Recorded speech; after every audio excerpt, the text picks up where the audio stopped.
Greetings, Battle Brothers. It's me, Aurelia Tempris, defender of the Golden Throne and servant of humanity. I missed you. I had two days off of streaming that I normally stream for both, and I was like, oh man, this kind of sucks. It really sucks. I found I really enjoy streaming. So, yes, hello everyone. We'll chat for a little bit while we wait for everyone to get here. Let's do, this one. One sec.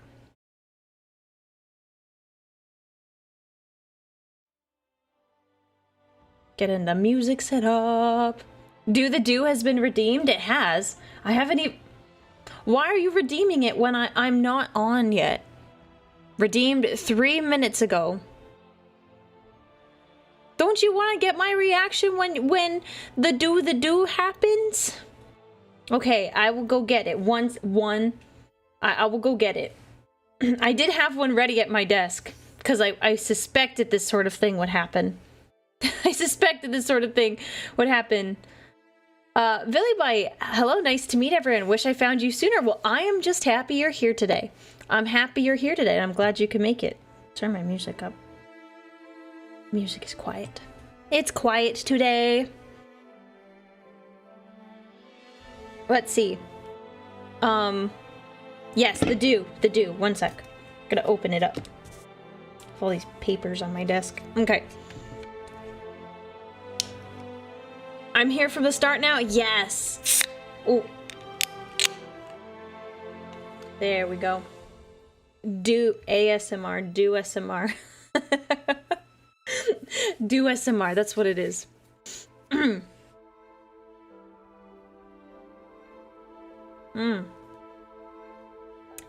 Delicious. I picked Code Red today because I figured that'd be a good one. I am looking forward to continuing Star Wars versus Warhammer 40k. Do you prefer Twitch subscriptions or YouTube paid subscriptions? I'll be honest, I forget which one is more beneficial to me off the top of my head, because there's like percentages and stuff, and then it varies on Twitch if you're like an affiliate versus a partner, which we're really close to partner on Twitch. Not there quite yet. I wish I could tell you. I'm so sorry. What is that noise? Okay. Sorry. I do not know off the top of my head. I have no idea, so I apologize that I don't know. You'll get there, Aurelia. Yeah, we're really close. We're really close. I jumped the gun and I applied just like a little too early. But soon. We can reapply very soon. And then well, I guess we'll see. Yo! Hello, Old Man Reacts. Good to have you here. I'm going to let Fan know you're taking a look at this. I've been trying to push this series for a long time. Well, okay. I heard he found out about this the other day when it was like last week when I watched the first sets of episodes, so I figured it was only a matter of time. I wouldn't say I'm a huge Star Wars nerd, but I love Warhammer, and I really like the animated series. My favorite, okay, this only like exemplifies that I'm just a girl, but I love the episodes with Obi-Wan Kenobi and Satine. I love those guys. I feel so bad for Obi-Wan Kenobi. He's, love that man. He is fantastic because he stayed loyal. He stayed loyal to the Jedi Order, and like, he deserves so much. He deserves so much. So it makes me sad. It makes me very sad. They were so good together, and I liked the episode where he's taking her to basically the Senate, and they're en route, and they have so much like There's so much banter. They're so sassy with each other, and it's really cute. I'm like, yes, give me the sass. Look, are you really friends with someone, or like, you're not close friends with someone unless you sass each other real good. You gotta sass. Who will strike first to make themselves a cold-blooded killer? I died laughing when it was Anakin. I was like, oh my gosh. But I mean, Anakin was based in that moment. Like, he had to do that. That was so funny. So funny. Oh my goodness. It's such a good scene. Ah, such a good scene. My favorite episodes for Star Wars vs. Warhammer 40k are the spoiler episodes. Ooh. I'm rooting for the Imperium. Good, we should root for them. We should. You are a good Imperial citizen if you are rooting for the Imperium.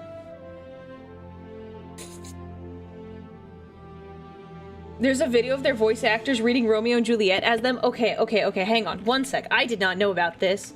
This is critical information. Obi-Wan and Satine. Romeo and... You better not be playing with me.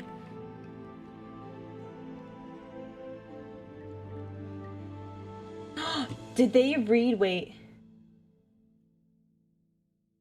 Oh, some of them read Princess Bride. Oh my gosh. Okay, I'm gonna save this. I'm gonna watch it later. It also proves that Obi-Wan and Anakin have a lot in common. Yes, I love that part, because then you got to see how they behaved when presented with very, not the same, but similar, like, temptations that, like, the Jedi Order was like, nah, we don't want to, we don't want to see these behaviors. So when presented with the same things, you could see, juxtaposition isn't the right word, but in a way they were like foils, not like complete foils of themselves. Foils of each other, my bad. But you could see, like, the difference, and honestly, Obi-Wan is just so, it just, I definitely got a crush on Obi-Wan after watching that series. Like, I liked him before, but, like, I like him.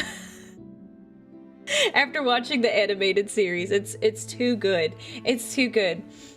By the way, I recommend you assign a few mods who know this series. There are some people who will spoil things that happen later in the series. Oh yes, good idea. Thank you. We'll make sure we set that up. I actually haven't asked my mods which ones have seen what and what. Dr. Mitharos, thank you so much for resubscribing. Thank you for being with the Legion. Uh-oh, Aurelia has appeared. Yeah. That's me. To this day, I still feel my heart break when Satine is mauled by Maul. Mauled is a little too strong. I know you were going for the joke, but he could have done worse. He could have done so much worse. He kept it pretty clean, I'm surprised, considering how much he hated Kenobi. So,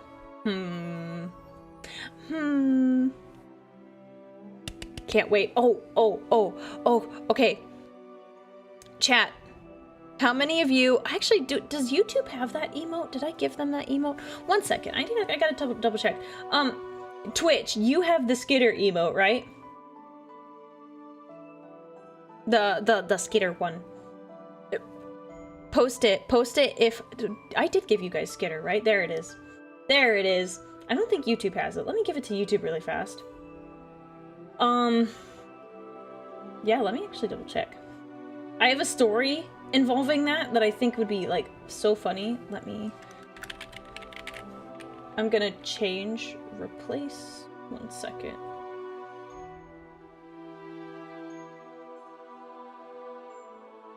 This one, go. Okay, there you go. I gave it to YouTube. YouTube, you also have the skitter emote. Okay, I have a story. So it didn't become relevant until like the past couple days, so I didn't talk about it. In the Discord server, everyone is obsessed with this skitter emote, which you should have it now. You should have it, YouTube, so feel free to throw skitter in there. You might need to refresh your page in order to get the skitter emote. So what was I saying? So this didn't become relevant until recently, but I was on a hike with some friends a few weeks ago, and it was really funny because I as a child, I was like climbing trees, I was doing everything, I was anywhere and everywhere. Anywhere and everywhere.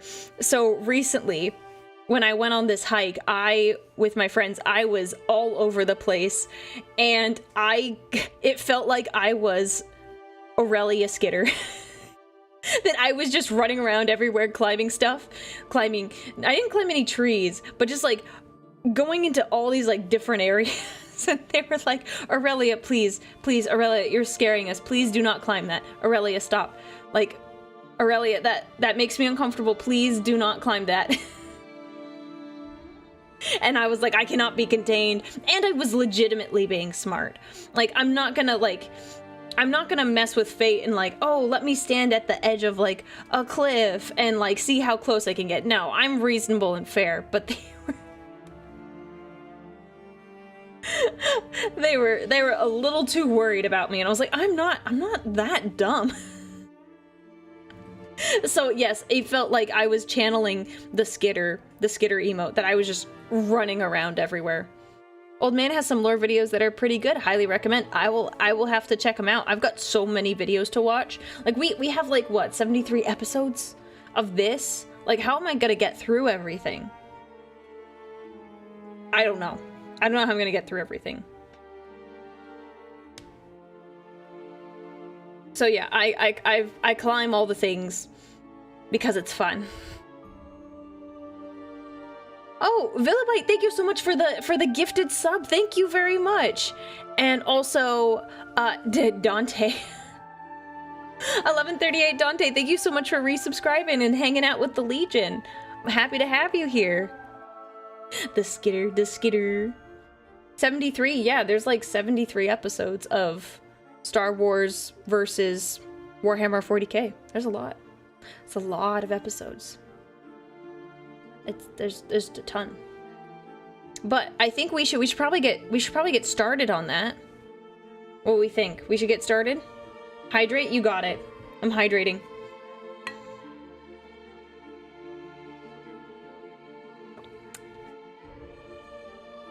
Do most of them end with the 40k person winning? So it is to my understanding that this is a series that is like a very long one.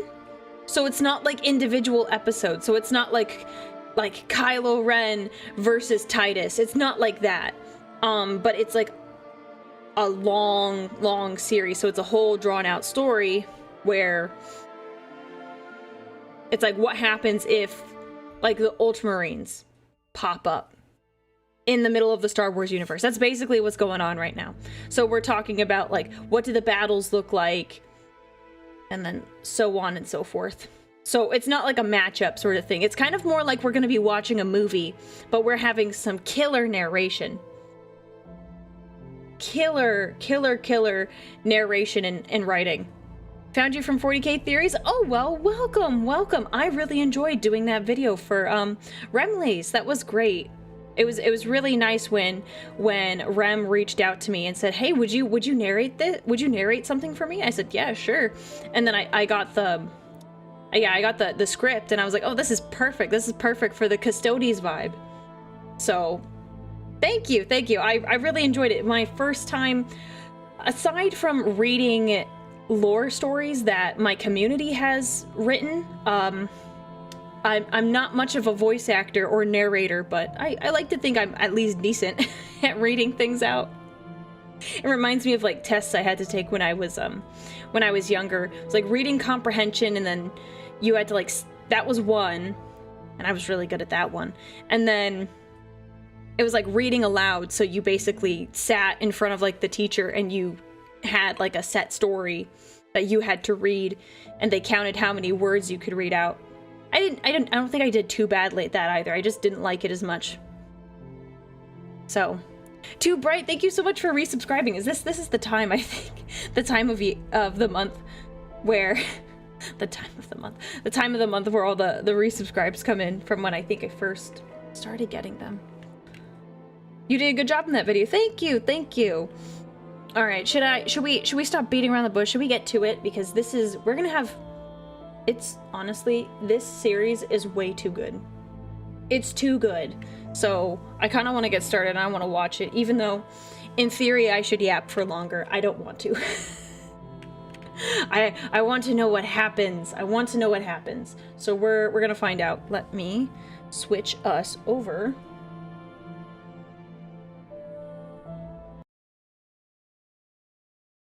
Okay. So we are on episode 6. We watched the first 5 episodes, and it's just gonna be fantastic. I can't wait. Oh, I'm obsessed. I'm obsessed, chat. Let me...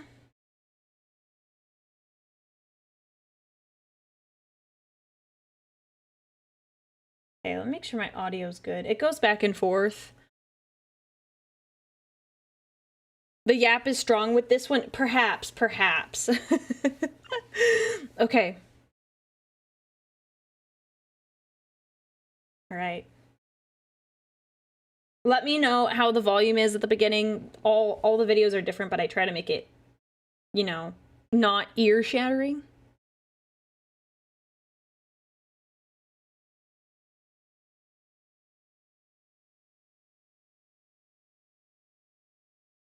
Okay.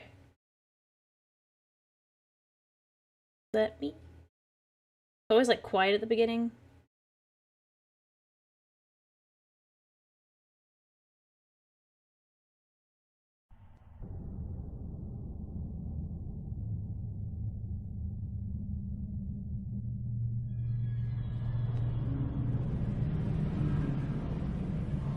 Heralds of the coming doom.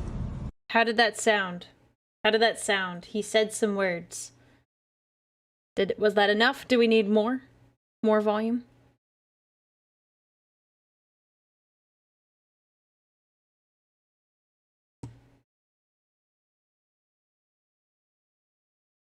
Oh yes, we read If the Emperor Had a Text-to-Speech Device. It was fantastic. Love that series. That's kind of that didn't get me started. But watching it with the community kind of helped my channel take off because it was really, really fun. What part are we on? We are on part 6. Part 6 of the 70 something. Might be 90. There's a ton. Okay. Was the volume good? I think he's whispering. He's talking kind of quiet. I just don't want it to be too loud. Okay, I'm gonna back up like a couple seconds. So like, okay. I have to back up here. Okay. Let me make sure my... Okay.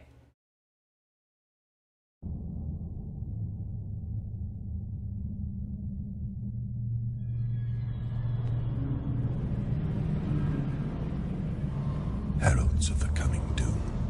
By cry of raven, we are drawn.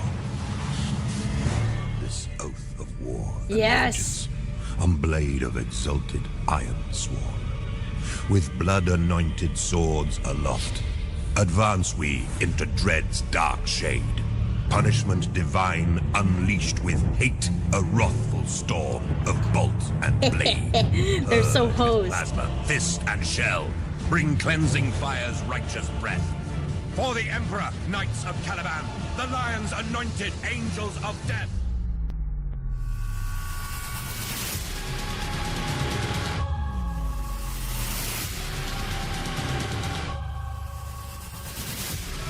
Ooh. I can't wait.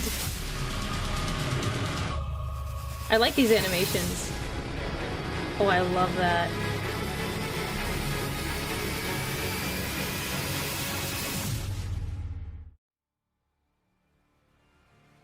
I wonder if we're gonna get more like Warhammer side of things, because for the past couple episodes it's been like all Star Wars.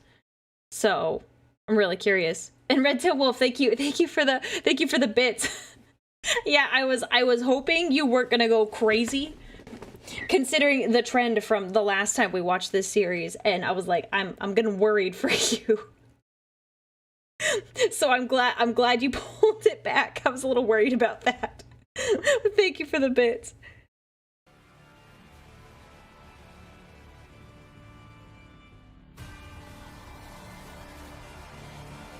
Orion watched the Steel Atlas burning in Yes, space. Warhammer stuff. He heard its last desperate transmissions, sent some of his own, and discovered that they were incapable of receiving broadcasts, only transmitting them. His astropaths were likewise unable to find the minds of their kin aboard the ship. Yikes. Their captain couldn't see them, didn't know how close help was to arriving. Company Captain Aurelian Tex was gritting his teeth, eyes bulging as he clutched his helmet in his hands. He was young. He had only seen a single century of combat, and it had been relatively unvaried combat at that. Mostly on the enemy's territory, mostly without having to protect Imperial citizens. And so he suffered this as a failure, watching the hololith display before them as it depicted the wrecked remains of the Universe-class mass conveyor. "It was a transport," he growled.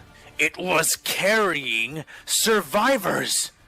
"Discipline, Captain," the chapter master said. "Do you feel nothing? Hundreds of thousands of people!" "Discipline," Orion repeated. This time he was heated, and the captain silenced himself. The first shred of wisdom he had shown in too long, the chapter master decided. He was talented, but wild, too swollen by victory, as his display had proven. Orion would do something about that soon, but for the moment he put such thoughts aside. For despite what Captain Tex believed, Orion did feel, and he felt a great deal. It had only taken them moments to encounter a Xenos Empire upon entering the galaxy, and they had done as aliens do, leapt upon them when they perceived them to be weak. It was disgusting. Oh, it's so bad. How could it be that in a universe where biological diversity and permutations should have been nearly unlimited, it was the common trend that anything smarter than a Grox always attempted to eat, enslave, or destroy mankind wherever it was found? Disgusting. His abhorrence grew into something even deeper as a bright flash in the distance signaled the death of the Atlas of Steel. The captain, manning a mortally wounded ship and otherwise helplessly watching as his crew and charges were abducted by the Xenos Raiders, had done the only courageous thing a man in his position could and should have done. He had clearly instructed his tech priests to overload the warp reactors, destroying himself and a large portion of the alien fleet. All was silent as the crew watched with steel eyes and growing convictions as the Atlas of Steel shone like a star, and then faded. Orion felt so much then. Pride in the unknown captain of that transport, in his dauntless pursuit of his duty and Honestly, the safety it was a good of his call. crew. Sorrow for the loss of hundreds of thousands of refugees that had been in his care, who had placed their lives in his hands when he had come to evacuate their entire subsector from the gnashing maw of the Great Devourer. They had left everything behind, had watched their worlds burn from orbit in order to deny it from the Xenos, only to die in flame and void within this cruel new galaxy. But more than any of that, Orion felt rage kindle and spark within him, growing from the brooding fires that had sprouted. Yeah, see, the difference between him and Aurelian Tex is that he feels all the same things, but he channels it and thinks rationally instead of just being like, it's time to just, boom, punch the first thing I see. You gotta be tactical about it. before into a towering monument of his intolerance for the cruelty of the He spilled his Xenos and Kool-Aid, their he aberrant did. lives. He felt this combine with his other emotions, allowing them to stir into a storm within him, and yet he showed nothing, for he was a monument unto himself, carved by over 700 years of loss, pain, victory, death, and more than anything else, discipline. "Contact the Skyward," Orion said. All tensed, all knew the importance of that command, even if the details of what was about to transpire were beyond them. "Tell them Dark Command is a go. Also, contact the escort fleet and the unassociated strike cruisers. Tell them to prepare to burn for the dead center of the enemy fleet. On our mark," said the chapter master. "On our mark? Master, it almost sounds like you're going to..." Captain Yes. Tex started. "Prepare to charge. I want to hit them hard, fast, and once." At that, the room seemed to suddenly explode into a frenzy of actions and orders. Commands were hastily relayed by several crew members and officers, not just between the ships or to the members of the Skyward, but also across the battle barge itself. The captain seemed awed by the gesture, and it occurred to Orion that Aurelian had never once actually seen the Master of Light go into combat directly. Though the dang. Skywatch had long been a fleet-based chapter of Space Marines, it was rare indeed that they became so cornered or driven to such desperation. That's interesting because it also gives you perspective as to like why Aurelian Tex is like so unprepared as kind of like a captain, because he hasn't been in those really tough situations as like basically they're saying right here. But okay. As to resort to calling upon a vessel as vast and potent as the battle barge they now rode within. "Get below deck, Captain," Orion ordered, and Aurelian seemed nearly crestfallen by the thought that he would not be able to witness the carnage the Master of Light was about to dispense. No, he wants him to... "You need to lead your men. Yep. I want to capture some of these ships, and I can't do that with macro cannons." That brought a vicious smile to the captain's face, and with a salute, he snapped on his helmet and departed at pace He's to the like, lower decks "Absolutely, to you prep got his it, company, boss." or those who would be needed anyway. The chapter master had just given him a privilege far greater than merely observing the retribution they were about to pay to the Xenos fleet. He and his men would be a part of it. That was good for Orion as well, as it would mean that his third company and their new captain would be busy while the rest of the chapter went about securing the future of mankind from the most insidious of clutches, its own.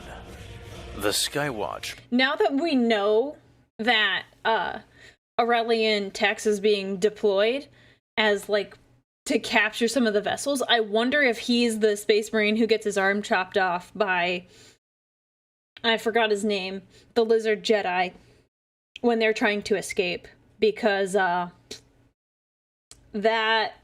would be interesting. And then to see him humbled like that, I'm curious. Were descended from the proud Ultramarines, and while they served their emperor in the farthest reaches of his empire, away even from their beloved 500 worlds, they were still studiously trained in the arts, methods, and patterns of statescraft, debate, bureaucracy, and politics.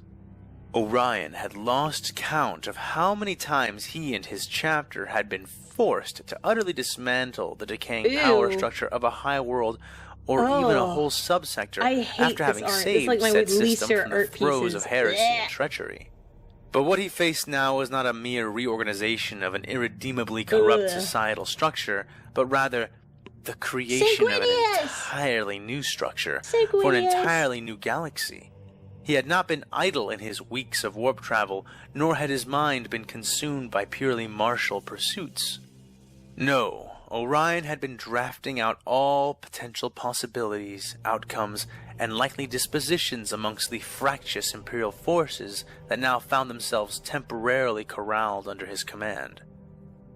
Oh yeah, he has to. It has to be Aurelian Tex that gets his arm chopped off, because he's probably going to capture the Padawan. Renfi, thank you. Renfi, the Trandosian, thank you. I could not remember his name. It's been like a week. Yes. Yeah, it has to be that.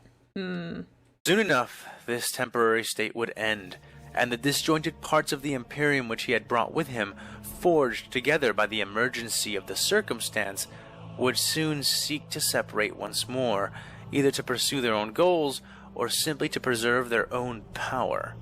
And yet Orion knew too well that this was impossible. They were not the Imperium of man, not out here. Normally, the disjointed forces of mankind could separate and survive due to how utterly massive the Imperium which contained them was.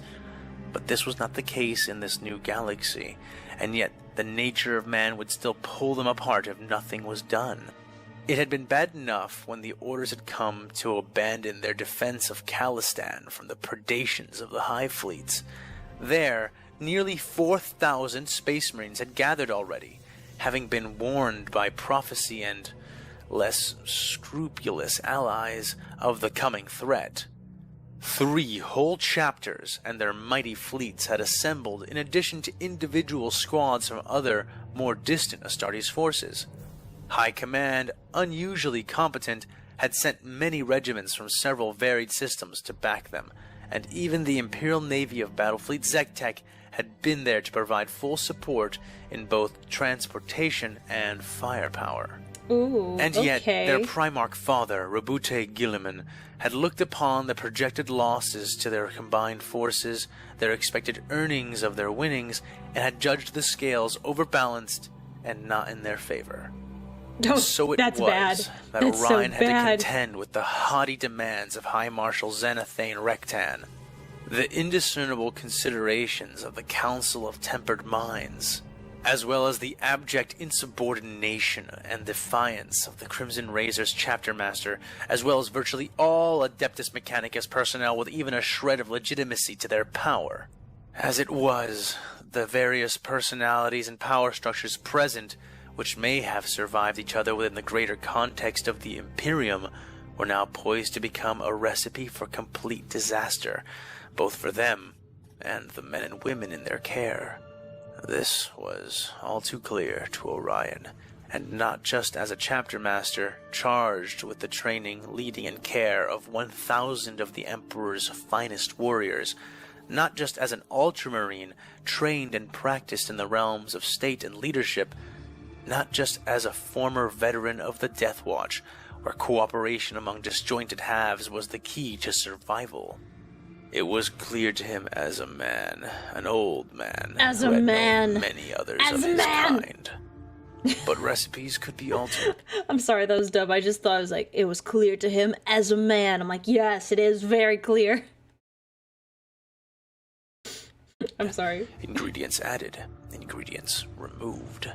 And thus it came down to his command to the Skyward, the most loyal and skilled warriors from within his chapter. Orion had not been idle for the weeks in warp travel. No, not idle at all. He had been referencing the Codex Astartes, the greatest single work of any of the Primarchs, and had begun the process of adapting it into a new work, a new structure, one which might save them all and forge them together into something stronger than their constituent halves. Interesting. But it would all rely on the Tempered Hands and on the Lord Admiral Rolla. If both agreed to his method, then all others would be forced into place, their dispositions and ambitions be damned. That might be heresy, But if my he guy. could only convince one, or worse yet, neither, he'd be lucky to split off peacefully. And that was the trick. As soon as this battle was concluded, he would need to address the situation. In fact, he was addressing it already. The gravity projectors whined with strain as the Master of Light, an ancient ship well over 10,000 years old, seemed to love that return name. to life after centuries of death-like dormancy. Despite the mastery of its technology, all aboard the ship felt the pull on the unnatural gravity which adhered to them. Even Orion, as the behemoth of a ship. Okay, this looks like a ship I would own. Because I like the dark colors, but it has like the golden swirls and patterns. Looks like my tattoos. that is like, that's the vibe. And I would totally have Sanguinius as a hood ornament. Like, yeah, put my husband on that thing.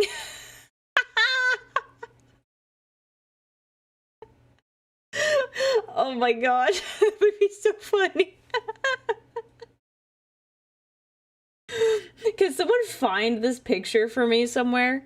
Can someone find this? Because I want to see, like, the whole thing instead of, like, sections of it zoomed in. I want to see it. Post it in the Aurelia memes channel in the Discord if you find it. Because I want to see the whole picture of this.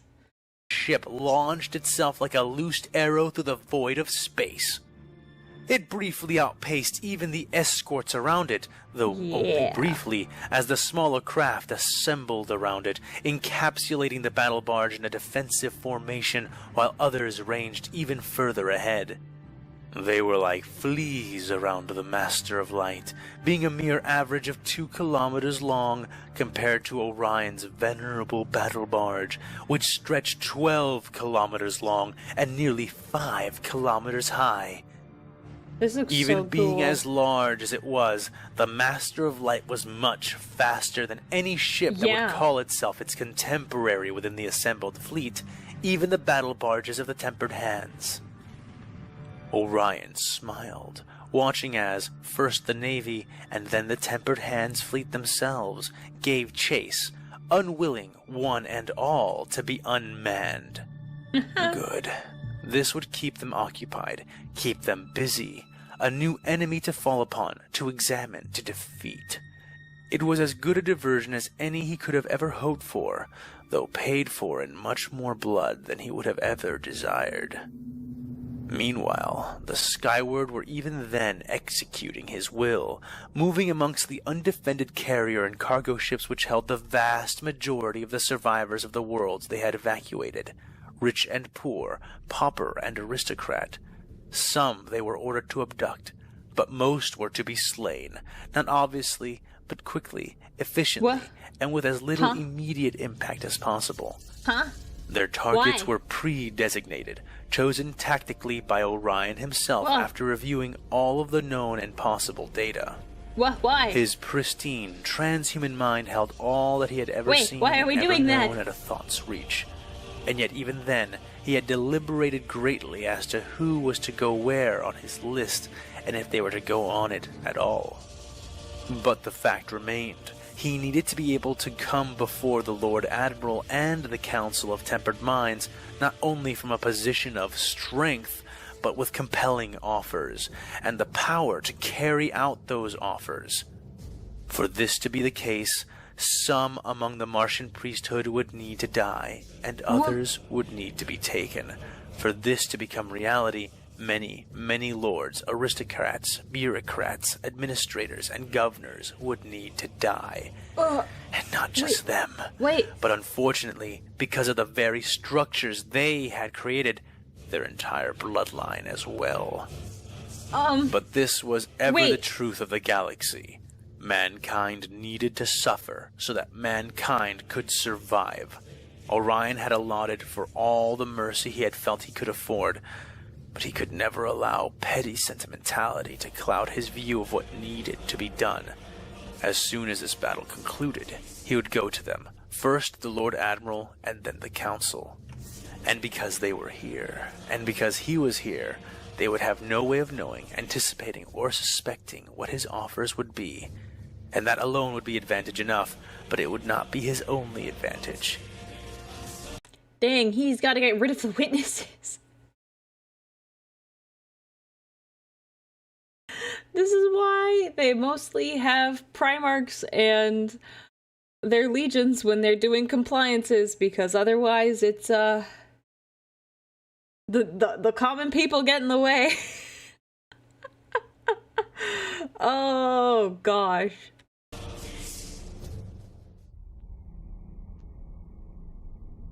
Later. Lord Admiral Rolla straightened her uniform, a habit which made her mentally wince. She bit down on the behavior, though the Admiral could barely fault herself for her unconscious nerves.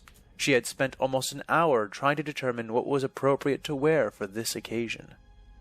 It was silly. She was well over 200 years old, and had waged battle against void spawn and alien menaces which would have made the Primarchs themselves shiver. She was the Lord Admiral, a veteran of crusades, defenses, retreats, and victories that would wither the souls of lesser humans, and yet even she found herself woefully underprepared for the request she had received shortly after the battle. A dinner invitation from a space marine. Forgive me, Lord Admiral, but doesn't that strike you as... said the head of her naval guard. That is absolutely who had insisted weird. on accompanying her to the event in question, It's a along date? with 13 of his men. No, it's not. Unprecedented, alarming, potentially lethal? She asked, still walking straight, facing forward with steel eyes. I was going to say unusual, Lord Admiral. She laughed humorlessly. You always were one for understatements. They said nothing else for a time as they traversed the distance between the transit station and the Rusted Trust, a sort of inn or lodge which existed somewhere in Habosis. The guards flanked them as they made their way down the wide metal avenues, boots clinking and clanking against the grates which made up the floors. Above them were not ceilings, but more grated floors, upward and downward, for hundreds of decks. And, all around them, the varied masses of the inhabitants of her flagship. Some scurried away from her and her retinue, hiding mutations or brandings which revealed them to be criminals. Others chanted prayers in their wake, rightly ascribing holy significance to the Lord Admiral of their sacred battle fleet. But most simply gawked, having never in their lives seen such high-ranking officers as the Lord Admiral and her bodyguards. Yeah, that's like a big deal Those if you see among her. them with rank, the voidsmen and armsmen, saluted, bowed, or kneeled as they were passed, but they were not the majority. The rank odor of unwashed bodies, promethium, and stale air was ever present from the moment they had departed the transit station, and more, the Lord Admiral couldn't help but wonder why the chapter master of the Skywatch had asked to meet here, of all places. So, are you planning on discussing the next battle? Where we go to next? Alvad asked her, his voice coming not from his covered, helmed face, but from the subtle communications augmentation she had installed in the base of her neck. No, but probably, she responded, speaking through the implant without moving her lips. Ostensibly, this is an informal event.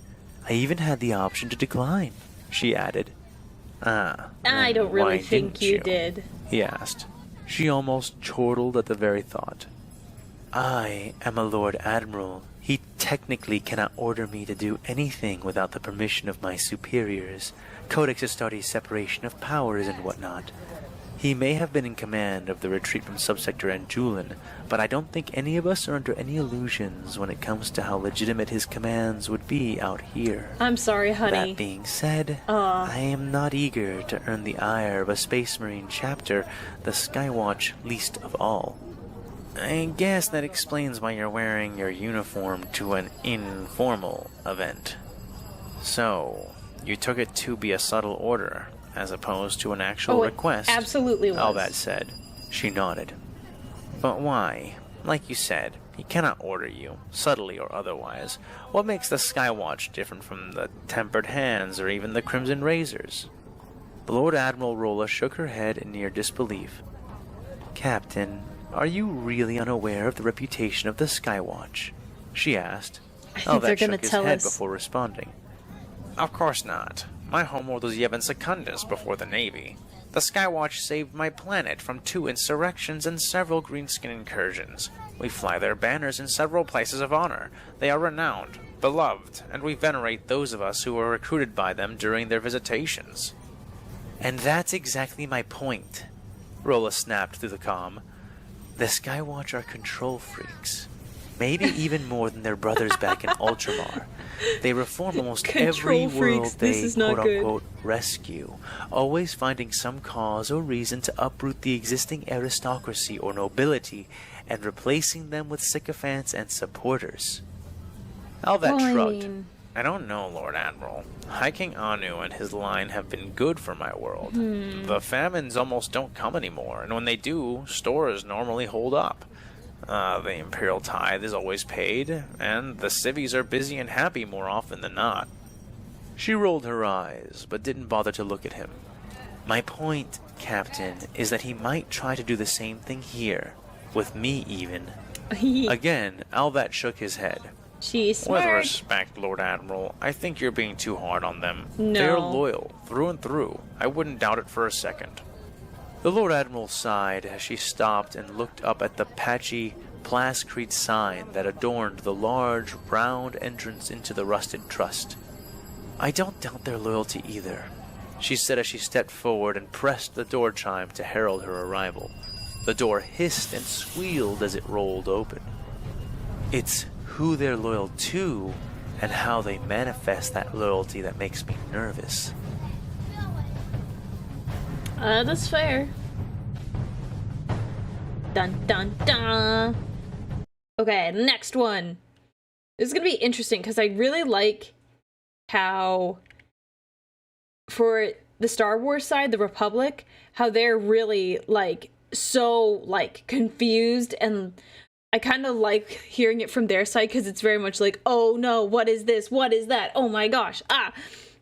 But the politics on this side is good. Okay, next episode.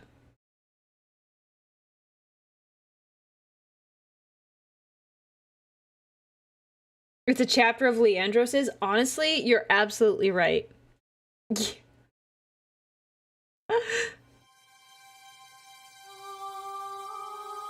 Too loud.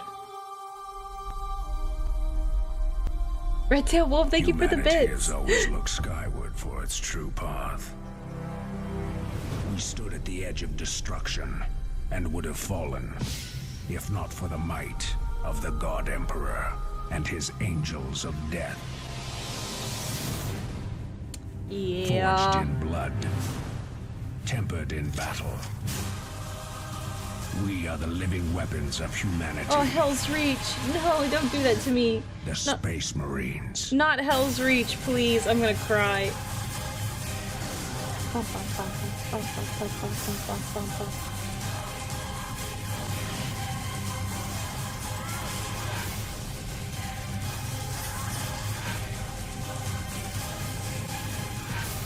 I love all the animations in here. Yeah, get him, get him, get him.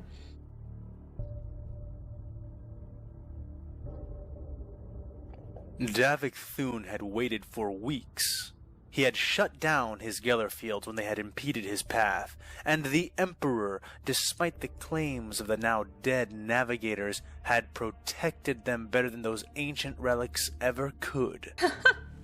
His men had braced, It just worked out prepared here. to be overwhelmed by the endless tide of damnation which owned the warp and all who served it. And yet, no such onrush of daemons came. Things came, of that he was certain, but they were not the vicious entities his men had been ready to die fighting. A black and white fog had blown into his ship, moving through walls and bodies without pause or A impediment. black and white fog. With this strange mist came souls, but not many. Some were Xenos, They're talking about some the were Force? human. All Yeah. were dazed, drifting, and utterly uninterested in them. He would have had his librarians capture some of them for interrogation, but they were too busy steering his ships in place of the navigators. Must be something Those with the heretics Force. had claimed the Emperor was dead. They had claimed his light was vanished. And yet, what else could this be but the Emperor's own Aegis? They had died traitors' deaths, and the survival of his fleet in the naked warp was all the vindication he needed in order to know for certain that he had been right. And he had been right for weeks. He had been waiting, watching, and at long last they had arrived. He did not know if this galaxy was even their own, but he knew that coming here would tell him for certain. He had been here, after all, during the fall. He had watched, wounded and from orbit, when Cadia was finally brought to its knees. Davik had watched as Abaddon, 16 times damned traitor, had hurled the ruins of his greatest weapon at Cadia, discarding the power and knowledge of an entire Blackstone fortress and several of his own men and ships to steal a bitter victory from the clutches of honorable defeat. Like a petulant child sweeping the board of a game he simply was not going to win, This guy's Abaddon seen bled a lot. himself, bled his Black Legion, and did what no one else had ever done, what no one else would ever do again. Thus was how complete the shattering of Cadia had been. That call? It was a vision he knew more intimately and painfully than any other, and he had worked hard in the time since then to overcome the defeat they had all suffered there that day. Davik had become the chapter master of the Crimson Razors, had changed from being a detractor of the controversial reforms of his forebears to being their foremost champion. All of this he had done with the thought of Cadia's shattered stellar body trapped forever in his mind's eye. It was an image he knew better than any other, and it was not the image that greeted his hungering eyes as his battle barge, the Black Crimson, emerged from the warp. What he saw instead of the haunted ruin of Cadia and its sister planets was interesting but unwelcomed. This confirmed his suspicions. They were no longer within the bounds of the Milky Way galaxy. Their desperate dash through the thinnest tendril of the Cicatrix Maledictum had somehow cast them to an entirely different galaxy, or perhaps even a parallel universe. He cared not for which one was the case. Before him lay a system with 2 heavily populated Xenos worlds, clearly at war. The most heavily populated planet was an enormous urban world, clearly some kind of hive world for the Xenos who lived there. It was surrounded by a fleet of escort ships shaped like white and red arrowheads.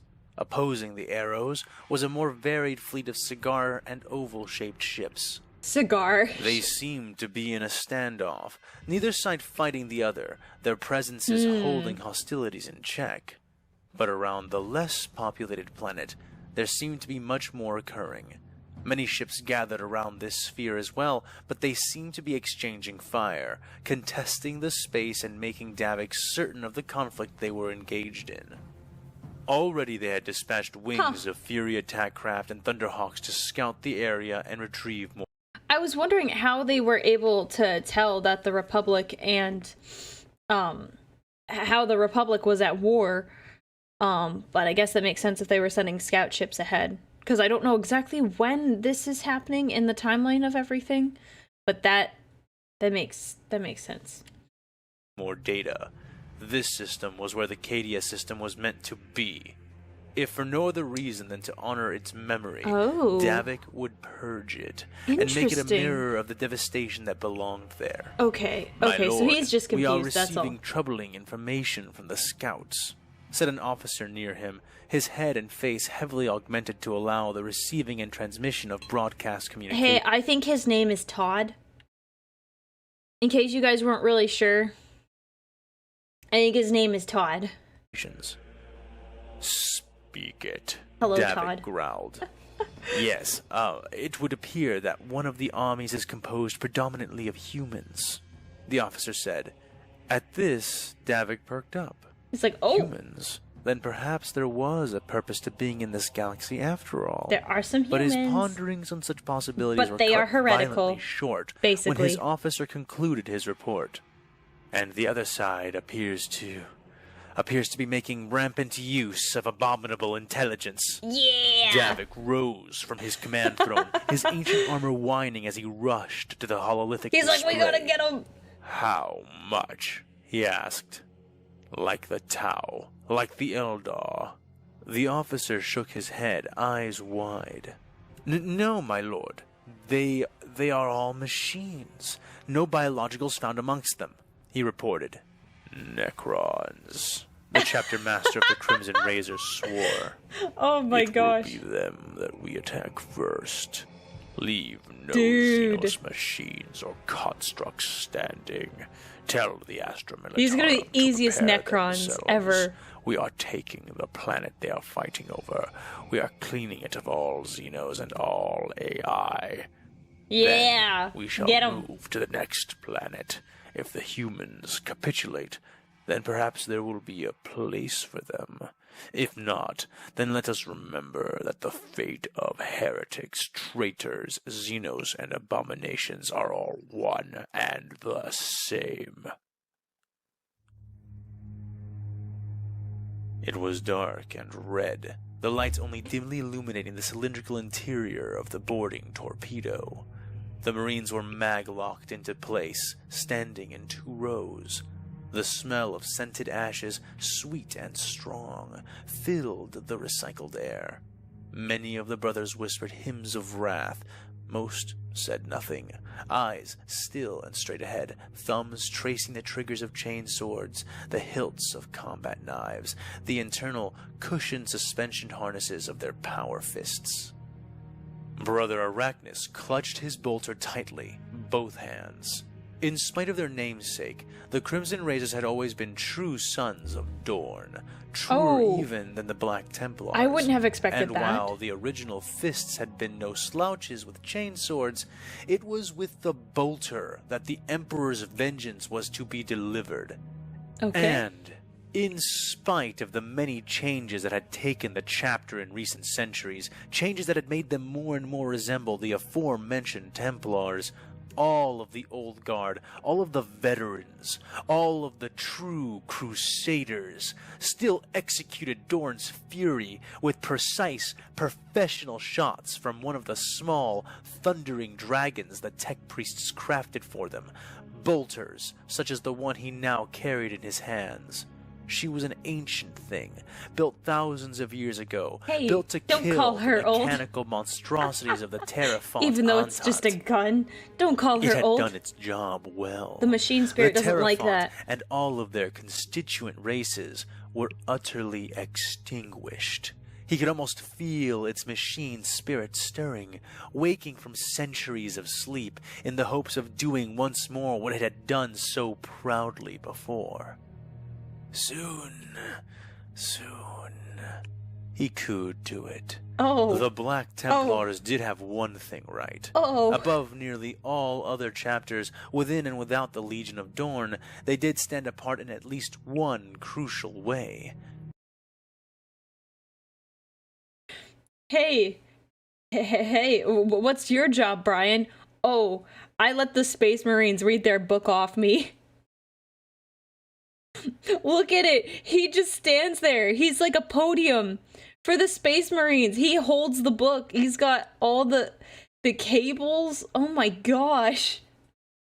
I've never seen this art. But also, the guy who likes his gun a little too much. This isn't Texas, sir. This isn't Texas. He cooed to the gun. That's what I was like, okay, maybe that's a little too much. I can understand, like this is my it's reliable, I like it a lot, but I think you're going a little too far when you're like, oh, shush, my darling, do not worry, we will destroy them soon, and you like pet the gun. I think that's a bad way for that to go. The Emperor was not simply the greatest scion of humanity, not only the mightiest champion of mankind, its ruler, its emperor. No. He who now sat the Golden Throne was not merely the most formidable psyker to ever live. The Emperor of mankind was a god, a true god, the only god. We cut to and emaciated in the bestowing Emperor. of that truth through their actions at the Ascension Wars so many centuries ago, they had earned some grudging respect from Arachnus. But their obsession with swords, with blade work, it had infected the younger Marines in his chapter, and so Brother Arachnus would show them, would lead by example, would demonstrate with lethal zeal and unerring precision why the old way was the best way. The drill tube hit, and in milliseconds breached the outer layer of the ship they were boarding. The front end blew open and his fire team of 5 spilled out into the space. It was over in instants, laughably easy. They had crashed through the transparent steel of the bridge of the ship, and inside were several beings. Most of these beings were machines, the hated AI the Emperor himself had banned from existence. But the exception among them was only marginally less abhorrent. I want them to fight A General standing, Grievous. spider-like Xeno, This guy, covered in cybernetic augmentations I did composed not of its like that guy. profane alien technology. Still, it was the lesser of the priorities, something all realized as they stormed the machines. I remember And yet, him in the show. Despite the blinding not like him. speed of their movements, the faultless zeal and fury of their charge, the devastating power of the blows they sought to unleash upon these mechanical abominations, not a one would have the chance. Brother Arachnus' bolter let loose a hail of fire, each projectile coughed out by the thundering weapon carrying itself on a micro-engine, whipping through space with a velocity which tore the air itself. Reticles had appeared in his helmet display, highlighting each enemy with unerring accuracy, showing their bodies, the density of the cover that stood between he and they, if any, and singled out projected areas of weaknesses, heads, hearts, and groins. He didn't even remotely need them. Nearly 200 years of constant, escalating training and war against foes whose numbers knew no end, and whose forms knew no boundary of reason or dignity, had honed his mind into a killing cogitator which could far outstrip anything forged by pathetically artificial means. He was the blood of Dorn. He was the rage of man. But he did not shout this, not with his mouth. He shouted it with his bolter as it rained micro-missile-like death upon all false life in the room. He shouted it with his Each bolter. round finding a head, a chassis, or landing close enough to the target to destroy their bodies from the proximity of the detonating bolt rounds. Chain swords slashed, power fists crunched, and combat knives gouged, but they stole no life that Brother Arachnus' beloved bolter had not already taken. His younger brothers turned, helmed faces masking glares, but Brother Arachnus merely smiled into his mask and shrugged his shoulders. The only one who had not even bothered, who had clearly foreseen the example he had intended to set, was Brother Taslion, their tech marine. Several times the veteran that Arachnus himself was, but barely a space marine in his opinion. Even without his encompassing armor present, Arachnus doubted that any flesh could be seen remaining on Brother Taslion's metal body. Just as most of the brothers of the chapter had come to recognize the Emperor as the one true god, so too had Taslion and the other tech marines of the chapter come to worship the nearly profane concept of the machine god and all of the augmentation that came with it.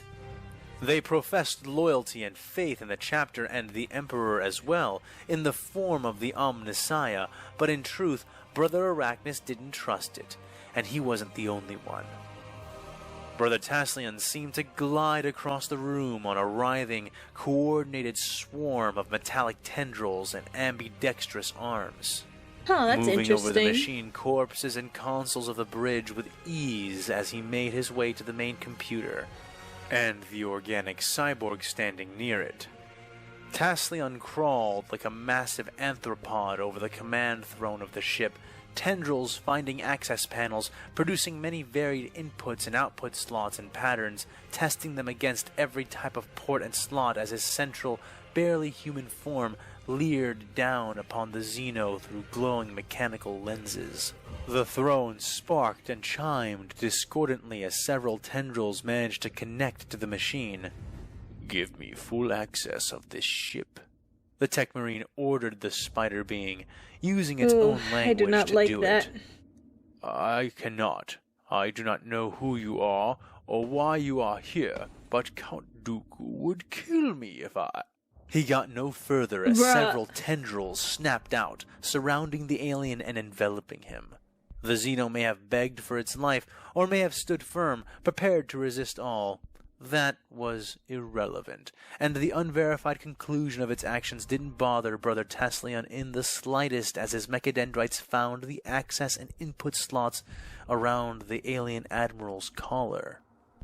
Its body went rigid as its mind was invaded. The tech marine could not help but feel a grudging respect for what he found. The technology was very clean, efficient. The mind impulse connection between the mechanical limbs and the alien brain which controlled them was sublime, smooth, and afforded him easy, almost pleasurable access into the creature's thoughts. That was not to say that it was without defenses. Don't say it like as several that. neural nets, firewalls, and proxy signals were deployed in rapid succession in an attempt to drive him out. But they barely slowed him down. After all, compared to the religious obsession of the defense rituals which guarded Adeptus Mechanicus systems of all kinds, the timeless, almost mindless force of Necron defense protocols, and the living and corrupting horror of data daemon counter-engrams, these defenses were trivial. And so, while the alien was technically not without defenses, it would be misleading to believe that he was anything but defenseless before the dissecting data drills and cipher-sundering engrams which the Tech Marine countered with. In the end, it was only will and will alone which could stand against any true invasion of the mind, and the will of the spider being was a sly, pernicious, but subtle thing, and it crumpled in his metaphorical fist when confronted so directly and so mercilessly. And so, like a beast having brought down its wounded prey, Brother Taslian began to dissect and devour the information contained within the mind of the Xeno. It was called Trench, and it fought for the Confederacy of Independent Systems. The alien screamed, panic and horror spilling over its thoughts as it began to realize what was being done to it. Taslian wiped the disparate emotions away like a callous surgeon wiping gore off of his eye shield. It was here fighting the Galactic Republic, and it was about to retreat from this battle. It had set a bomb to explode, a bomb that would wipe out the planet and the combined armies beneath them. It struggled and kicked in the Marine's mental grasp, but he held it firm and tight as he forced the probes of his mind deeper, seeking the information pulling out the actual characters. Needed. I love it. The bomb's deactivation code. Realizing his intention, the Xenos flailed one last time, using all of its strength and will. It struggled so hard, so violently, that it tore its own mind to shreds, and its neural mental circuits, never having been designed to maintain this kind of input and output strain, burnt out. That's despite insane. Succeeding in depriving Brother Taslian of further tertiary data, the alien had failed to keep him from the deactivation code to the bomb. Still connected to the main console, he began eating and chewing his way through its security protocols and defenses. He had not gotten that access code, and even now he feared that, despite the ship's inability to resist him forever, it would resist him long enough to enable the bomb to go off. The Chapter Master had expressed a desire to conquer this world. Allowing the Xenos to destroy it ahead of their advance would not benefit the Omnissiah. Yeah, that's true. And then he found something interesting. An exterior connection. Another hacker doing something similar to what he was doing. And it was not merely a man or woman at a panel. It was a mind-linked unit, just like himself. He seized the individual violently and by surprise, penetrating deeply into its mental defenses before it even realized what was happening. And as Taslian closed his fingers around this being's thoughts, he was shocked, and for the first time in a long time, stunned by what he discovered. A human, a fellow human, certainly of a different culture, a different mindset, but undeniably a human. Here, among these machines, he squeezed and compelled the mentally... I'm trying to remember this episode. Is it, what's his name? Echo. Is it Echo? Because Echo has that, the memory jack. ...constrained man to identify himself. He resisted, and was gradually forced to capitulate. In a desperate mental gasp, the being named itself. Echo! My name is Echo! And if you're not a separatist, then I am not your enemy. Yes! Oh my gosh, yes! Oh my gosh, because I was like, wait, is it R2-D2? Because R2-D2 has the data jack, and then so does Echo. Ooh! This is so good. Is there anything?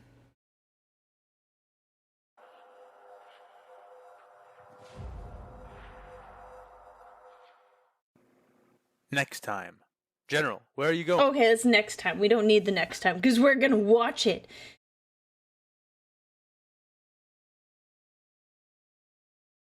Echo's like, if you're not a separatist, we're not enemies. I'm like, yeah, I don't know about that, buddy.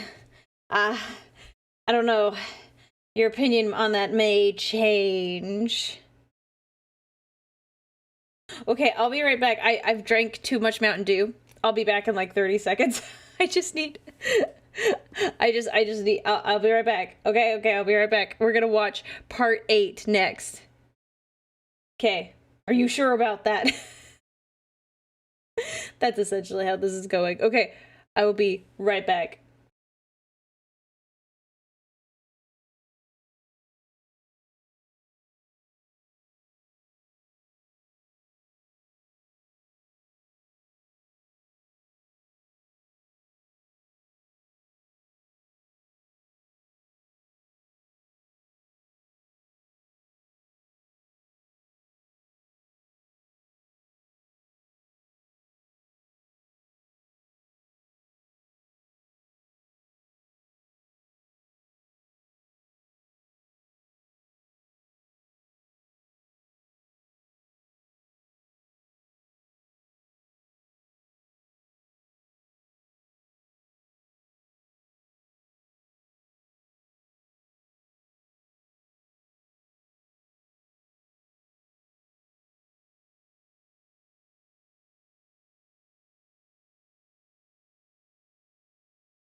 Okay, I got my blanket too.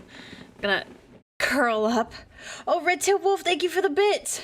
We're on episode 8. We are VTuber deactivated. Yeah, kind of. Okay, I want to do. Hang on. I'm setting up a little footrest for myself. Okay. Yeah, that'll work. Okay. Ow. Okay. Also, I apologize if you see me yawning. If you see me yawning, it's not because this is boring me. It's just I'm tired. This is like the perfect stream, just like a nice little this is a little movie day. So I apologize if I'm yawning. It's not because this is boring. I'm really interested in this. I'm just tired. Okay.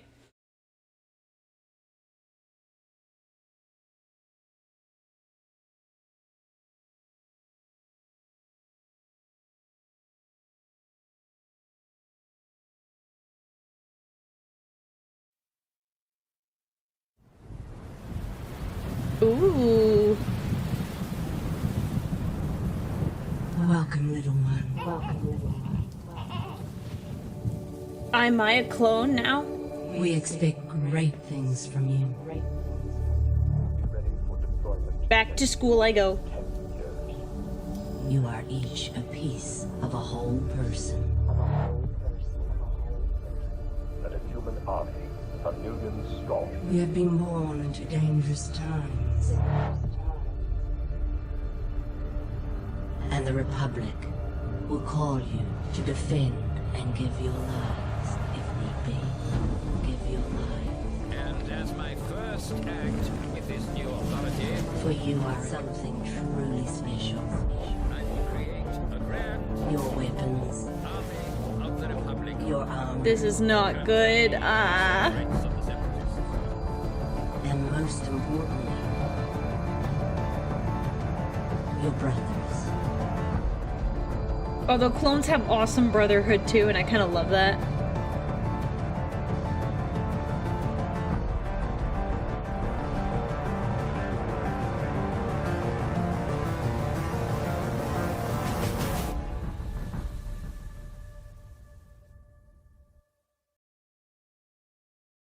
Okay, 1 second. I'm gonna do a quick little...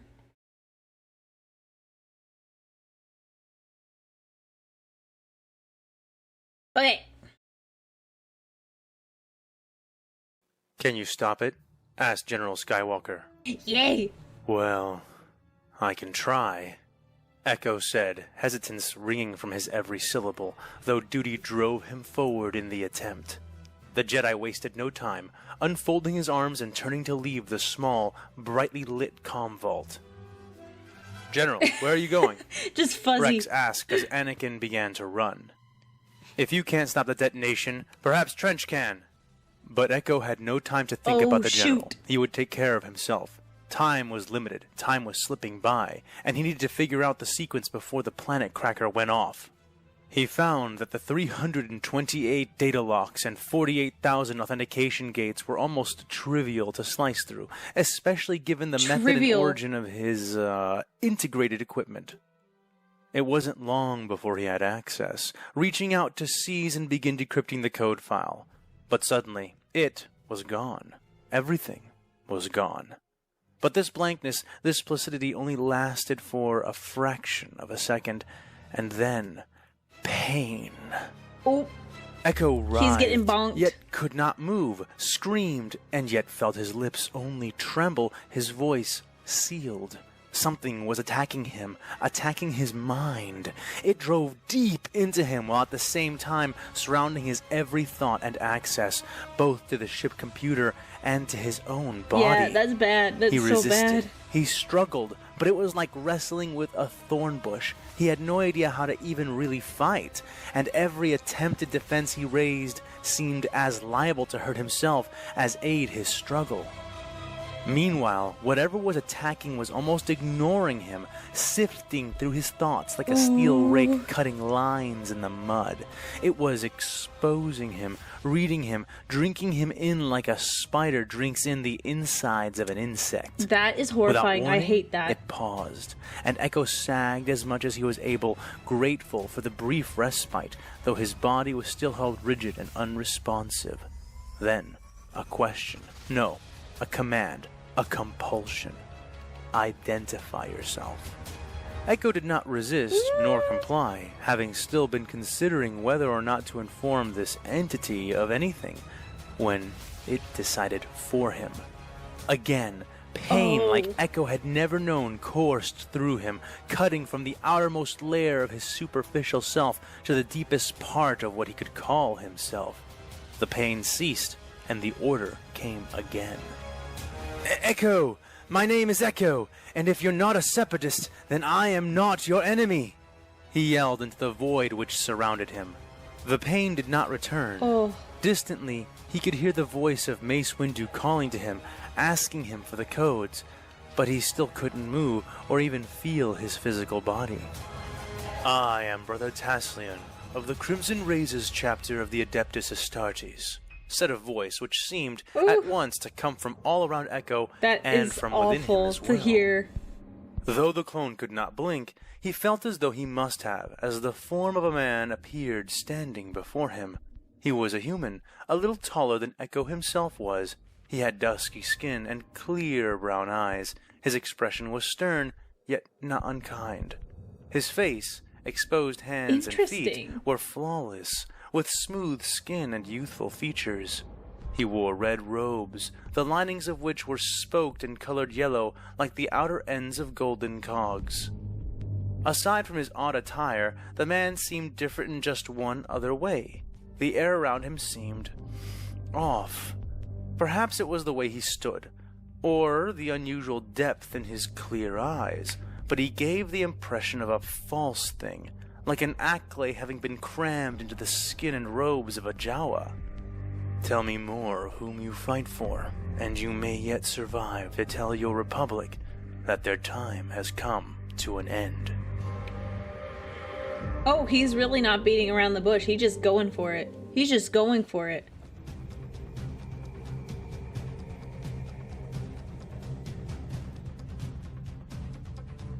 Brother Arachnus was keeping watch, and it was a good thing, too.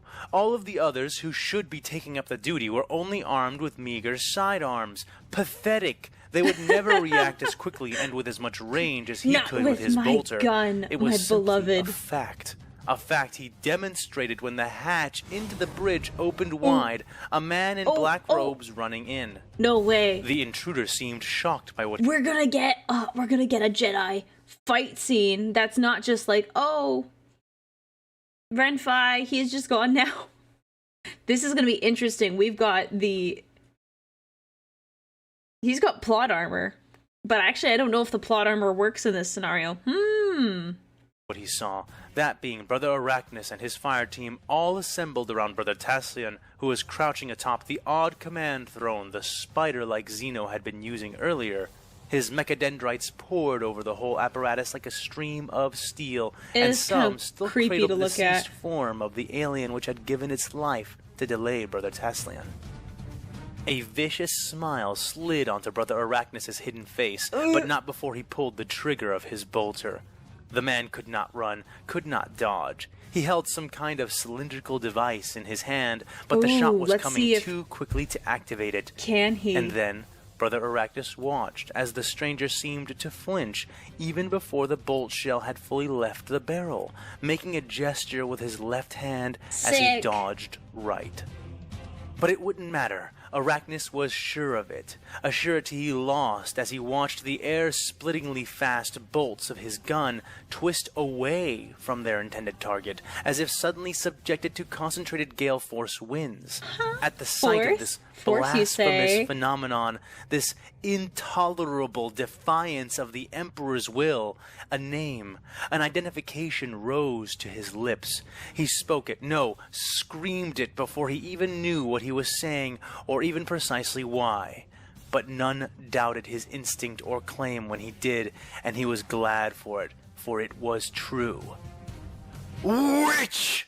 Brother Arachnus roared. The man was already fleeing at unnatural speed back the way he came. He activated a blue sword of incandescent light and threw it, sending it in an arc to strike a nearby control panel. Before another breath could even be drawn, Brother Hastus, wielding his power sword in both hands, launched himself clean through the closing gap in the doorway, barely clearing it before it slammed shut. Other members of the fire team moved to open the door, but found its esoteric mechanisms unresponsive. Seeing no other choice, Arachnus turned to his brother. Taslion, awaken from your reverie. We had an intruder. Slowly, Taslion's helmed head turned to face Brother Arachnus and received a report on what had just happened. That was probably one of the Jedi, Brother Taslion said. Now Jedi? He knows what the name is. Arachnus repeated. His voice seemed to snap Brother Taslion back to the immediate moment, and he shook his head gently. Call your man back.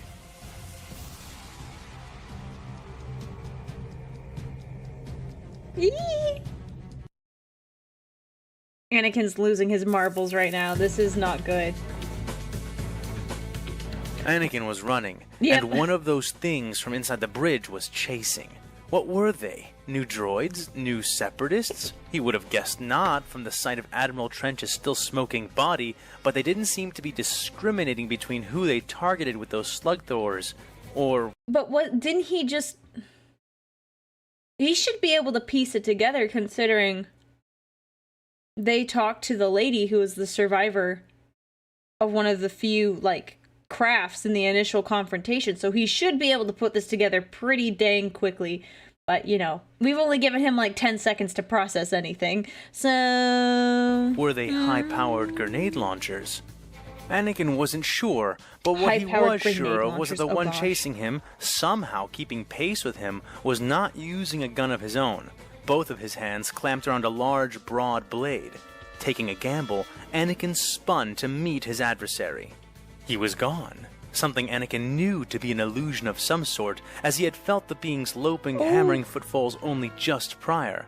Still, canny though he was, if it had not been for his skill and precognition, he would have fallen victim to Hastus's ploy, the massive Marine having read Anakin's intention to turn about in his movement, and leapt smoothly and quickly to the right, away from the Jedi's sweeping line of sight. From there, he coiled for an instant, absorbing all the force of his sudden leap and converting it into the power he used to fuel a lunging thrust. Normally, most enemies would be too stunned by the sudden vanishing of their pursuer to react appropriately to the second of time they had before his blade met their chest. But not Anakin. Yeah. Reacting instinctively, moving before his eyes ever connected with the hurtling form of the Astartes, Anakin backstepped out of the path of the blade's edge and put his gamble to the test. He whipped his radiant blue saber out, watching in mild appreciation as the huge warrior before him both halted his considerable momentum and swept his sword in to intercept Anakin's swipe with a slash of his own. Clearly both expected their swords to overcome the other, and as lightsaber met power field, both were proven wrong. The energy field containing the plasma and radiation which composed the lightsaber and the power field which gave the power sword its name repulsed violently when they met, the field sparking and filling the air with the smell of ozone and burning metal, while the saber seemed to bend ever so slightly as it resisted the focused edge of the enemy weapon. Okay, that's kind of cool, But the power though. sword did bear one advantage over the saber. It was heavy. Very heavy. The Marine roared like a beast, letting the sound be loosed through his helmet speakers as he twisted his torso, completing the follow-through on his swing and sending Anakin almost flying. No sooner had the Jedi managed to catch himself and balance his footing before the Astartes was on him again, aggressively pursuing, pushing his enhanced physiology to allow the Jedi no moments of rest. But Anakin made him pay for that mindless aggression. Against a normal opponent, the massive warrior may well have overwhelmed them with his furious, reckless attacks. But Anakin had been fighting against Asajj Ventress long enough to be well versed in how to counter that tactic. And despite the unnatural speed of the Astartes he faced, he was wielding just one blade, not two, and he was all speed, all power. Anakin swayed, allowing the sparking power sword to slide inches away from his body as he struck with his own weapon. The Jedi learned then that, while the power sword could repel a lightsaber, the armor of these new warriors could not. Anakin leapt back, kicking off of the chest of the enemy, and was not pursued, drawing his saber away from the scorched helmet of the Marine. That looks like a blood Anakin angel. had thought Makes that me maneuver sad. would not At be least this enough, art. had thought it was too little, too late. But when the warrior reached up and pulled away his smoking helmet, he realized this was somehow not the case. From his jaw to his now missing ear, the man had clearly suffered direct contact from the Jedi's weapon. His teeth were exposed on the left side of his face, some burnt away, many still glowing bright orange, as was the remnant of his cheekbone and the portion of exposed skull near where his ear used to be. Yet this warrior did not reach up in pain or horror, did not flinch or turn away from the agony of his injuries, and did not sway or seem in any way intoxicated. His eyes, bright green and piercing, never left Anakin as he dropped his smoking helmet to the ground and spread his legs, taking up a wide stance as both his hands took the haft of his power sword in a trained grip. "Trust me, friend," Anakin said as he swept his saber into several quick flourishes, taking up a stance of his own. "You do not want to do this." The warrior seemed to not understand him, something Anakin had fully expected. He found himself unexpectedly longing for C-3PO's unsolicited interjections, That would be especially very as helpful. the warrior gave a single, short nod and dashed forward. Anakin met his charge with a countercharge. He's like, mad respect, bro. That was a pretty good trick you did with your sword there. Respect. Alright, gonna get after you anyway. Sliding into his favored lightsaber form. He had been playing it defensively think it's before, form 4, much like his master would have done, allowing the enemy to create his own openings and taking advantage of them once discovered. But that had never been Anakin's style. No, he preferred to create his own openings, to dominate his opponent with overwhelming power. This was a mistake. Anakin's for in form- engaging Brother Hastus in this I learned, I forget what form Anakin fights in. There's like a bunch of different, and like the forms, it means like the different like fighting styles. I can't remember. For some reason, I want to say Anakin's is like 4. It might be 5 though. I can't remember. But his is not very common. The Jedi don't usually like to teach that one. manner, Anakin had removed himself from the center of his advantage as a Jedi, precognition and agility, and had moved into realms in which the Astartes held nearly all the cards. They clashed like a spike of ice meeting a tsunami, but not one composed of salty, chilled water. The wave which crashed over the determined pinnacle of Anakin's assault was made of molten, burning metal, and though he resisted mightily, Anakin found himself overcome. Yeah. He felt all the air rush out of his lungs as he was carried into the wall, managing to keep his saber up, his back now braced against the steel of the ship. Form 5. Thank Brother you. Hastis kept his wide stance as he laid on even more pressure, pinning the Jedi by the sheer force of his own two-handed slash. Anakin gasped, trying to pull air back into himself, trying to keep himself from being sliced in half by the unreal strength of the warrior who pinned him. His saber was shrieking, the containment field bending as it was braced against the power field. He could feel the heat, could smell the burning of his robes, of the skin around his good hand. Ooh. Wrecking time! The deep call was followed.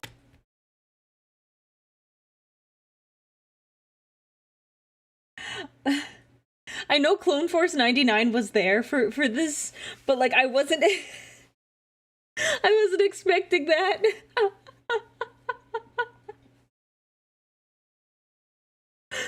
Oh my gosh, I wasn't expecting that. Wrecking time! Followed by a sudden jerk as the Space Marine was thrown clean off of Anakin, hitting the wall opposite them heavily. Wrecker is jacked. The Astartes whipped his sword out to catch the new attacker with its lethal edge, but failed to land a solid strike, leaving only a deep, bleeding furrow in Wrecker's chest. The huge clone didn't even seem to notice, arms extending to catch his DC-17M rifle, which had been tossed to him by his sergeant, and began to unload into the hostile he had pulled off of the general. The Marine hit the wall hard, but didn't hesitate either, rebounding off of it instantly, only pulled up short by Wrecker's sudden volley of near point-blank fire. Still, not one shot could land on Hastis's armor, the Marine using the flat of his power sword to rapidly swipe away at the incoming blaster bolts. Okay, that's pretty sick, Anakin though. had fallen to his knees the instant he could, dropping his saber and cupping his burned hand as he dragged a long breath into his flattened lungs. Put some ice on it. Captain Rex was there in moments, helping Anakin to his feet as Sergeant Hunter gingerly retrieved the General's cooling lightsaber. "General, are you alright?" asked Rex. Anakin coughed and nodded, leaning on the clone as his vision cleared. "I'll be fine. Is everyone here?" Rex nodded towards Tech, who had Echo in tow. He was helping to support the augmented clone, but Echo seemed lucid. Terrified, but lucid. "Crosshair stayed behind to cover Rex started. Not to freak anyone out, but this guy isn't stopping!" Wrecker yelled, still unloading into the Marine, and still getting nowhere with that tactic. Meanwhile, Brother Hastis had been making headway, step by step.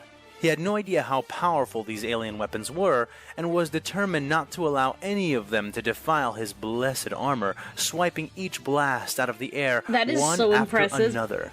But Dude, these you're bolts cool were for that. slower than bullets, and much easier to track with the naked eye, and Hastis found it almost easy to continue deflecting the blasts while advancing.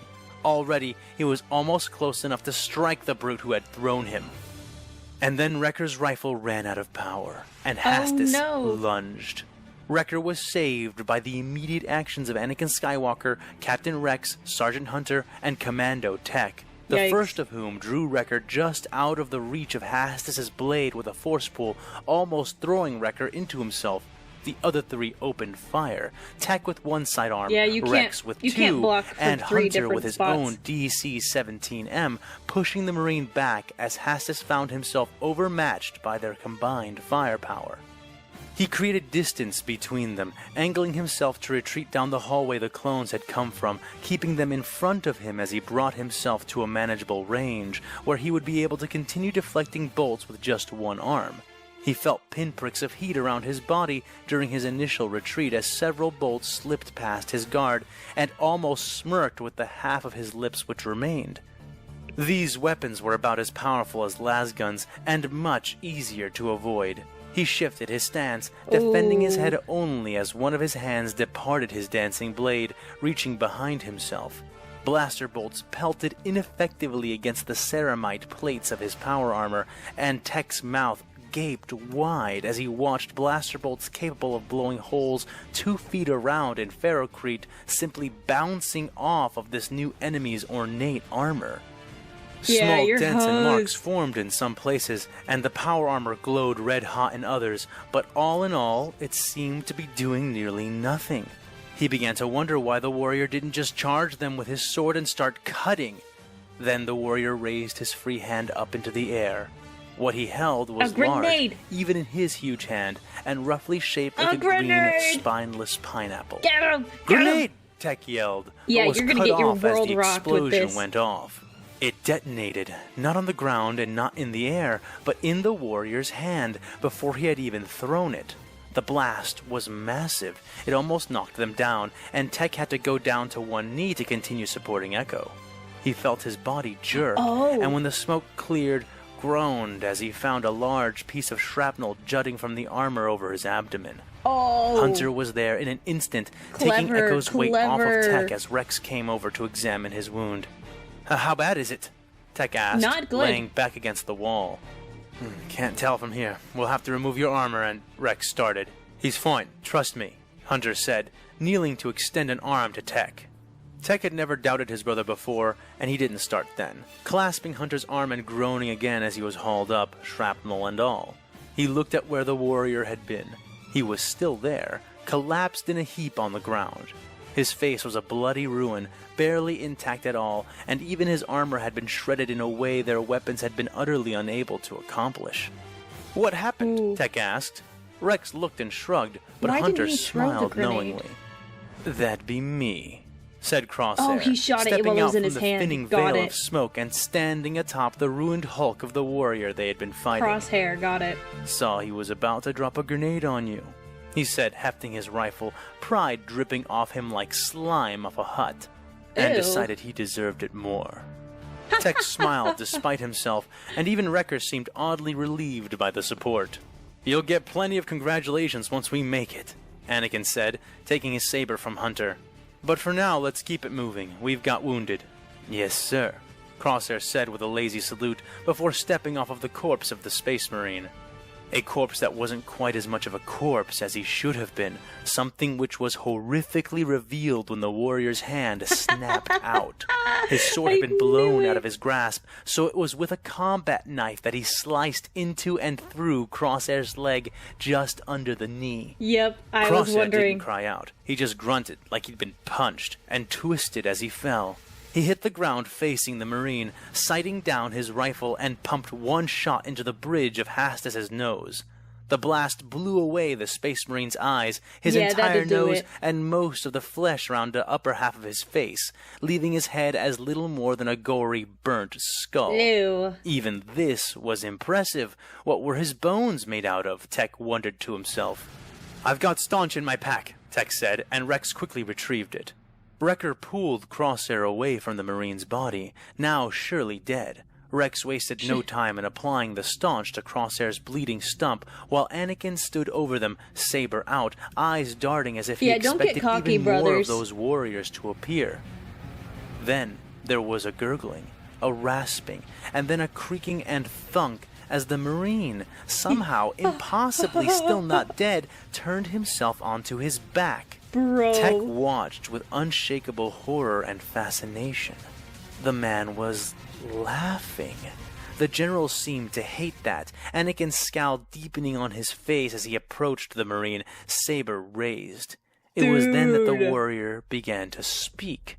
He was repeating something with what was left of his lips, over and over. Tech, can you translate that? Anakin asked. Tech blinked. Can I? Oh, right. Just one moment, General, Tech said as he activated his recording equipment and pulled out his datapad. They're giving In a few us, moments, oh he my had gosh. the translation. He's saying What is the Emperor's will? to serve the Emperor's will, that Serve the we Emperor's fight will. and die. Fight. It is our duty. And he just is keeps your repeating duty? it, sir. Yeah, oh my Anakin gosh. nodded Oh, and that opened goes his so mouth hard. to speak, but stopped when the Marine before them proceeded to sit up. Anakin was having none of it, and moved quickly, swiping his blue blade of light and snipping off the Marine's head. Yeah. The bloody thing toppled off of Hastus's shoulders and dropped onto his legs as his body remained sitting upright. Anakin released a breath he hadn't realized he'd been holding as several seconds ticked by. Every blaster and eye aimed on the now most certainly dead form of the Space Marine. "All right, let's get moving," the Jedi finally said. And with Wrecker helping to support Crosshair, Rex supporting Tech, and Hunter supporting Echo, Anakin led them out, grateful for the lack of any significant droid presence on their escape. It was as they were nearing their shuttle entrance to the exit that Anakin actually asked about their mission. "Echo, did you manage to get the codes to Mace?" The cybernetically augmented clone shook his head sorrowfully, and Anakin felt a sharp pang in his nerves as he considered the implications of losing both Mace Windu and his own master, along with millions of clones, all in one failure. "The bomb didn't go off, sir," Echo said quickly, seeing the change in Anakin's face. The Jedi sighed in relief. "Then what happened?" Again, Echo grimaced. I think I made first contact with them, sir. The faction that Warrior and the hallway belong to. They seized control of the ship's computer, so they have control of the bomb now, too. They haven't detonated it yet, but honestly, sir, that might just be a temporary stay of execution for Anaxis, so I advise General Windu to retreat." Anakin nodded but scowled. It wasn't as bad as losing Mace Windu and Obi-Wan, but having been forced off of Anaxis would greatly hinder the war effort. As they entered the shuttle, Echo seized Anakin's arm. "Sir, look, I know you may not have a lot of reason to trust me, as I am now. I know that you probably don't agree with me telling General Windu to retreat from the planet, but, sir, if you had seen what I had seen, if you knew the enemy the way he made me know them, we aren't ready, sir. We are so not ready that it's going to take a miracle to save Axum. We're doing psychological maybe even to save warfare, the but it's the Republic." truth. And looking into Echo's eyes then, and remembering the warrior, remembering the strength of him, and how many of them had been on the bridge, remembering the words the warrior spoke as he fought through impossible wounds to continue a fight with an enemy he didn't even know, Anakin realized he believed him. He said as much to Obi-Wan when he next saw him, and Mace Windu after that. And then, of course, he reported this to the Chancellor as well. Then it seems we must become prepared," said Sheev Palpatine, no more than a diminutive hologram in the center of a desk around which all the aforementioned Jedi sat, Anakin included. "This is the second place this new outsider threat has appeared. I am leaving the Axiom system in the hands of Jedi Master Ki-Adi-Mundi. You are to bestow your forces onto him for the time being. In the meantime, you are to go to Rothana, where the survivors of our first contact have gathered. From among them, I want you to form a team of witnesses and experts, if there are any to be found. Measure out this threat, and then come to me with your results and your suggestions." The Jedi bobbed their heads as one. Yes, Chancellor, they intoned. The small blue image of Palpatine flickered and smiled. "Good luck to you three, and remember, the very fate of the Republic could hang in the balance. Do not fail, and may the Force be with you."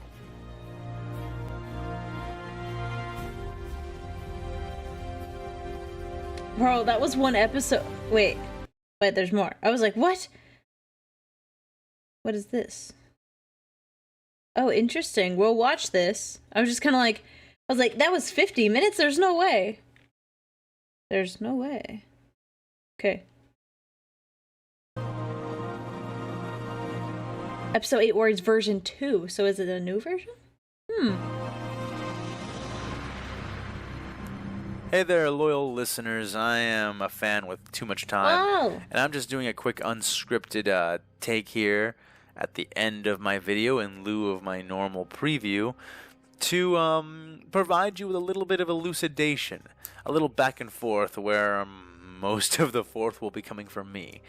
But still, I think that you all are interested in and deserve to know what goes into how I determine how these scripts are written and how these stories turn out. That seems interesting. And there's 2 big rule sets that I follow. One. Should we watch this? Should we watch this, or should we continue to watch the series? Because I can watch this on my own time. Huh? Hi.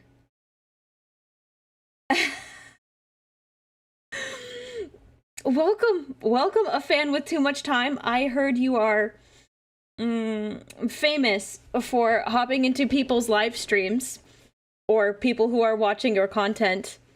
I very much am enjoying. I really like what you've done so far. I'm a huge Warhammer girly, and I wouldn't say I'm a huge Star Wars fan, but I definitely like their Clone Wars series. So I'm loving what you've done so far, because we're on episode 8. And I'm curious, because I really like your writing so far. So thank you for joining us. I know some people were saying they were going to tell you. I was like, please do not. I didn't want them to bother you, but it's good to have you here. I'm now like sitting up. I do this at times. Yes, that's what I heard. I've been treating this like movie nights. And honestly, your episodes go by. Like, they're so smooth. I don't realize it's been like 30 minutes.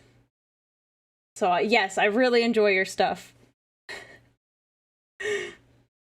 So, okay. So chat. Do we keep? Am I awake now? Yes, I'm awake. I'm very much awake. I want to know how you write everything, how Fan writes everything, but also I want to listen to more content. Are we going to listen to how he makes the content, or are we going to keep watching the series? That's the question. Because I will watch this later. High praise. I hope you continue to enjoy them. Of course. Oh my gosh. I mean, your writing is wonderful. This one is up to you, but it suggests it helps lay the groundwork for future episodes. If that's the case, then I'm inclined to listen. I am kind of curious how all of this gets set up, because the writing is fantastic. I want to listen to this first answer, because I want to know what his rules are for writing the scripts. LOL, feel free to keep watching. I'm going to listen to this first question, how you answer it, and then I'll go from there. And I'll watch the rest of it later. Please go follow A Fan With Too Much Time. This is wonderful. I'm only on episode 8 of like 73. Please go follow, like, subscribe. I think you have a Patreon. Join that. Do all of the things. Okay? Everyone, you heard it here. Okay, I'm gonna listen to this. Question. The answer to this question. One rule set is comprised of basically just one rule, and the other one of a few more rules. So let's go ahead and get right into this. And again, this is a bit unscripted, but I'm gonna try to get through it as quickly as I can. So the first rule, big rule, most powerful rule, I like the rule tapping. that comes before all other rules is this: the narrative is king. I'm here to tell a good story, an interesting story, an entertaining story. So if you're expecting me to say, and Sidious called up Dooku and they got together 1 billion ships from the literally millions of worlds that they have under both the Confederacy and the Republic, and they went forward and smashed the Imperium forces, blah, like, okay, that's not gonna happen. That's boring. Even if that can happen, in a certain future, if that was a story I was going to tell, I would just write a forum post about it and to discuss it on Reddit and have fun in that way. But I wouldn't go through all this trouble just for a lackluster narrative. I'm here to tell a good story. Equally, if you think that I'm just going to have the Imperium drop out of the warp right over Coruscant, and then as the battle is joined and the entire Republic Navy is mauled to death by Vortex Nova cannon rounds, they drop a bomb on Coruscant and viral bomb the planet, which, I mean, okay, you do have to admit, that would be an amazing an amazing fireball. I mean, It Coruscant is so would. big that it caught its own rings. But That would be really being awesome. said, as cool as that set piece would be, it's got to be earned if it exists at all. Yes. I'm not just going to have one side casually defeat the other side. Things will be interesting. The story will be good. I It must be appreciate that. good. I like because that. if it isn't, it's not really worth telling. Interesting Based. scenarios, that's for Reddit, that's for forums, that's for a post. Interesting stories, that's what we're doing here. So that's the first rule. The narrative is king, the story comes first. Second rule set, we'll call these the general rules of judgment. And these are what cover my standard view of things. Again, story is king. So even if I deviate from these, know that that's ostensibly the reason why. But without further ado, let's go ahead and jump right into the rules of judgment. So in regards to Star Wars, Serious. the Star Wars mainline films will take precedence over all other lore. And by the way, all this is in my discussions tab, along with a few other tidbits and treats that I'll leave for you to discover. But yeah, that's in my discussions tab on YouTube. So, in Star Wars, the mainline films will take precedence over all lore, with like a single exception I'll get into later on, because again, it's literally for the narrative, but it's such a big exception that I have to put it into the general rules. I'll try to be as consistent with this kind of thing as humanly possible, but the way it'll go is mainline films come first, followed by other live-action media such as Rogue One and The Mandalorian, and then that will be followed by canonical animated media like Star Wars, The Clone Wars, and Rebels. After Star all Wars, of this, The Clone Wars is the best. Legends will fill in the gaps. And yes, I will be incorporating Legends material as much as I can and as much as possible. A lot of you new Star Wars fans may not know this, but the expanded universe was just so massive, it had so much in it, and honestly, it was much more adventurous than what you see with Disney. It sort of gave you the impression that, like, blasters were a Republic technology. That when you got outside of the Republic and then later the Empire, you actually would find that most aliens had developed their own weapon systems outside of blasters. And sometimes they're just blaster equivalents, like the Chiss had masers and super masers, blasters and turbos. That makes sense. I think those two rules are great just for my context later. I will listen to the rest. We're going to go to the next episodes. That makes sense. Honestly, I like the idea that the focus is on the narrative being the most important piece. Because, even though I love Warhammer, and I'm like, yeah, absolutely, Warhammer would totally wipe the floor with Star Wars, in my personal opinion. That's not a fun story. Like, I like the fact that some of the fights are challenging and hard, and Anakin and a bunch of the Clone Force 99 they had a really hard fight, and I hope I want to see more of that, because I really like that. It's not too easy. I like that. All right. Episode 9.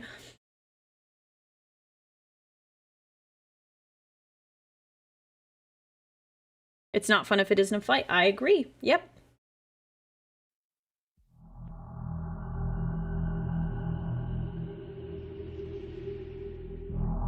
I'm getting spoiled with all of this, content. It's wonderful.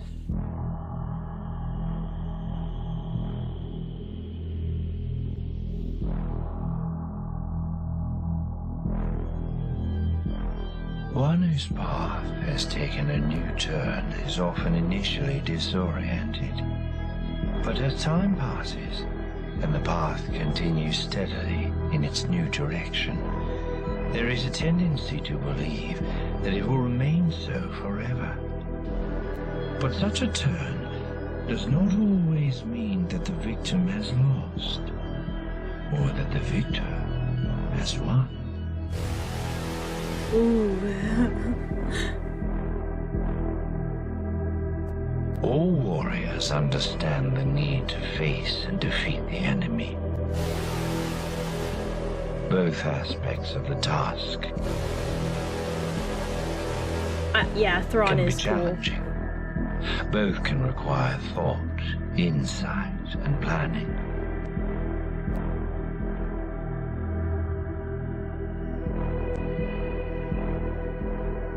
But a warrior may forget that even the task of identifying the enemy can be difficult. And the cost of that failure can lead to catastrophe.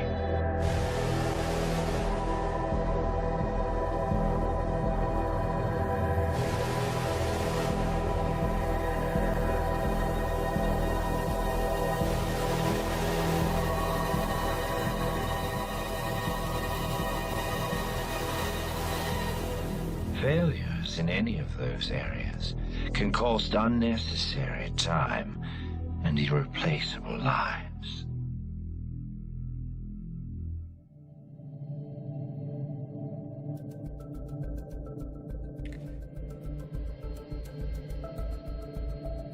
She entered, brazen as her station allowed, dressed in what Orion assumed to be her most comfortable naval uniform, and flanked by 4 of her guards, one of whom was the captain of that guard. She had all the bearing and air of a woman going into a war council, which was much as he had expected her to react. It was how the vast majority of Imperial officers of any branch behaved when he invited them to anything that wasn't strictly a war council. So when Admiral Rolla froze at the sight of him, he did not take it as a slight or insult, but as part of the due course. He was standing beside the table they were to share, a simple thing of wood and silver, wide enough to hold a hefty course between them, yet not so large as to wordlessly invite many more than 2 occupants, particularly with only 2 chairs being present. The room itself was an abandoned chapel, large enough to sit a few hundred, which made it pathetically small by comparison to what was standard. It was clearly in disuse, dusty, abandoned, with most of the pews cleared away, leaving a large expanse before the lectern where sat their modest table. Oh, so he's got the mood, The room was lit by too. torches, the lumen strips in the ceilings and walls either broken or subpar after so long without proper maintenance. 2 space marines accompanied Orion, his 2 most trusted honor guard. I'm sorry, And this while is okay. Gentlemen, Battle Brothers, take notes. To go on a date with a lady, even though that is clearly not what he's doing. A lot of food. Get a lot of food. Pick a very nice location. And then set the mood. Candles, torches, the stained glass. Maybe don't have your first date in like a cathedral though. I think that'll really freak her out. just my 2 cents on that part. Maybe don't have your first date in a cathedral or a church. Unless she's into that. I'm sorry, it's so dumb. This is supposed to be so serious, and I'm like, it's time to be goofy. You should also check out the Admiral Thrawn video that is connected to this series. Okay, I'll write that down right now. Where's my pencil? Oh, there it is. Okay, 1 second. I'll write that down. Admiral Thrawn. Admiral Thrawn. We'll make sure we watch it, because if it's connected to this series, there's probably a good point in time to watch this. Nutrient paste? No. You have to pull out all the stops, not the nutrient paste.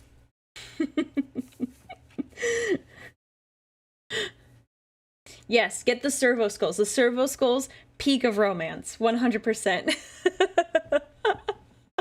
But Aurelia, how's the Emperor supposed to give his blessing if it's not in a cathedral? I'm just telling you, you gotta know the girl a little bit more before you take her to a... Take me to church. Before you do that. You gotta... See, if you know her and you feel comfortable doing that, then it's probably fine. But I would say if you don't really know her, don't start at the church. I think that is reasonable advice. As a girl myself, I can say I would be concerned. Be very concerned. Okay, I'm gonna be serious now. Where am I? Fully armed and armored, Orion, most notably, was not. He stood in a deep blue habit, tied about his waist with a Oh. golden tassel. On his chest stretched the Imperial Aquila. Oh, so he's not and even wearing robe his was armor. lined with gilded thread. But outside Oh. of these details, his robe was plain, finely made, but He is going certainly modest. informal. She looked at him as though she had found him standing naked, and it was not lost on Orion that this was likely is- the first time she had Yes. ever seen a space marine unarmored, Yeah. and likely it would be the only time she ever saw someone of his rank in such a state. Oh, he got the custom But art. Orion prided himself on his tactical deployment of humility, a weapon all too accessible, yet too often neglected by the men of his order. In response to her expression, he gave the clever. bear's hint of a smile and pulled her chair out, gesturing towards it. That. Do that. Pull the chair out. Do that. Be chivalrous. Dang it. That is... He is really... It's not Riz, but he's being really smart and, like, flattering her. Which is really good for the politics he's about to pull here. Rolla nodded to her guards, and Orion knew from the slight pause which followed that she had given them orders. They departed, moving to the four corners of the room to create a perimeter, while Orion's honor guard backed away enough to not be intrusive, but remained at either side of their chapter master. As she came forward to take a seat, he crossed over to his own seat, a much larger chair made to accommodate his size. Once she sat, Lord Admiral Rula looked across at Orion. Her face was a mask of cordial neutrality, something he knew she could fake readily, thanks Yeah. to her augmentations, which also provided her with the beauty of a much younger creature.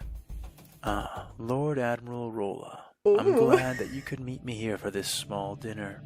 It is not often that I am afforded the privilege of dining with the Lord Admiral of the sector herself, he said. She raised an eyebrow in response. I would too. see. I'm sure it will not surprise you to know that I have never had the privilege of dining alongside an Astartes, much less one of such a profound rank and seniority. I do not expect that such an event comes lightly or without cause. Orion nodded. Indeed, there is a great cause to our meeting here, Orion admitted. But I am sincere when I say it is a privilege. I worked closely with your predecessor for a time, before the Battle of Uxinil's Heart.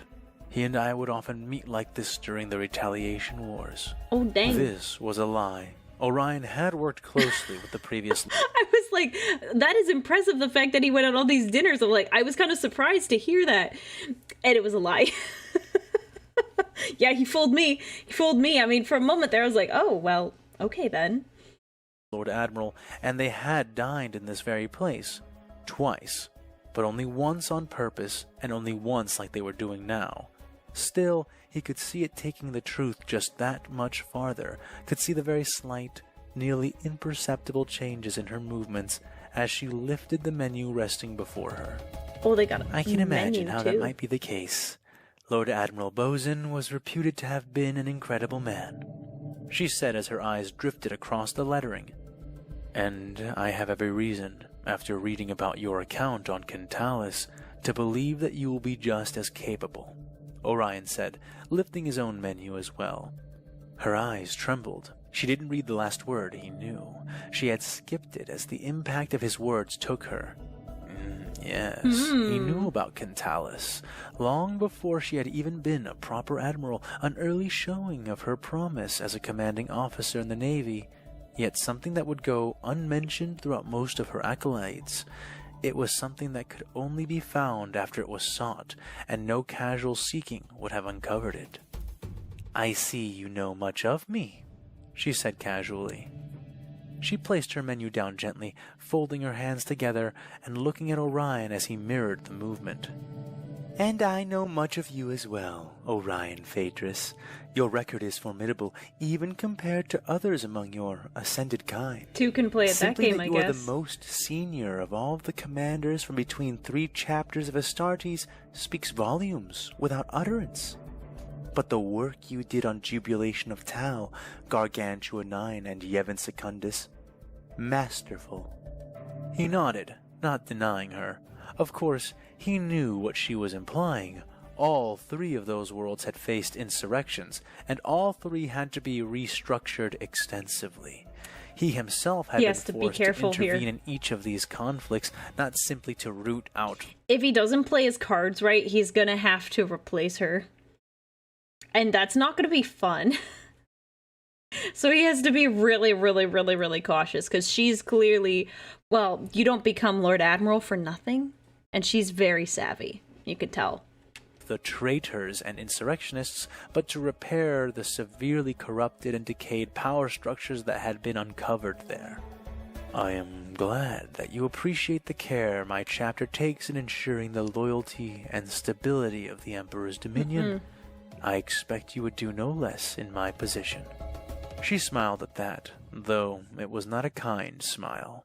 Of course. We must all do what we can as our duties demand. Politics. And yet, forgive me for saying so, but many may consider such duties to fall under the purview of the Inquisition. Others who are less dedicated or daring may even consider it an overreach of your authority. Orion felt his eye desire to twitch, but smothered the impulse. Discipline was his greatest weapon, and he was never unarmed. Still, he had to commend the Lord Admiral. Okay, I love that. I'm gonna write that down. Discipline? That's a great line. Was his greatest weapon, and he was never unarmed. Dang, that's good! Oh my gosh! I'll put that above my desk or something. That is fantastic. Some of these lines are just wonderful. There we go. Okay. Sorry, I needed to write that down. That was really good. She had a way of cutting to the point with a touchless blade. Lord Admiral, do you know much of the Cascani insurrection of Yevon Secundus? He asked.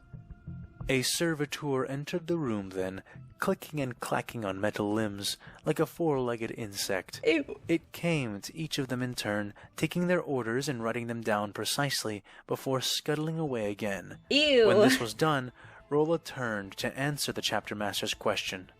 I was referring to the Prokin Rebellion, actually, she said. Yes, I suspected you were. I'm sorry. There was something about when he said that line, just the glassy-eyed stare just kind of made me laugh. I can't explain why I laughed. I just thought it was funny. Yes, of course, it's a very good quote. Very good quote. Oh gosh, the glassy-eyed stare. Whew. But do you know of this prior event? He pressed. I'm afraid not, she said. Orion leaned back in his chair. I was a battle brother then, a tactical marine. My whole squad of 10 had been sent to Yevon Secundus to put down a heretical insurrection. Rebels, worshipping some kind of fertility god, had started capturing and sacrificing members of the nobility, as well as sabotaging off-world grain shipments. He sighed heavily, Fertility and god. though he desired the Interesting. impression it gave off, this was no feint. The memory weighed heavily on him. It had truth and the power of truth in it. So we found them. We killed most of them, took their leaders prisoner. It was easy. A near complete waste of our time. He said, Why capture their leaders? The Lord Admiral asked. Orion smiled a sad smile. It was the real reason we were there. My chapter didn't care if this planet lost a few grain shipments, or if a few haughty nobles were eaten alive on a planet-wide vidcast. The reason my chapter responded was because these heretics, they were killing in the name of a god, a foul, unknown god, and we needed to root it out. He could see in her posture, though You not gotta in her figure out, face. you gotta fill in all the cracks. You can't just let that heresy go unchecked. It's not like, oh, they're just regularly rebelling. you don't want that. But if they're rebelling in the name of like chaos or some other evil entity, no, you got to fix that. That she didn't quite understand. You see, Lord Admiral, rarely, I mean truly rarely, is it the case that an insurrection purports to worship a god of any kind and is in truth worshipping nothing. Normally, it is some kind of Xeno or charismatic rogue psyker, or worse. Even more important It was this thing that we were hunting, and so we took their leaders prisoner in order to interrogate them, to force them to reveal the location of their gods. Orion shook his head. They did. On the first night, in the first hour, they told us. Oh, wow. We did not believe them, and I personally aided the chaplains in forcing them through every single measure and method of truth extraction that they could survive. Oh, and I yet, don't want to think about when that. they lay broken and chittering at the end, the answer was the same, and it was a terrible answer. She leaned in, and he continued.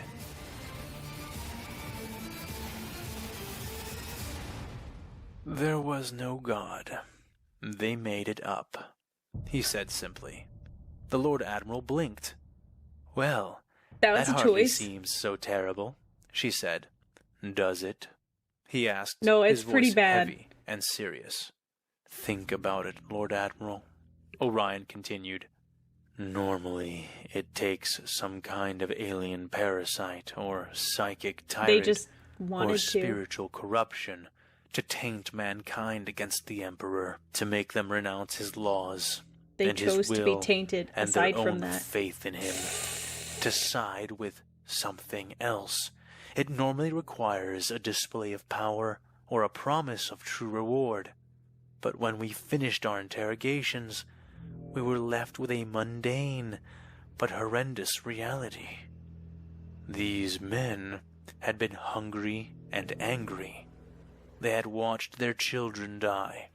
They watched their wives waste away and their brothers and sisters pass into the grave pointlessly. The men and women of the Imperium are always willing to sacrifice for the Emperor, but it must be for him, for something. But the High King of Yevon Secundus starved and ruined his people day by day, year by year, out of sheer negligence and incompetence. So great was the menace of his own administration that he was the source of this profane god. He compelled it into existence, for it was only through the use of this made-up entity that the rebels could fight him. And they fought him rightly. Interesting. The That's words not were how like I was balls of taking hard that. ice being thrown directly into the Admiral's face. How can you say that? Serving the planetary governor is serving the Yevon Secundus. Not if it's more produced than the nothing, Emperor. Orion interjected. What it shipped out was always dwarfed by the expense of what it shipped in. The world had once been an agri-world until the High King and his line, drunk on delusions of grandeur, attempted to convert the planet into a hive. He had no plan, barely enough resources to attempt the lunacy of his design, and no consideration for his existing infrastructure. He destroyed his planet, destroyed his people, and was content to let his whole world choke. 3 half-built hives and a ruined system of grain farms, all he had to show for it, and everything he was willing to settle for. And because of that, the people of his expiring world served nothing but the indulgence of their High King's utter lack of fitness. Rolus and Durin nodded, her movement sympathetic and genuine. So you left the first time, she concluded. Orion laughed. We shot him, he said. Yeah. We shot him, and his son, and his 2 daughters. Painless deaths. Better than he deserved. So, what exactly is the point of this story? Rolla asked. Orion leaned in this time. Are you going to be The High this guy? Queen remarried. Her new husband became the new High King, and his son their successor. Wait. When me Why didn't you get her too? Even if it was by marriage. I wonder if she made it seem like she's like, oh, like that was just my husband. I was siding with the people all along and I disagreed. Honestly, in my opinion, they probably should have just wiped the whole slate clean. Legitimacy? Yeah, but then you could have picked someone, I think, who would, like, you pick your person. Pick your person that you want in charge.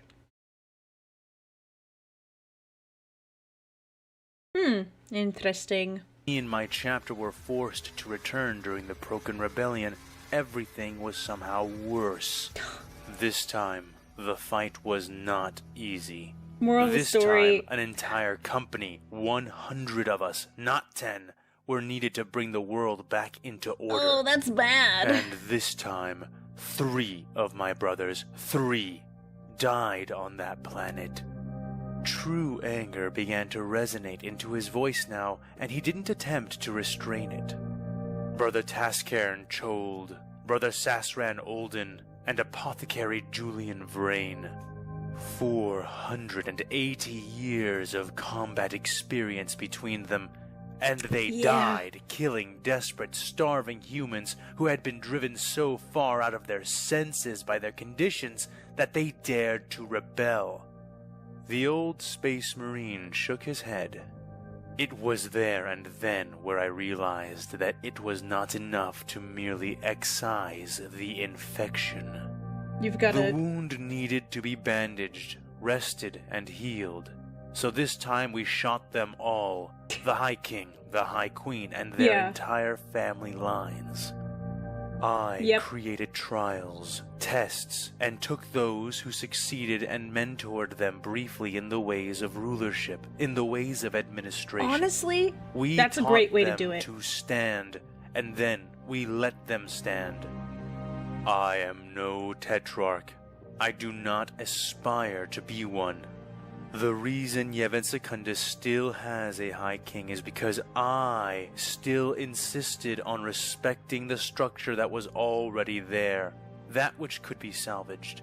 As I was then, I am now. Honestly, it's a good plan. I like it. The half-mechanical servant placed a dish of... Like, everyone's like, oh, they're control freaks, but honestly, if you want to maintain an empire, you've got to do stuff like that. It's not very fun, and it's pretty cruel sometimes, but if you need to maintain a massive empire like the Imperium, you gotta do stuff like that. And that's why it's grimdark. of spiced void eels before the Lord Admiral, all artfully displayed, each wide mouth filled with a candied Centurion apricot. Ooh. He resumed after his own dish. A steaming bowl of something blue and very hot was set down. Of course he got something blue. It smelled like wet plaster and somehow left a metallic sting in the Admiral's nostrils. So then, I can assume that, since you are now as you were then, you are eyeing the power structure of our isolated forces. Is that right? She asked, picking up her utensils and cutting into the supple flesh of the first eel. Perhaps I would be, if one existed, Orion said. But if we are no longer abiding by the rules of commander seniority, then there is none. There is no Imperium here. What there is an aging battle fleet, 3 Space Marine chapters, many extremely varied regiments of the Imperial Guard, several overloaded black ships full of volatile psychers, and thousands of transports housing almost 15 planets worth of civilians who will all soon be arriving at this system. There is no Departamento Munitorum. That is there an is insane no Segmentum amount of Command. civilians. There is no Terra, no Astronomicon, no High Lords. There is just us, and soon there will not even be that. The Lord Admiral wanted to protest, wanted to refute his statements, but she couldn't. Not while he was looking at her, not when she had no way of refuting his words without resorting to delusion. He could see it in her artificial eyes, still too human to hide her soul underneath. Then, what do you want from me? Command of the fleet? Command of the transports? She asked sarcastically. He didn't take her bait, didn't flinch as he proceeded. Work with me, Lord Admiral. Stand with me, not under me, but alongside me. Put your trust and your weight behind my chapter in the negotiations to come. The Imperium is not here until we make it here. Help me do that. The Lord Admiral stared into his burning golden eyes for several long moments, judging him, his words, his worth, and his loyalty. And that was as it should be. After all, he had done the same before ever meeting her. Ultimately, her response was a heavy sigh as she placed her fork down, a juicy chunk of pitch-black eel flesh still attached to the end. I will agree to hear you out, she said. Okay. Orion smiled, but suppressed most of it, restraining his expression to a subtle grin as he nodded, lifting his own spoon and dipping it into the bubbling concoction before him. He had her, even if she didn't want to realize it then. Already she agreed with him, and now the rest was merely a matter of social formality. Thank you. That is all Well that done. I can ask. Yeah, well done.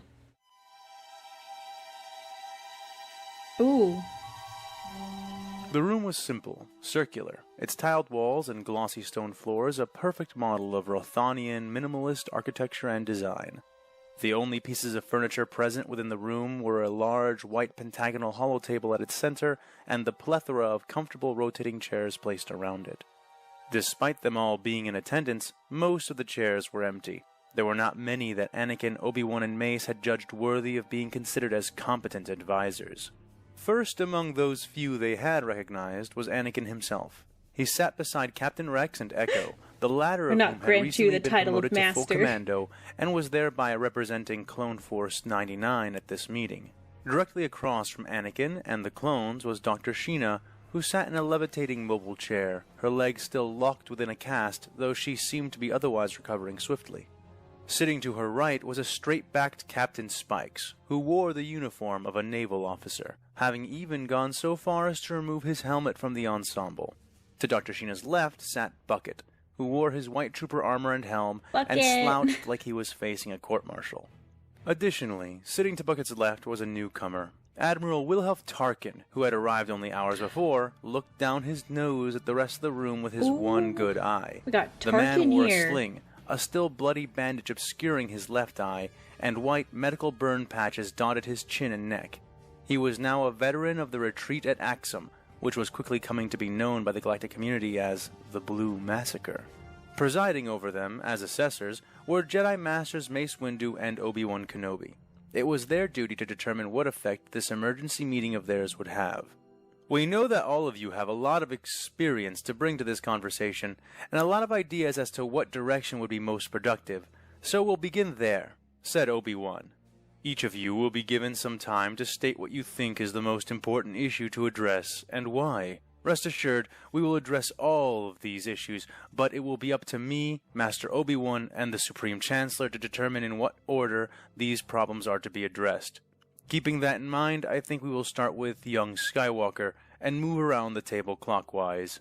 Mace added. Objections? He asked. None were raised. Good. Then Skywalker, please begin. Anakin stood up from his chair. His face was fierce, but controlled. We lost 27 Jedi, including Master Ki-Adi-Mundi, in the retreat from Axum. Nearly all of them were killed. 27! I mean, I know there's like... I forget what the number is, but like... hundreds? Is hundreds accurate? I actually don't know. There's a lot of Jedi, but still 27 is huge. In personal combat with these Astartes, General. Thank you, Echo. Astartes. And I know why. I realized it while fighting the one I encountered over Anaxis. They're fast and strong, much faster and stronger physically than any droid or even Sith that we have been made to face. So naturally, when I began fighting him... Okay, so I was wrong. There's like thousands. Some people are saying 10,000 Jedi. So 27 is chump change. 27 is chump change. Don't worry about it then. Whatever. It's only 27. I treated him as I would a Sith or Jedi combatant. The moment I did that, I began to lose badly. Because they aren't Force sensitives, Obi-Wan said, the revelation mixing awe into his voice as he spoke. Wait, Mace interjected. Do you mean to tell me these Astartes are managing these feats entirely without the aid of the Force? Hard to believe, I know, but we need to start believing it. Start training the remaining Jedi against it. These new warriors are not using precognition to guide their strikes, and trying to preempt them that way will only allow them to catch you by surprise again and again until you recognize what you are facing. We need to fight them the way that we fight Magna Guards and Commando Droids, but with a few alterations. There are certain forms that we cannot use against these enemies. Their swords are heavy, and they have more than enough power to move and leverage them with ease. Parries and blocks using Makashi won't compensate well. It could mean instant death. Busting out the forum names. I love the it. Gemso won't work either. They're faster and stronger than us. We cannot overcome their physical strength and speed consistently, and without that, aggressive forms cannot hold. I think Anakin was cut short as Mace raised his hand. You have made your point, Skywalker, but your time is up. What is your suggestion? Anakin barely restrained a glare, but sighed. Yeah, I'd be mad continued. too. What I'm suggesting is that we need to retrain the Jedi Order as a whole to deal with these new enemies. If we don't, then we're just going to continue losing knights. With that, Anakin sat down, and the turn passed over to Captain Rex. The clone stood, dressed in his customized blue-tinted armor, his helmet placed on the table before him. Yeah, we love Rex. Permission to speak freely, generals? He asked. Granted, said both Obi-Wan and Anakin. He coughed to clear his throat. I do not mean to dismiss the weapons given to us by the Republic. They have worked well against the clankers and militia that the Separatists have been throwing at us. So what I'm going to say may seem hard to believe, but it needs to be said, and I believe it needs to be acted on right away. Rex pulled his left blaster pistol out of its holster and slid it onto the table. We need better guns. To further punctuate his point, the clone pressed a button on the side of his helmet, sending its data to the holotable, which promptly displayed said data as a three-dimensional blue image. It was the Space Marine they had been fighting, viewed from Rex's perspective. The assembled experts, clones, and Jedi watched as Rex, Tech, Hunter, and then Wrecker, after he had finished reloading, unloaded a torrent of lethal blue bolts into the large yet defiantly nimble form of the Astartes. More than half of the bolts were deflected, and yet several got past the warrior's guard. The blue bolts splashed and hissed against his armor, landing in volleys that would have downed super battle droids. But against the Space Marine, they seemed to do only superficial damage. Then the image changed, displaying an altered HUD as they watched from Crosshair's point of view, the scene a twisting, confusing mess before it halted abruptly with a view of the Astartes' bloody face, which lasted all of a millisecond before Crosshair blew it away. The Marine's eyes popped like grapes. Burning skin flayed off his skull by the high-energy particles of the shot, revealing the resilient bones underneath. The image then fast-forwarded to the moment when the Astartes, little more than a smoldering skull atop armor at this point, sat up. The image froze. That would be so scary. I don't know how or why, but energy blasts and ion bolts are not cutting it. Our EMP grenades would likely do very little damage to them as well. These are clearly not droids. We need weapons that can kill these things with a headshot, or better yet, weapons that can penetrate that armor. He pressed the same button on his helmet and disconnected the feed, turning the image off. I hope they saved a piece of their armor. We needed them at Pazab. We needed them at Anaxis, and we're going to need them. Okay, so I say I hope he saved that, but like, I want Warhammer to win, but I like this story too much that I want them to have recovered parts of that armor. Worse and worse the longer we don't have them. So my suggestion is simple. We get them, invent them, buy them. It doesn't matter, but we get them ASAP and get them in the hands of the troops fast. That should be our most immediate concern. It's very practical, Rex. Thank you, Rex, said Obi-Wan, giving him a nod as the clone sat back down. Very practical. Next was Captain Spikes. He stood up, formal, straight, holding a datapad in his right hand.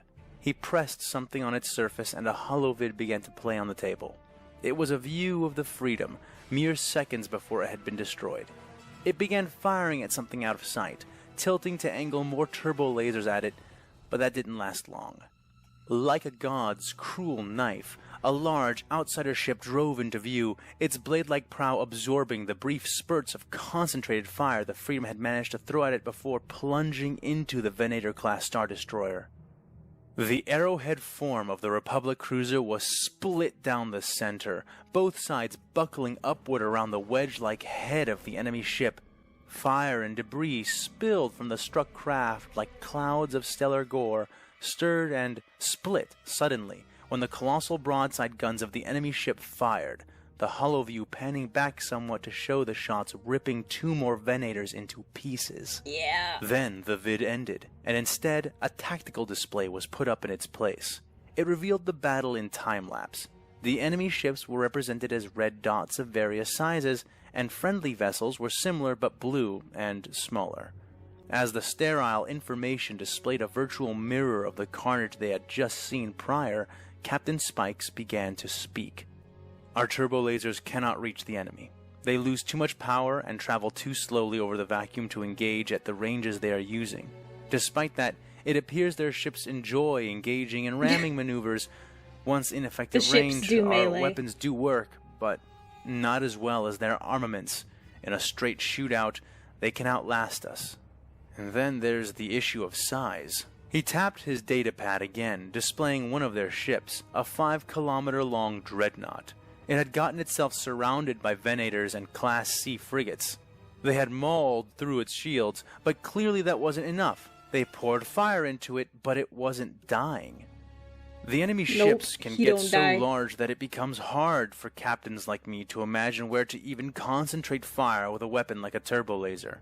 Proton torpedoes, concussion missiles, basically anything that explodes, these have been shown to be more effective, and still their payloads aren't packing enough for a decisive victory.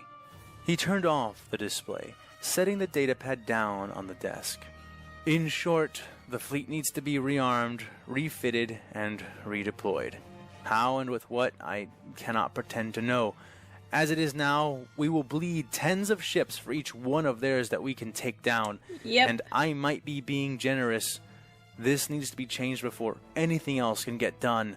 The Jedi won't have to fight the Astartes, and neither will the clones, if we can just fight off the relatively few ships they do have. We need— Thank you, Captain. Your recommendation is received. Mace interjected. Mace Spikes is just like paused, to the point. Nodded once, and sat down. Dr. Sheena frowned as all eyes moved on to her. Pass, she said, her voice weary. Come on now, I'm sure you've got some kind of suggestion for us, Obi-Wan prompted. She sighed, straightening in her seat. Get the Senate and the Chancellor, all of them, put them on a Mandator II dreadnought, and make it the new capital of the Republic, the doctor said. Every eye went wide. Oh my Just gosh. like that, Obi-Wan pressed. She sighed said, again, "This more we are in heavily, huge ample trouble." brow creasing. Look, I'm just being realistic. The amount of advantages we have over the enemy are finite, extremely finite, but also extremely, extreme. From all the data I have, every single thing I have been able to examine, it seems that their form of FTL travel does not abide or become impeded by mass shadows. I do not know if this is because they can somehow go through them without colliding with them, or because they can maneuver around them while remaining in hyperspace. The point is, they could go from anywhere to anywhere. Maybe this isn't true. Maybe there are other things which divert and impede them that I simply do not know about yet. But if it is true, she said, trailing off, then we won't be able to keep them out of the core. Or off of Coruscant by holding hyperspace lanes, Anakin concluded. The warp Dr. is Sheena a snapped her totally fingers. different animal. Exactly. Give the angry one a prize. Any moment now they could be departing from the Axum system straight to Coruscant, angry one. and we wouldn't be able to stop them, but we would still be able to beat them there. What do you mean? Mace asked. They are slow, Dr. Sheena said. Their FTL technology is much, much slower than even what a cheap commercial hyperdrive can provide. They're unstoppable, but not inescapable. We cannot save Coruscant, but we can save the Republic. By effectively abandoning our traditional seat of power and going into exile, Mace said, his tone suggesting that he was not a fan of the prospect. Dr. Sheena shrugged. I've made my suggestion. Windu nodded and all eyes slid from the doctor to her companion, the clone trooper Bucket. I think I'll pass. I'm not really here because I'm a good he started to say. Oh, no, you don't. They made me be constructive, so you better say something, or I'll never let you off this assignment. Dr. Sheena snapped. Okay, then. The clone groaned loudly, putting his helmed head in his hands before standing. Okay, so I'm CT-7226, but my friends call me Bucket because I once got my head stuck in my helmet for almost 2 months and he said, trailing off for a moment as all watched on. Well, anyway, story for another time, I guess. I didn't really fight them.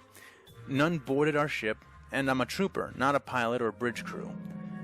But I do know this. We were headless for a good while there.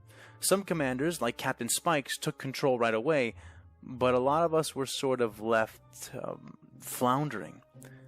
I don't know if that helps, but I feel like we would have done way more damage if any of us had known what we were doing. Exactly, said Tarkin, standing up and speaking for the first time. Bucket gratefully sat back down as Tarkin continued. We've all seen the reports. We've all seen how first contact with these hostile outsiders was carried out, and that is to say, abysmally. And while I mean no disrespect to those assembled here, I feel compelled to go further. Tarkin turned to face Anakin then. You did perhaps the best in this example. You and your team managed to shut down the droid army, recovering intelligence along the way, and managed to self-extract despite unforeseen complications. But you did not retrieve the enemy's body, nor his weapon for examination. You did not take him captive when he was all but disabled. Anakin frowned. Okay, I'm surprised they didn't even get a weapon off him. Moving now to look at Mace Windu and Obi-Wan. And you two were in charge of the forces defending Anaxis. You chose to retreat in place of contending the ground. Retreat from Anaxis, the site of the most prestigious war college in the Republic, as well as the site of the Azerite shipyards, which were being used to resupply and construct our reserve fleets. All of this despite the enemy not even physically being there to contest the area. These outsiders had control of a planet-cracking bomb, Obi-Wan protested. What would you have done? Remained and risked losing the war for the Republic? Tarkin shook his head and sighed. It did not even occur to you, because of where your minds are, or rather, where they aren't.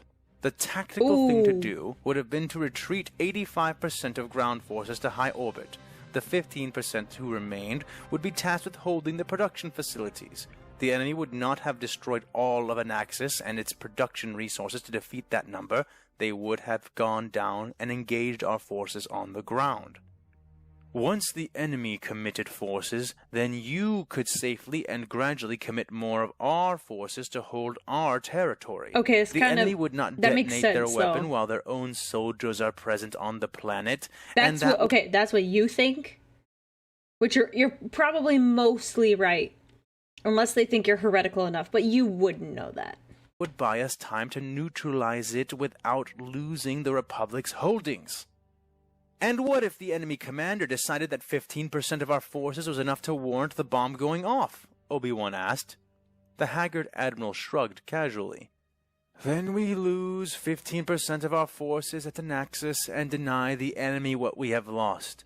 Still a better outcome than what we have now. And as if to prove my point, I myself have just come from an utter disaster of a defense that your now deceased colleague, Jedi Master Ki-Adi-Mundi, orchestrated. Pazab, Anaxis, and now Axum. We will continue to lose worlds if we do not finally address, once and for all, the wrath in the room, Tarkin asserted. And what wrath is that precisely? Mace Windu asked.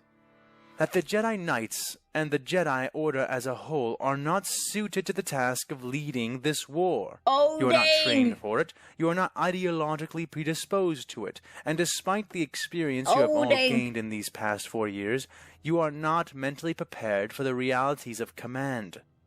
Mace Windu waved his hand dismissively. Yikes. These sound like concerns you should address to the Supreme Chancellor, he said. As you well know, I have, multiple times. The Supreme Chancellor seems to be quite convinced of your competence, despite the evidence. So, as much as I would prefer He this wants be to handled execute by Order the Chancellor's better 66. judgment, I am forced to rely on your judgment instead. Obi-Wan leaned in, fingers folding. So just what are you proposing, Admiral? Tarkin looked around for a moment, imperious, straight as a blade, and just as humorless. This art is I am terrifying. recommending that the Jedi Order as a whole step down, abdicate command of the Republic's armies voluntarily, and allow true military leaders to take control of this war effort. Return to your temples, or enlist to serve properly, but recognize that you are not fit to confront this new enemy, not as you are now. He paused, retrieving a data pad of his own from the surface of the table. No one spoke, and so he pressed on. It does not need to happen all at once, though it could. Our current military structure allows for that kind of rapid reorganization of officers. Slow or fast, gradual or immediate, I have compiled a list of suitably trained and experienced leaders from within the Republic's member worlds. They are loyal, tactical, and most importantly, ruthlessly pragmatic. I have matched them purposefully to each command posting that is currently held by a Jedi commander. As he spoke, the holotable displayed his list in 2 columns. In the right one, names, birth dates, achievements, and current ranks. In the left, faces to match each profile, showing a myriad of species, organizations, and ages. We already know we're going to need to make sweeping changes to contend with this newest threat. If those changes do not begin at the top, then we have little hope of correcting this course before it leads to our eventual defeat and the collapse of all order in the galaxy, Tarkin said. When he finished, he sat back down, not waiting to be acknowledged or dismissed by the Jedi. A silence began then that lasted for many uncomfortable seconds before it was broken by an even more uncomfortable statement. You're all wrong. Echo stood then and began to speak. Echo's gonna With tell all him this due is respect, absolutely none futile. of this is what we should be focusing on now, he asserted. Training the Jedi to fight the Astartes, rearming the troops, rearming the fleets, all of that will take time. Too much time. Even if we had all the weapons ready, the refits waiting to be applied, a perfect new lightsaber form to counteract the way they fight, even then it would all still take weeks or months to deploy it. Echo shook his head sadly.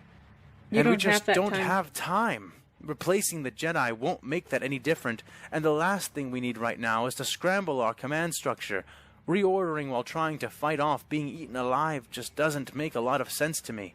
The only suggestion I can really say that I agree with is the doctor's suggestion. At least hers can be implemented right now. But what are you yourself suggesting? Mace asked. Echo paused to think. I think we need help. We need to contact the Separatists. We need to work something out. A ceasefire or temporary alliance. Something that will at least stop us from fighting a war on 2 fronts. But the best case would be if we could combine our forces against them. If it were possible for Echo to have said anything more shocking than what Tarkin had already suggested, he seemed to have just given voice to it. Echo, that's... Anakin started. Look, I know what I look like. I'm basically standing here half-droid myself, Echo shouted. I know that some of you wonder if you can trust me because of all this, he said, gesturing at himself. Man, you do not want to know about the Mechanicus. Believe me when I tell you this. I hate droids. I hate being part droid. I've been fighting clankers my entire life, and them stringing me up like a puppet hasn't lessened any of those feelings. But I feel something even more strongly now. Echo reached forward to the base of the holotable's projector, plugging his augmented arm into the interface. I'm afraid, he said, as some of the images he had been forced to see were fed into the display. Oh. Scenes depicting... He did the screen record. He did screen record. Otherworldly monsters began to slide by, one after another. Some were among a swarm of their kin, blood-stained talons and claws forming a veritable bestial ocean before their eyes. Others were singular, standing atop hideous altars, viscera and corpses draping them like raiments of rulership. 12 images total. What are we looking at, Echo? Anakin asked, though he found his eyes couldn't look away. This was part of the information I was able to slip out of Brother Taslian when Tech was breaking me out of the Separatist computers. As far as I can tell, they are image captures from his helmet. They were technically deleted, but the data hadn't been overwritten yet. I've sorted through it and cleaned them up a bit, but what you're seeing, it's what they see. It's what they fight. Echo shook his head. That's enough to give a regular person nightmares. I also got other things. Communication snips, some random statistics on some of the equipment that this man had equipped before. Generals, I'm afraid because none of the data I can understand tells me anything good. And because, while I was grabbing anything I could from the less protected parts of his system, he was doing the same thing to me, but better, more directly. He knows where Coruscant is. He knows what the Republic is. He knows that we are at war. Oh no. He knows that we are led by the Jedi, that they can use the Force. Yes, Echo, that was in your report, Mace said sternly. Okay, Echo Mace. nodded stiffly but straightened, Settle not yourself. sitting down. Then, respectfully, General, you need to realize that the second their fleet... At that moment, Echo was interrupted again, but not by Mace Windu. The door into the smooth room suddenly swung open, a disheveled Rothonian man entering. Generals! Nope, His guess voice not. was trembling, the stoic composure of his culture breached by whatever information he needed to relay. The outsider fleet has just arrived in the Arcanus sector. Everyone jolted at that. How is that possible? I wasn't even aware the outsiders had left the Axum system, Rex said. It's not that fleet, sir. It's the first fleet. The second fleet... That cannot be possible either. What system? Dr. Sheena almost yelled. The aide stuttered for a moment before managing an answer. It's not an important system. Only a single inhabited planet. Extremely low population index. The tattoo system, I think it was called. But it's sitting at the crossroads of the Trialist trade route and the old Corellian-run hyperspace route. We fear this might signal the beginning of a substantial new blockading effort. Dr. Sheena shook her head, eyes wide in abject denial.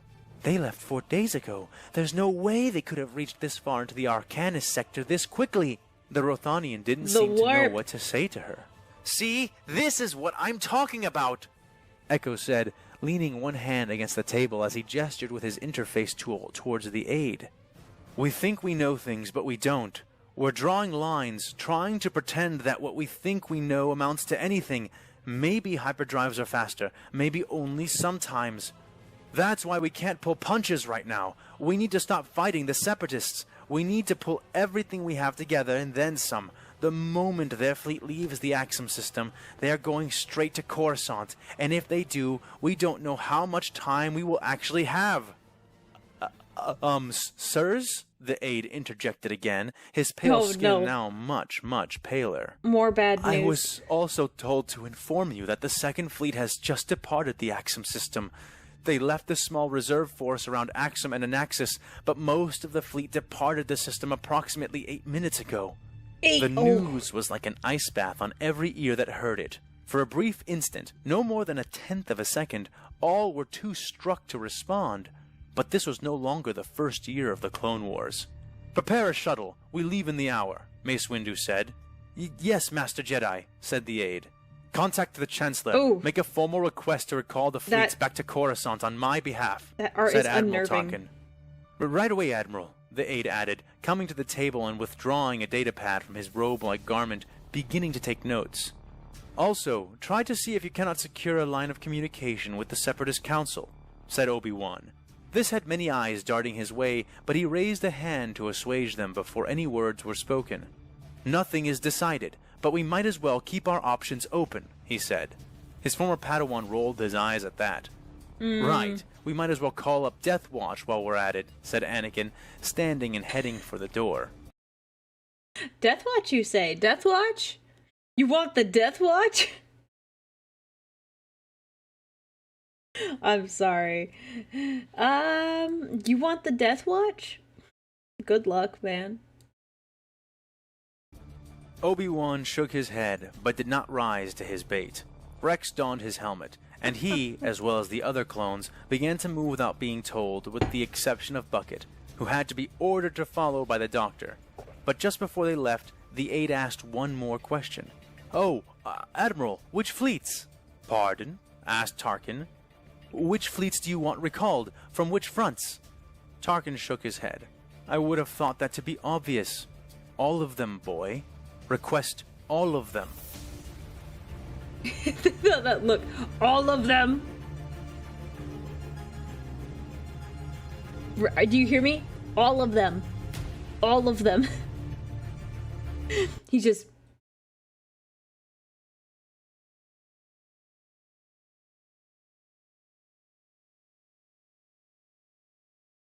all of them.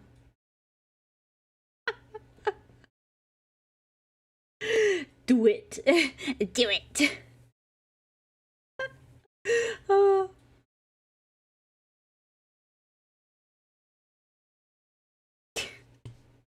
Okay.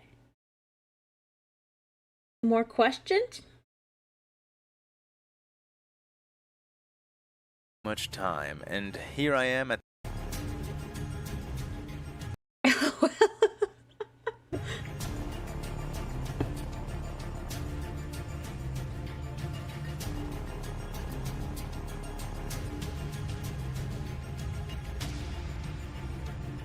Hey there, loyal listeners. This is a fan with too much time, and here I am at the end of this video to try to give you a little bit of quick elucidation, just like last time. So, in this video, in this little unscripted spiel I have for you, I wanted to just let you know about the circumstances that actually led to the Imperial forces here in this galaxy getting sent over to the Star Wars galaxy.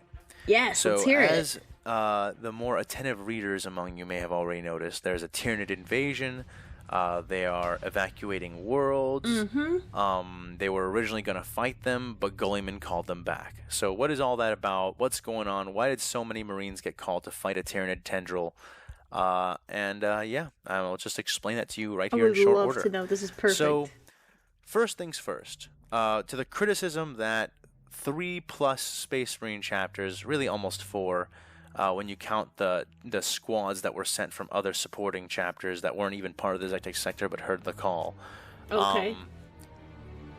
And then plus all of those regiments of the Imperial Guard, just an enormous amount, and then the entire sector battle fleet is here. Woo-wee!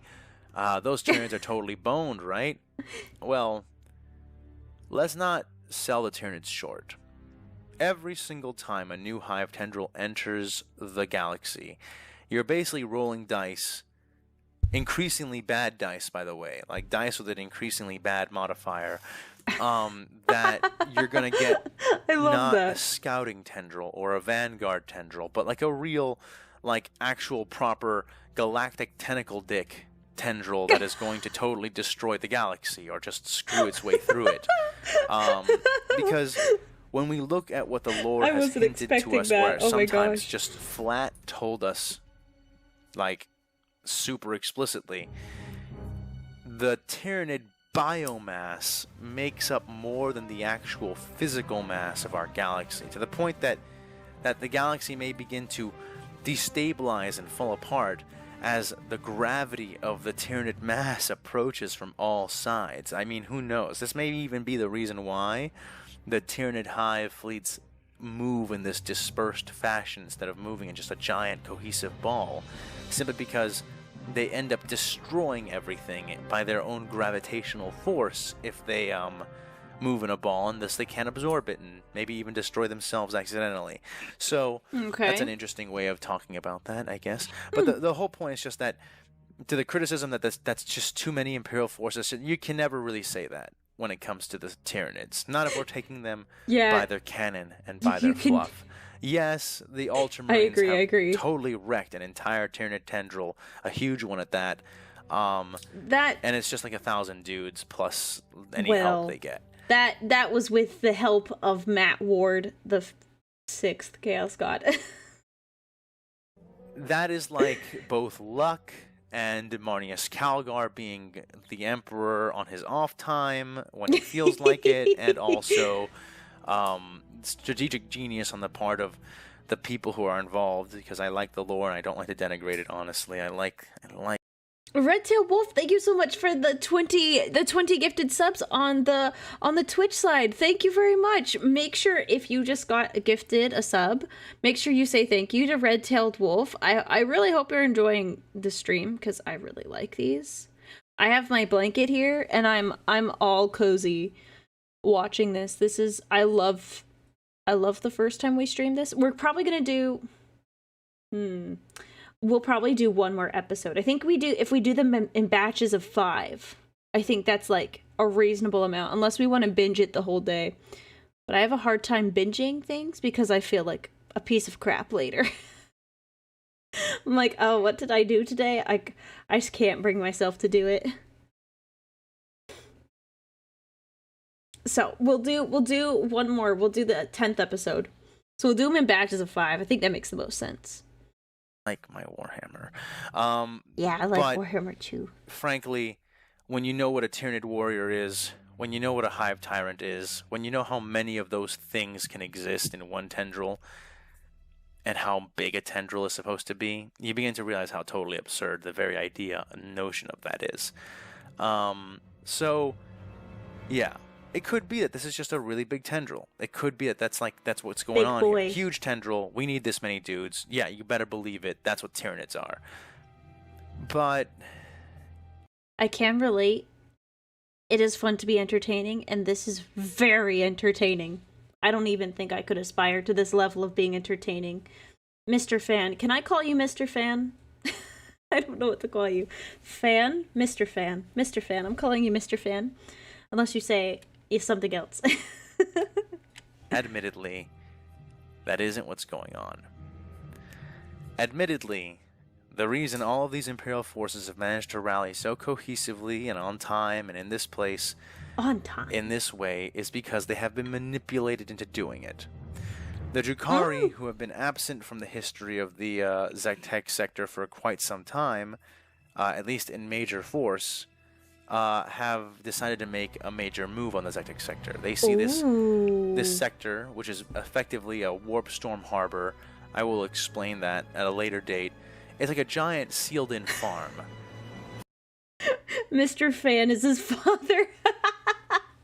Okay, I'll call you Fan. Please, Mr. Fan is my father.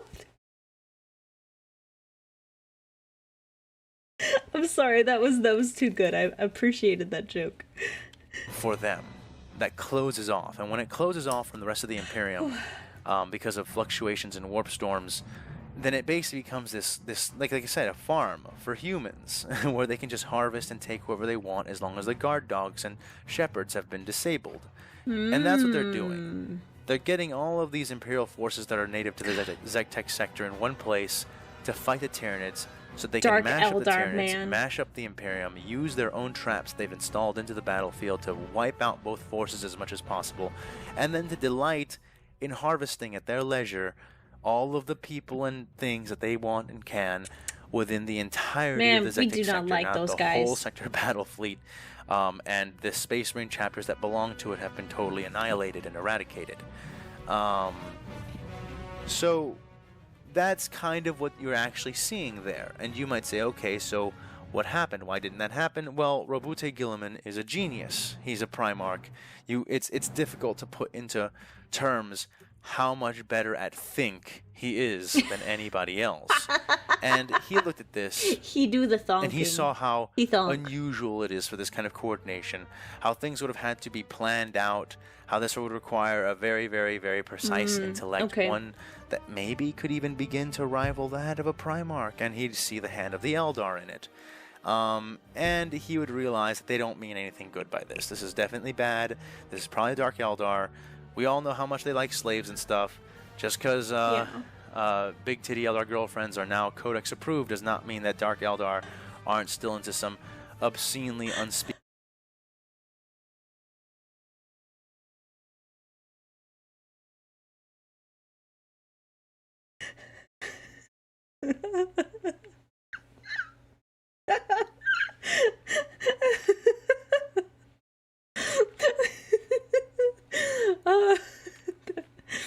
That was the last thing I was expecting to hear.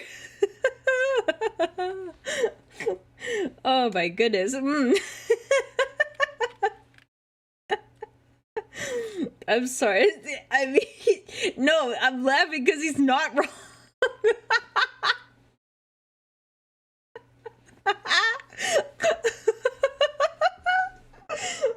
Oh my gosh.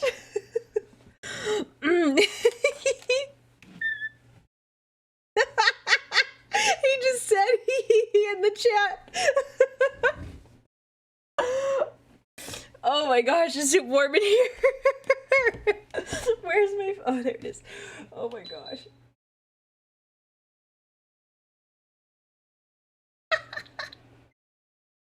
That's not what I was expecting, but that was great. Am I Codex approved? Of course, I'm an abhuman. Abhuman. I just have weird ears, okay? Okay. He must be a rogue trader as he has no fear of the Inquisition. Yes. Okay, we'll continue. I'm sorry. I said I would be serious, and you all knew I was lying. Unspeakably kinky shit. And so he would be like, yeah, well, leave my Marines out of it. I'm recalling everybody back for the Indominus Crusade anyway. Kill two birds with one stone. And as for leaving the Zectec sector at the mercy of these Drukhari or Tyranids, the Zectec sector does not produce anything.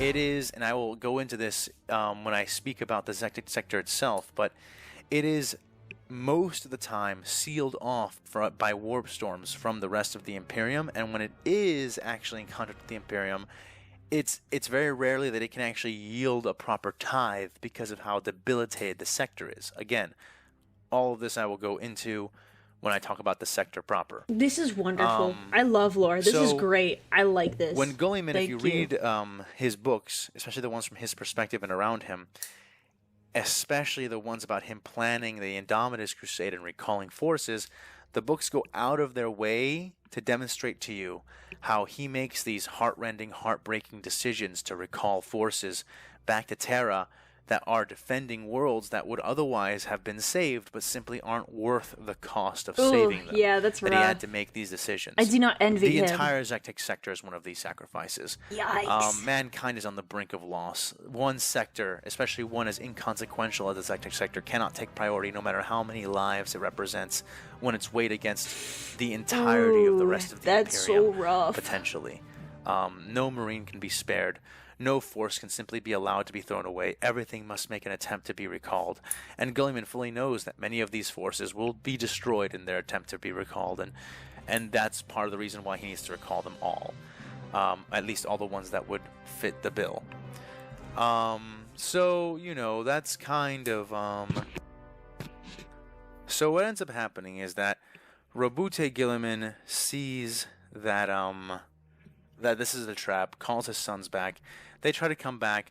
The harbor closes, and again, more will be explained later. And they try to get back to their Primarch by going through the thinnest wall of these these warp storms that are enveloping them.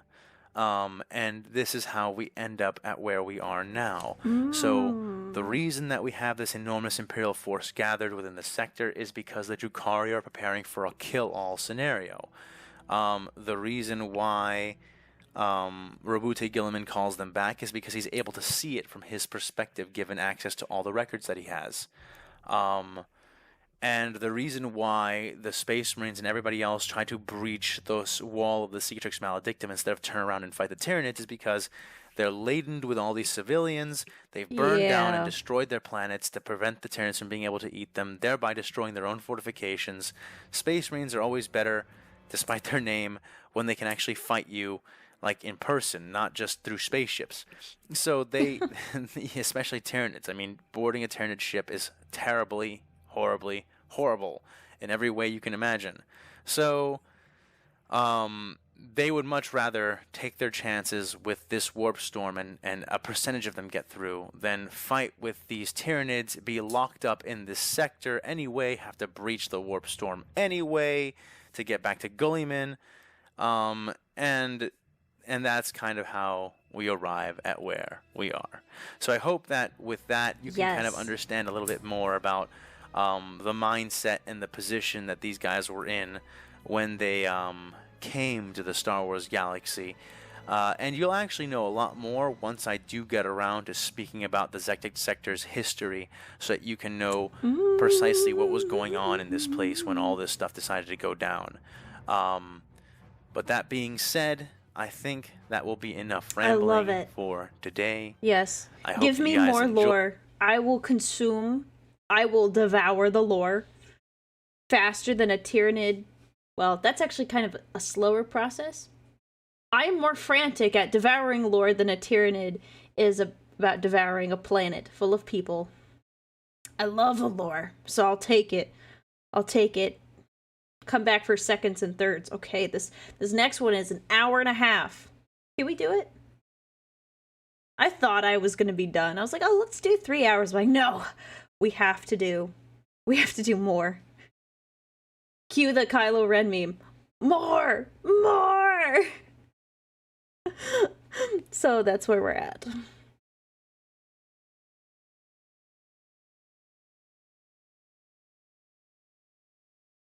Just one more episode.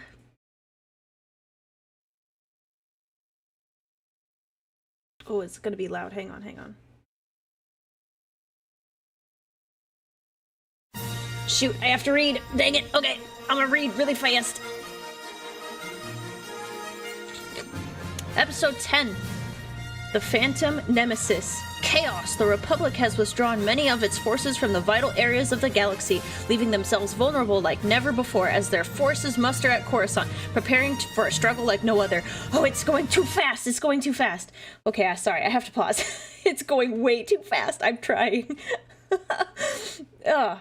Seeing a chance to claim victory, General Grievous, the infamous supreme commander of the Separatist Alliance, pushes relentlessly forward, devouring undefeated territory and spreading his forces thinner and thinner. Meanwhile, both the hidden traveling armada of the Chapter Master Davik Thune and the enigmatic union forming around Chapter Master Orion Phaetris continue their clandestine plans for this new galaxy. Each independent of the other, war boils as the slow, unstoppable forces of the Imperium traverses the warp, guided by the ships of the Imperium Navy and their core of navigator mutants. It moves way too fast. These paragraphs are much bigger. Upon the arrival of either fleet, heroes will be made and destroyed on all sides. Possibilities will be eradicated, and ways never before accessible to the previous galaxy shall yawn wide as near inevitabilities. Chaos is everywhere. In the Senate building of the Galactic Republic, fierce debates are held as to the course of the war. Many fear the inevitable victory of General Grievous and demand the redeployment of the Navy to their undefended fronts. Others contend that the new threat is more dire, and yet despite the 7,000 Venator Star Destroyers which now orbit Coruscant, few, if any, comprehend the true threat. Dun dun dun! Lots of text. Sorry, I had to pause. Hang on. There was messages. I want to read them. Just look at how the boss devours Taco Bell. Okay. Okay, yes, I consume Laura, like I consume the Taco Bell. Fast and with maximum force. It's pretty lore hungry. Open wide. You got it. Okay, that sounded bad. I will consume all of the lore. Oh gosh. Oh goodness. That's not what I meant. You know what I meant. Okay, just, Oh no.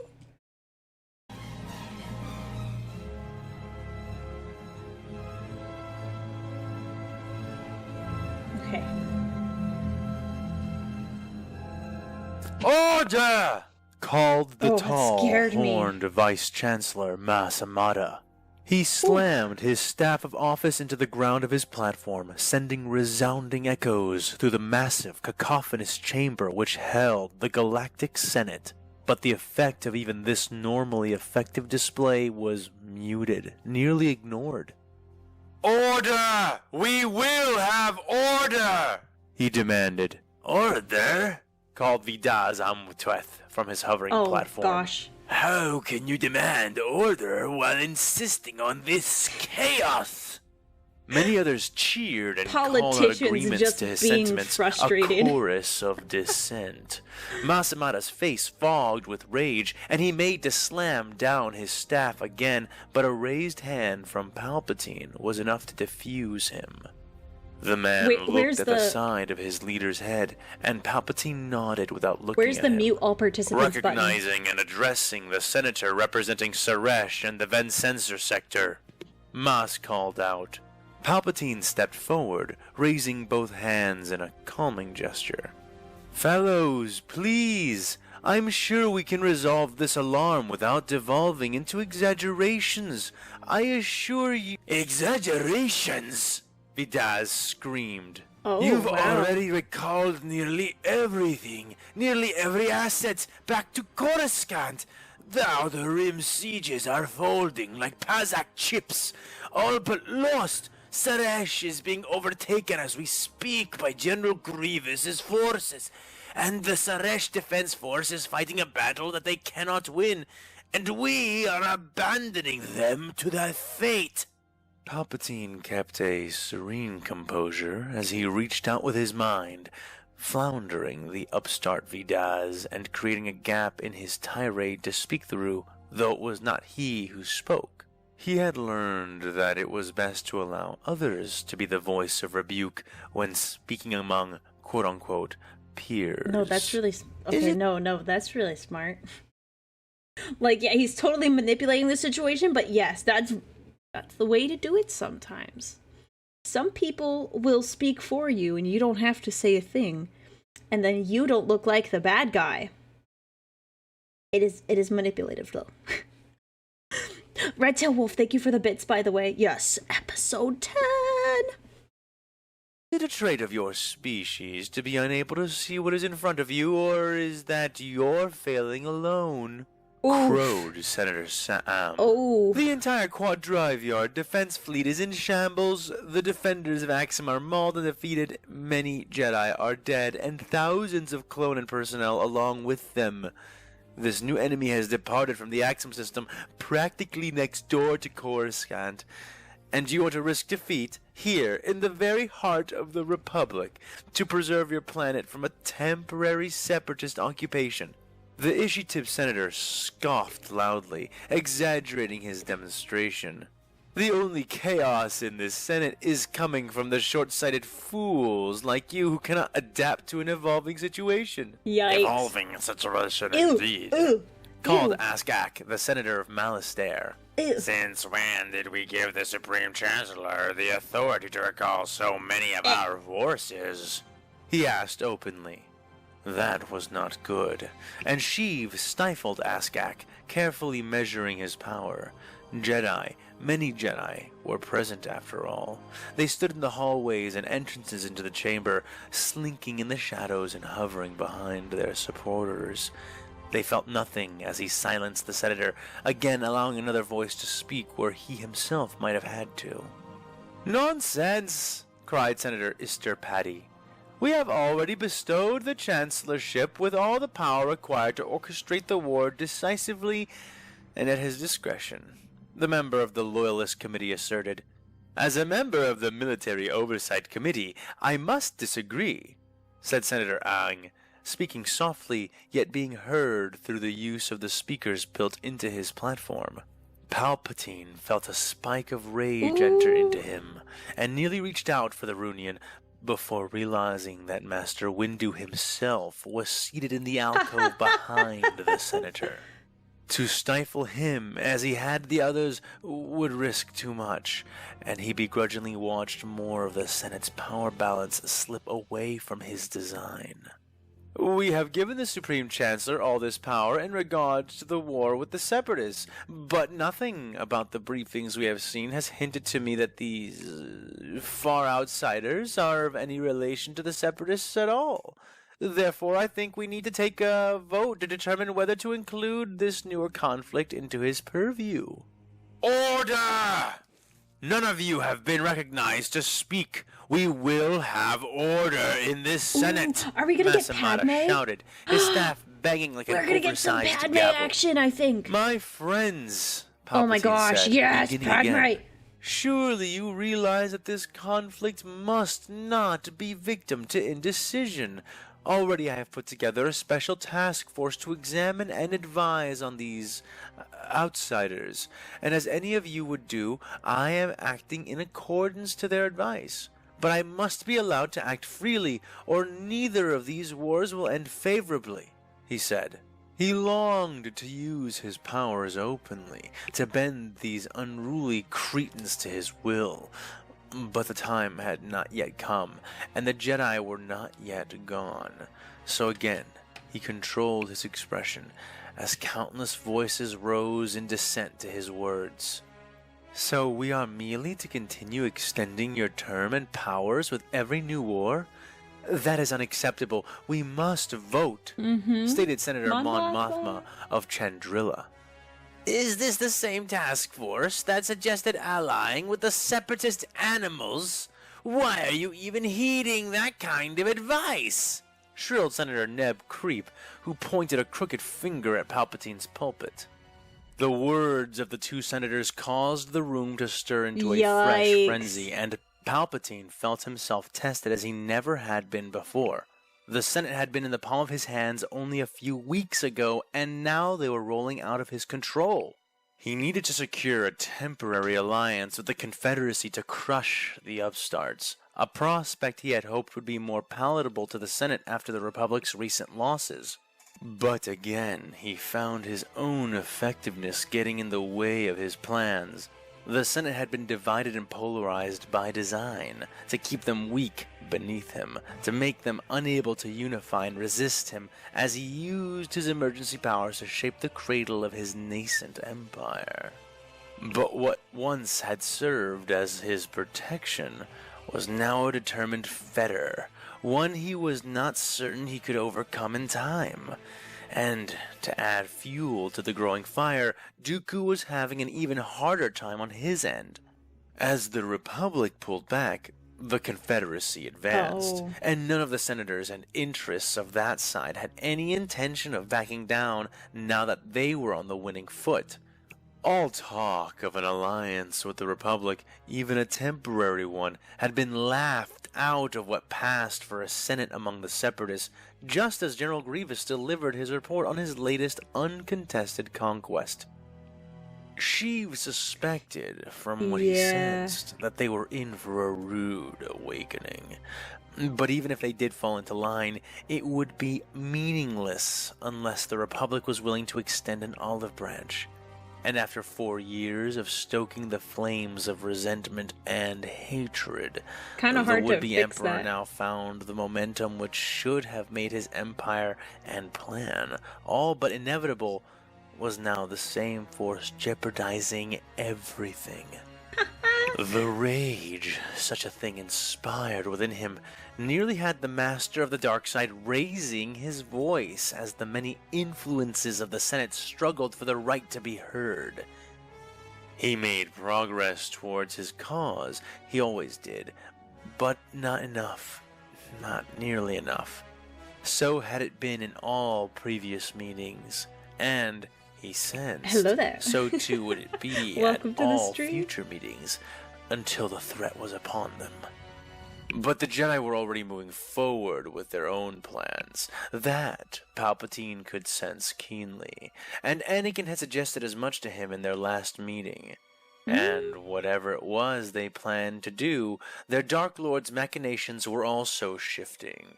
Perhaps the Republic could not be converted into an empire, not before it was eaten alive by these new outsiders. But that meant nothing more than a delay, for Sidious knew in his black heart of hearts that his empire was written into the stars. He would sit the throne of his galactic regime, even if it was a throne of corpses and ruin, instead of one fashioned from the broken body of the bowed and bent Republic. All things were shifting, but in this, Palpatine's faith and ambition were absolute.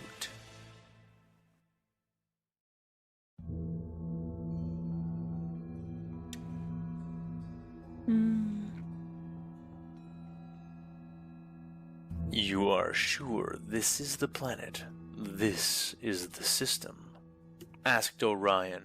He stood straight and tall in his cataphracti armor, looking down upon the world they were orbiting from the massive viewing window of the second bridge. The planet glowed like a massive star, the thick waves of slightly off-color sand crossing its surface, making it resemble a massive divine tiger's eye.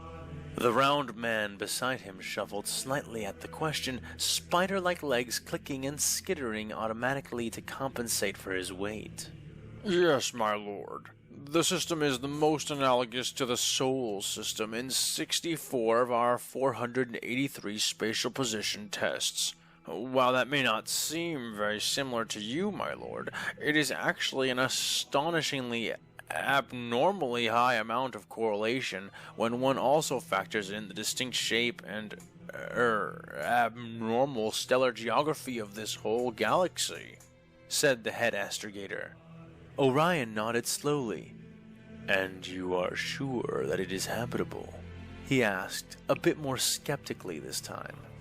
The large, augmented man flapped his head in an emphatic nod.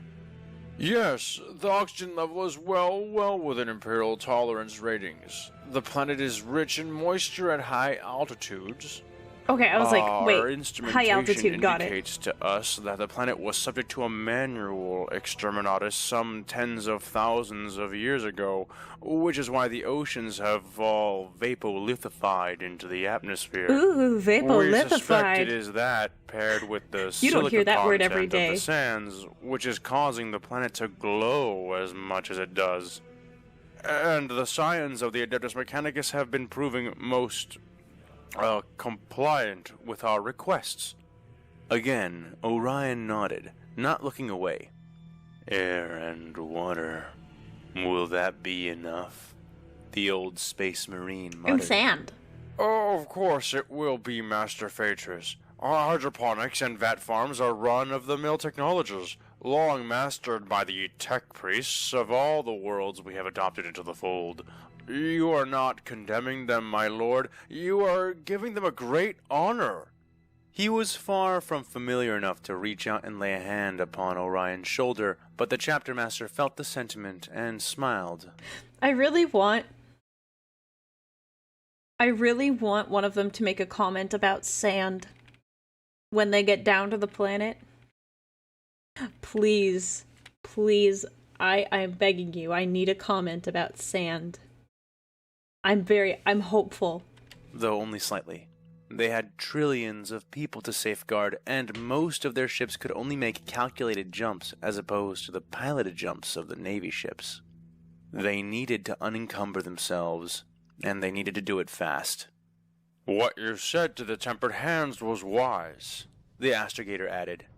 Only the best half of those we have brought can follow. For the others, this is more mercy than even the Emperor would show. Here, they will have a chance.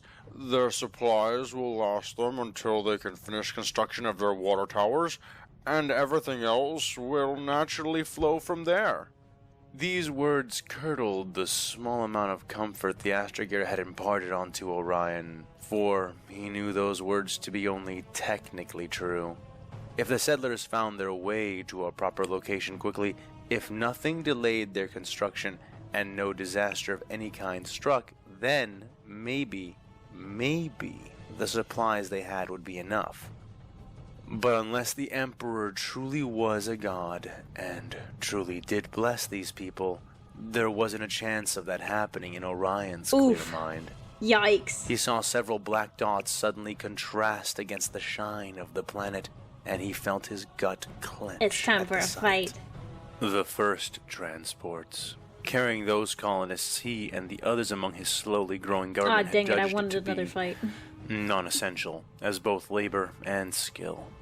It would take a miracle to preserve them, but with well-worn discipline, he stiffened his jaw and hardened himself, as he had done countless times.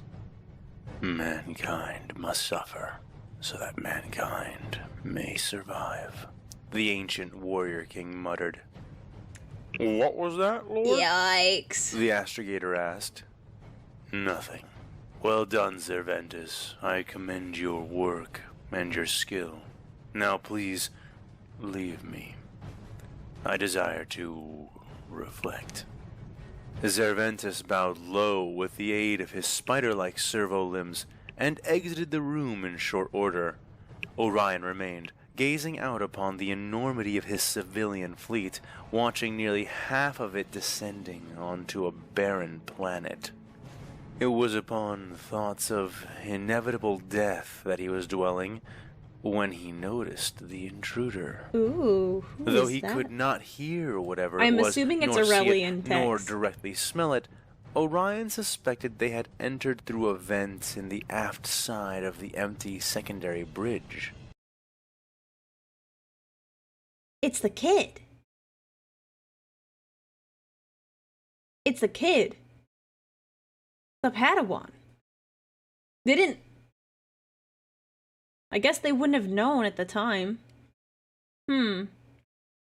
His guards stood outside the room, watching the entrance, but for all intents and purposes, the intruder had found him alone. It made its way across the room from the corner towards him at the far center. Utterly silent, but Orion could still smell it. Or rather, Orion could very distinctly smell where the intruder had been. While the hidden thing which approached him had no smell of its own, the coolant pipes it had squeezed through, the rancid home cooking which had blown over it as it crossed through the ventilation shafts, and even the particular tang of the rust which still adhered to the tips of its fingers, all served to give it away. Additionally, he also suspected he knew who the silent intruder represented. It reached a distance 6 feet behind him, at which point the chapter master chose to turn languidly around. Orion was unafraid of attack. No single strike could slay him while he wore his most holy and potent vestment. What he found waiting for him confirmed his suspicions, and he felt his brow crease. No figure, man or otherwise, stood waiting for him there. Instead, upon the ground lay a sealed note stamped in red wax. It was tied to an object via a thin silver cord. Orion recognized it after a moment, a syringe-like device made to imitate the corrupting organ of a gene stealer. It was partially deformed by exposure to extreme heat, but certainly still recognizable, as was the stylized eye which adorned the red wax which had been stamped onto the note. The Inquisition. Never before had Orion desired an assassination attempt over the message that had been delivered in its place. He did not even need to open the note and read it to know what message it contained. The Inquisition was here, had been here, among his fleet, all along. They knew what he had done, what he had ordered the Skyward to do, and they wanted to use that information as leverage against him. The chapter master grit his teeth, but showed little of it. He bent and, with precision born of mastercraft, he picked up the letter and syringe. A new, infinitely more dangerous player had just entered the game, and they had a hand which could wipe the table of all of Orion's machinations. But the fact that they hadn't, that they had sought him as a pawn or as a partner, spoke as loudly as any implied threat of exposure. Orion felt a fire kindle in his stomach at that, and a fierceness took his expression as he exited the room, something neither of his guards failed to realize. "Master, are you well?" asked Nelos.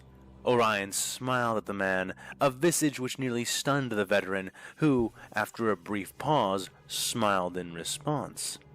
"A challenge, then?" Orion nodded, his smile broadening into a toothy, predatory grin that was common on many Marines, but rare for the chapter master. Thus far he had played the role of a shepherd, though, in truth, he was a sheepdog by nature, and he had just caught the scent of a wolf.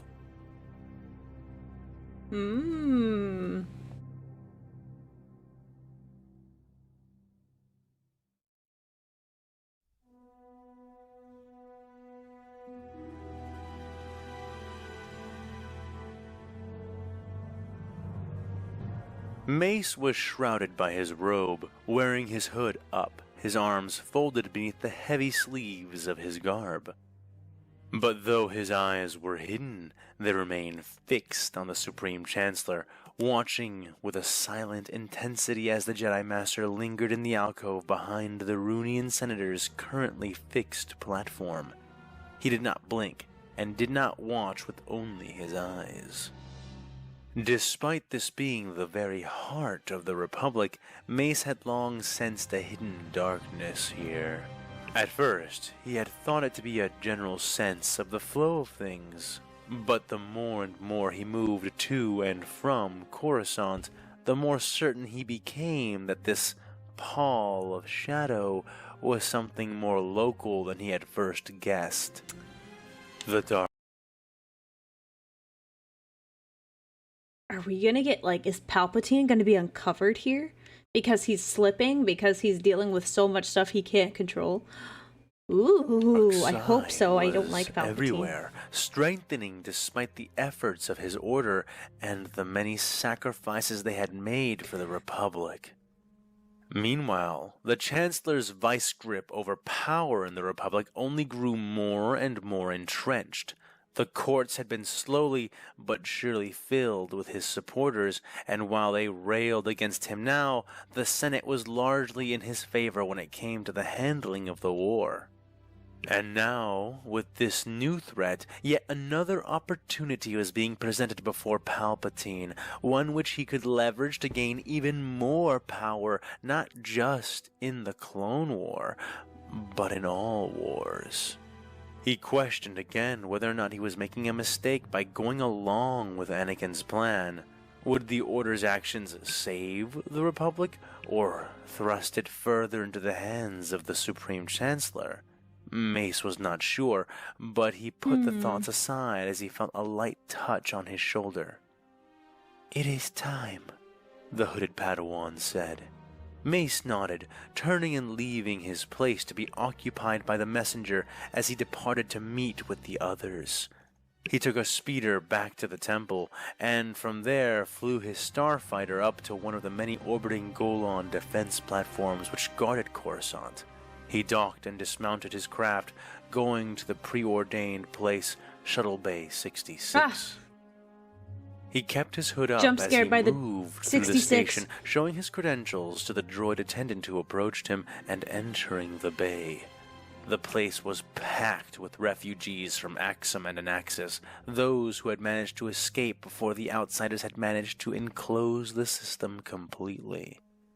A surprisingly large amount of civilians had managed to escape, but even so, that only meant that the refugee crisis which was now developing was only becoming more and more exacerbated.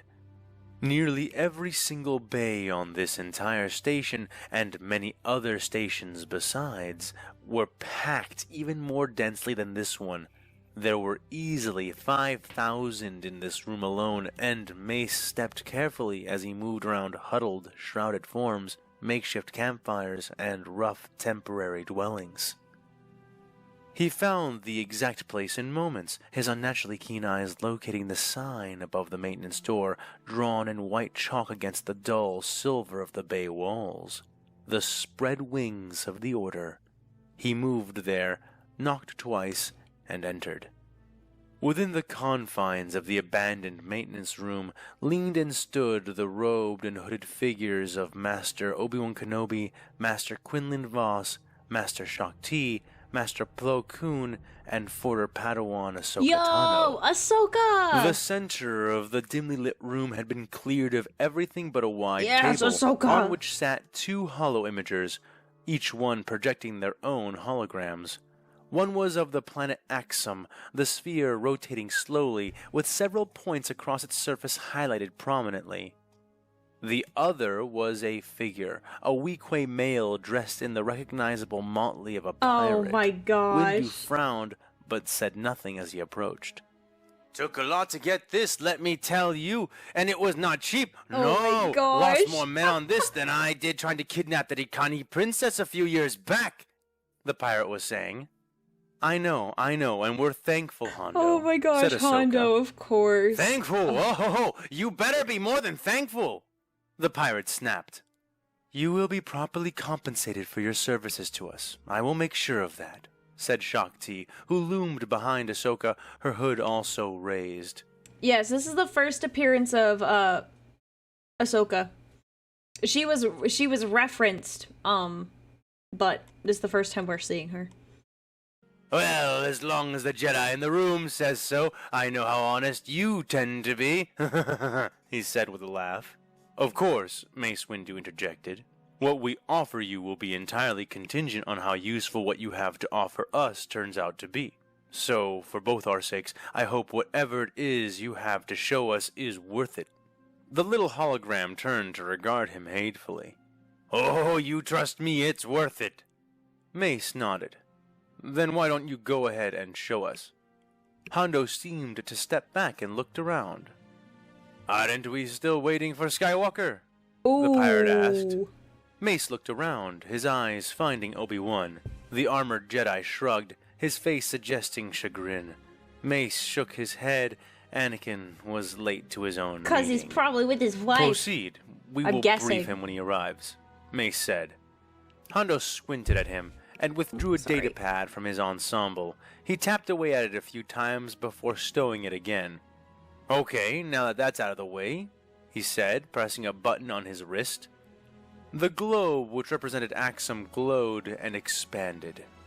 We managed to ping a whole mess of targets for you. The smugglers have been having a field day. The new Imperial Authority is still completely clueless as to how hyperdrives work, and they don't seem to understand that small ships can still carry them. That being said, they are lethal, and they shoot first and ask questions never. He pressed another button on his wrist, and the globe spun and zoomed into a particular location. Displayed before them was a city, Azure City, a massive district in the urbanized landscape of Axum, and one of the wealthiest. In the center of the image was a pyramidal, flat-topped building, which was clearly of a different architecture than the city surrounding it, made of stone braced with blackened iron in place of the gleaming steel of the buildings around it. It bore stacks upon stacks of gun emplacements, and already was adorned with many skull and angel-themed depictions. This is one of the many fortresses that the outsiders have been building around the planet, said Hondo. It's only been a few weeks, and they've already built this much. They're very asked Master efficient.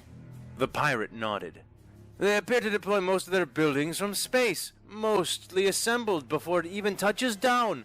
Then they drop in these big boxes and pods, and when they land, the workers on the ground put them all together. And let me tell you something, these outsiders, they don't take breaks. They have cyborg slaves or something similar, and those freaks never stop working. It only takes them hours to start adding the skulls. As interesting as their work ethic might be, I gotta ask where this is going. You said they are putting these bunkers up all over the planet. So, I guess my question is, what makes this one so special? Hondo smirked, shoulders rising in an internal wave of self-aggrandizement that Hondo is Windu pretty could funny, feel, even though he's so even annoying. standing He's light funny. years away.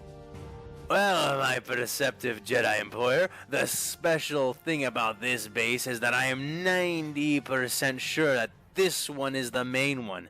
And by that, you know that I mean the one from which all coordination from around the planet is directed. Mace rubbed his chin. Interesting. What leads you to believe that? The Jedi Master asked. We have been intercepting their radio communications. After Anakin gave us the translation matrix for their language, it was not a problem to start figuring them out. Like I said, unless this is a very convincing misdirection, and I don't think that it is, this is the main place. Take this place out, and you decapitate their planet-wide CNC. That's a good start, murmured Obi-Wan. But even getting that far won't be easy. What do we know about their orbital defenses? He asked. Well, not much. But that's half because we know next to nothing about how their ships work, and half because there isn't much to know, said the pirate. Explain, Mace insisted. They only left 3 ships behind. Well, 4 really. One of the big ones, about 5 kilometers long, and 2 of the smaller ones. You know, the ones that only dwarf your ships by double the size. Oh my gosh. And the 4th ship? Asked Ahsoka. It's a Providence-class dreadnought. I think it was Admiral Trench's flagship before Anaxis got left to the outsiders. It's docked and secured to the side of one of the smaller ships. I have no idea what they're doing with it.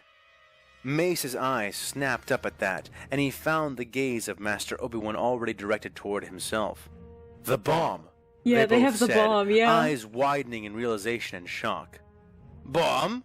Hondo asked, but the 2 Jedi shook their heads. Best not discuss that here now, but we will need to take care of that ship first, before anything else, Obi-Wan said. Hondo shrugged at that. If you ask me, 3 ships should be too few to withstand the Republic's fleet, but I heard they took next to no losses at Pazab, so maybe it isn't enough. I don't know, but what I do know is that from their initial invasion of Axum, we can easily see that they never shrink away from a good old-fashioned orbital bombardment.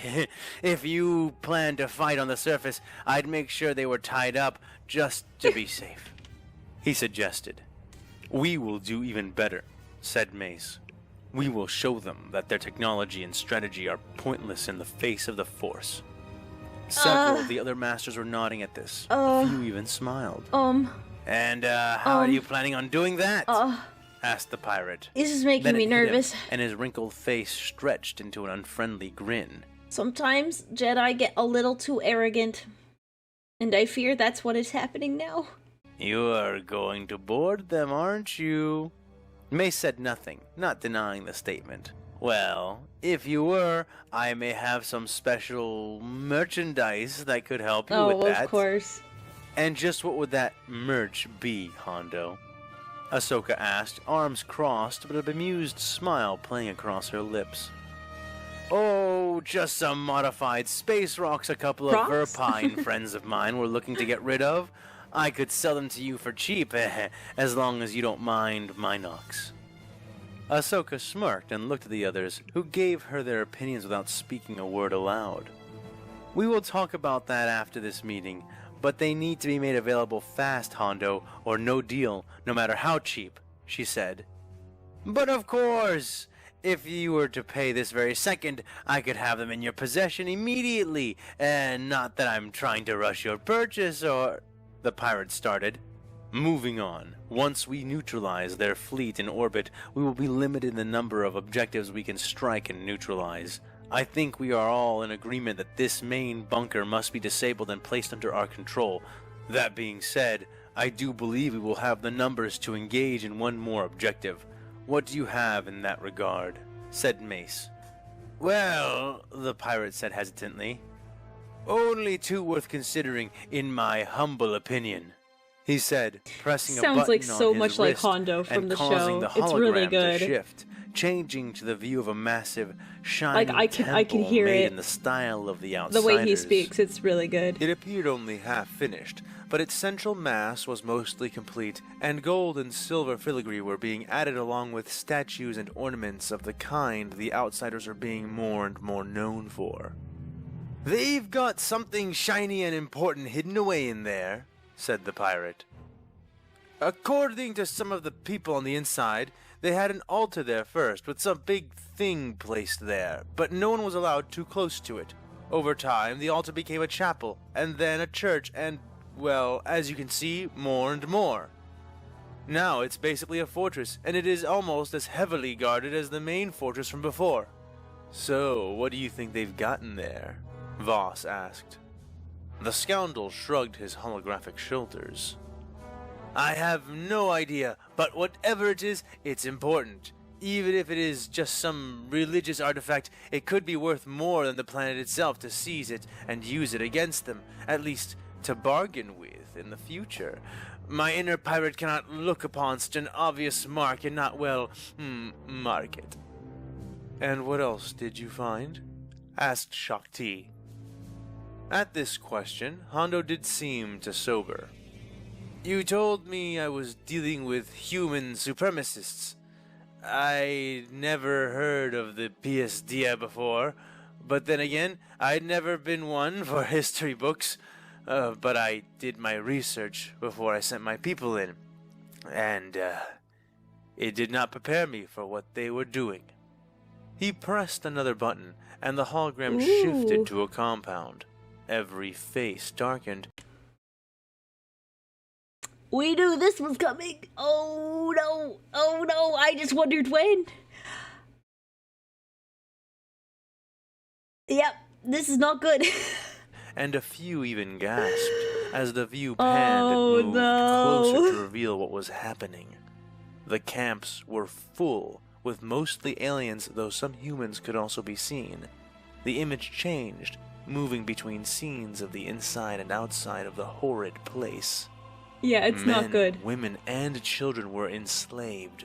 They were being tortured, abused in every way a mind might conceive, starved, forced to work in fetters, humiliated and scorned by the unrestrained cruelty and depravity of their jailers. Is Warhammer. These compounds were not just alien internment camps, they were all-purpose death camps. This is just one location of hundreds. Yeah, we knew this was gonna happen. We figured that was gonna happen anyways. I haven't really been able to notice if anyone is larger than the others, since the occupancy rates fluctuate so much. But anyone who speaks out against the occupiers gets caught committing crimes against them, or if they're simply not human, they get sent to one of these. We have to stop this! Ahsoka said, slamming her hands down on the table, eyes sickeningly fixed on the abject cruelty on display before them. Mace nodded. What is the point behind this? Are they drawing power from this somehow? Firing squads, living mass graves, forced labor, gas chambers, death by dropping, death by mass drowning. Oh my gosh. It was almost as if the outsiders were themselves desperate in the execution of their nihilistic genocides.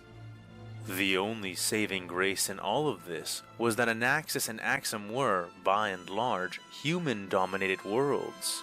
Watching the murder go on, Ahsoka realized that if this had not been the case, they may have chosen to simply ruin the planet from orbit in place of this horrific occupation. There isn't any, Hondo said, a note of depression edging his normally chipper or indifferent tone. They don't even bother to appropriate their possessions before killing them most of the time. They burn or bury you with everything you had on your person. Wasteful! Not to mention cruel, terrible, and unspeakably evil, he said, adding in the last bit when Ahsoka shifted her glare from the hologram to him. You have to understand, I am not the most reputable businessman myself. Naturally, I have a high tolerance for the unscrupulous, but even for a man like me, this is, in every way, inexcusable. It is not even understandable. If they were not dedicating so much manpower to doing this, we probably would not have been able to get nearly so much information as we did. Mace nodded again as the hologram shifted from a depiction of the horrid axe to the crest and symbol of the Crimson Razors. Give us the location of all of these sites. After we have liberated Axum, our first point of order will be to free these people as quickly as possible, universe. He said. Except for the camp we're going to liberate during our initial attack, right? Ahsoka asked, turning to face the Jedi Master. He narrowed his eyes at her impertinent glare and shook his head. We cannot prioritize the liberation of any single one of these camps over our struggle with the new PSD. If that temple contains something they revere, then it will save billions if there is any way we can Oh, use yeah, it as she's gonna be leverage, pissed. to say nothing of what it could teach us about them while it is in our possession. That's outrageous, Ahsoka said. The temple will still be there when the fighting is done. You can have your prize then, she contended. We do not know that. It would not surprise me at all if all these radical Dia members chose to destroy their own sacred artifact before allowing it to fall into our hands, Mace countered. He does have a point. Yeah, he is Hondo's right. hologram added from the table. Intercepted messages have at least hinted to us that if the planet's defenses fall, they intend to detonate this structure to keep you from, desecrating their holy gains. That is part of the reason I mentioned it first. The Jedi Master nodded his head towards the pirate. Precisely. We must seize it before they realize the battle is lost. That will be the only way to ensure we obtain it, and whatever it represents. Besides, these camps will certainly remain after the battle, so I'd suggest you heed your own words. The former Jedi grit her teeth. But the people in those camps won't be, she hissed. This is not up for discussion, he hissed back. With all due respect, Master, you are being ridiculous. We are the Jedi. We shouldn't prioritize, she started. We are the Jedi. Yeah, I knew it. I knew he was going to come and say, we are the Jedi. You are not a Jedi because you left. Which, to be fair, her leaving was completely understandable. I can't blame her for that. But yeah, we exclusive at this point. Jedi, Mace corrected. You are a concerned and appreciated citizen of this republic, but you are not a member of this order or of this council, he said. Ahsoka grit her teeth even harder, hands clutching at her sides, but she said nothing. Instead, she took a breath, exhaled, and began to walk towards the door.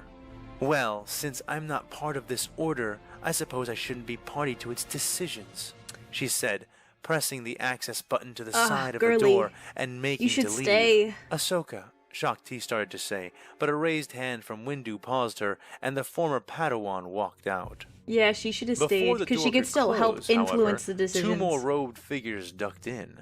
One pulled back her hood to reveal the puzzled face of Jedi Master Aayla Secura. What was that about? She asked as she and the other came closer. A difference of tactical opinion, Mace said dismissively as he turned to fully face the new arrivals. He gave Sakura a smile and a nod before looking to the one who stood beside her. Whoever he was no Jedi. That much Windu could sense. And you are? He asked.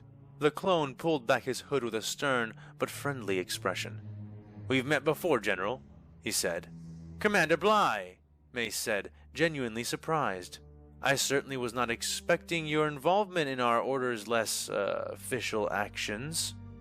Bly stepped forward, standing nearer to Windu, and rubbed his own chin as he seemed to take on a posture of intense consideration. Correct me if I'm wrong, General, but does this less-than-official action involve invading Axum ahead of the Republic vote in order to force a dedicated, proper counterattack on these religious zealots we are letting run rampant? Windu blinked. Well, in a word, yes, he said. Commander Bly smiled. Well, what a coincidence then. It just so happens that I have a particular fondness for invading, counterattacks, and I have never had the privilege of visiting Axum before. Now I like this guy. After the war. He's great. The Jedi cracked a smile and That's clasped fantastic. the clone I on the like shoulder. him. He's awesome. Then it is good to have you with us. I just hope you can keep up. By myself, sir? Not a chance. But luckily, I won't be on my own, the clone said. The entire 327th are willing to join our cause, Aayla said. Mace rubbed his chin. Commander, you understand that you are risking a court-martial by doing this. You and all your men. We are not acting in our capacity as generals of the Republic, but in our role as Jedi Knights. You are not Jedi, and this could be seen as desertion, or worse. The commander's face stiffened, but he nodded. I understand, sir, and I assure you, I would rather face 1,000 court-martials before letting my general go into battle without her army, especially if it is to drive out invaders. I know where my loyalties lie, and I am, as I have always been, a soldier of the Grand Army of the Republic. All my men are. Windu gave him a sharp nod. Then I'll question it no further, Very chill. though I cannot promise that Anakin will approve of this alteration to his plan. What alterations? All turned at the voice, seeing two more robed He was figures just with enter his the room. wife, I'm Anakin sure. drew back his hood to reveal himself, face branded with his customary cocky smile. Commander Bly and the 327th Star Corps have just, Master Obi-Wan started to say, though his voice trailed off as the second figure drew back his hood. Shakti shook her head, bemused, while Voss chuckled despite himself, and Plo tilted his visored face. Captain Rex, Mace Windu said. Yeah. Can I assume that this explains your lateness, young Skywalker? No. And can I go further and assume the whole 501st will be joining us as well? Anakin's grin grew wider. Nothing gets past you, Master Windu. Where's Ahsoka? I thought she would be here. She is waiting with the others in the bay outside, Windu said. Well then, what are we waiting for? Let's get out there. We are in the middle of devising our plan, Anakin. Do you want us to fill you in? Obi-Wan asked. No need, said Anakin, raising his hand to show off a hollow displayer disc he was holding. I've been having Hondo send me the meeting while we moved to get here. It seems pretty clear to me what we should do, he The said. Zoom meeting. Windu He got the gestured towards Zoom the meeting table. invite link. This is your plan. By all means, inform us. Hondo, get those space rocks of yours here ASAP. We're going to need them. Also, you know those assault pods you use to board ships? We're going to need all of them. The pirate nodded enthusiastically. Yeah, sure, but I Money. expect to be paid in full. Anakin then turned to Master Windu. The You got strongest the- force will be you got the stationed on the credits. largest ship, which will need to be neutralized. That I will leave to you and Master Obi-Wan. Meanwhile, I will take the 501st back to Trench's flagship and finish what we started. We will neutralize the bomb and make sure it cannot be used, at least not remotely. He then turned to Master Voss and Ayla. Master Quinlan Voss, you will be given the main force going to the ground. You are the most familiar with urban infiltration and assault, so we will be depending on you to take their main bunker. Voss smiled, leaning against the wall, arms crossed, eyes alight.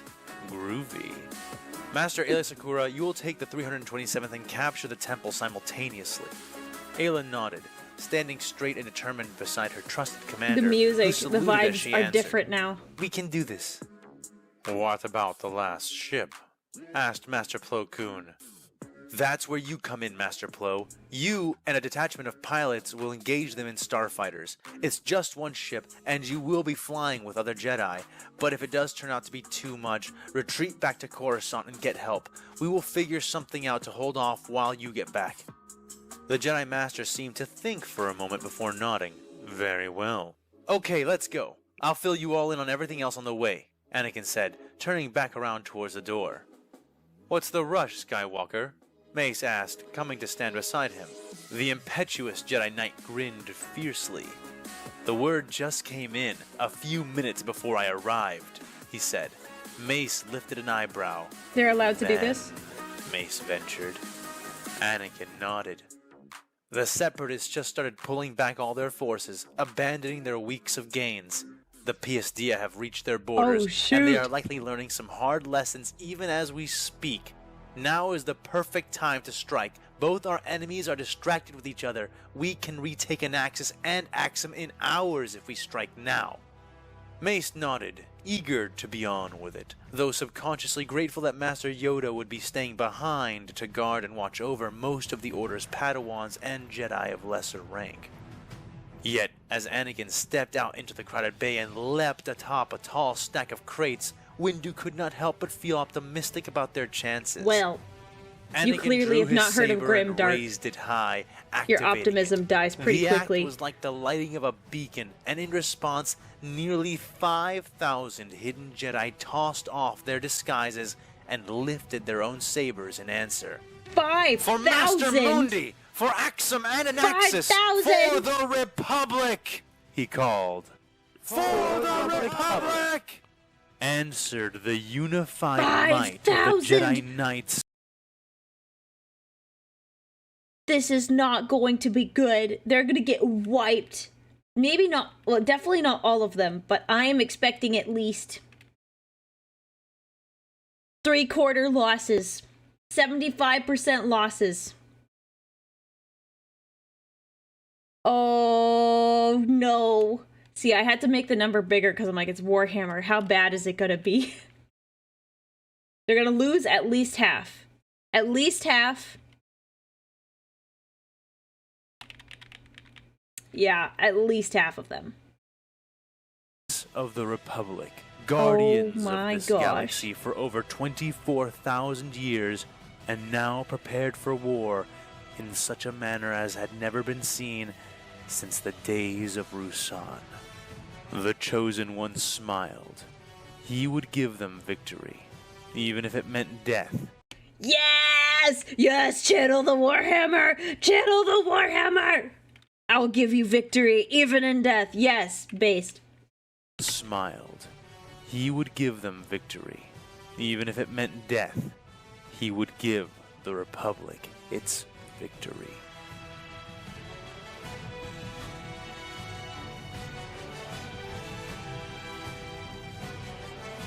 This is gonna be nuts. Okay. More context.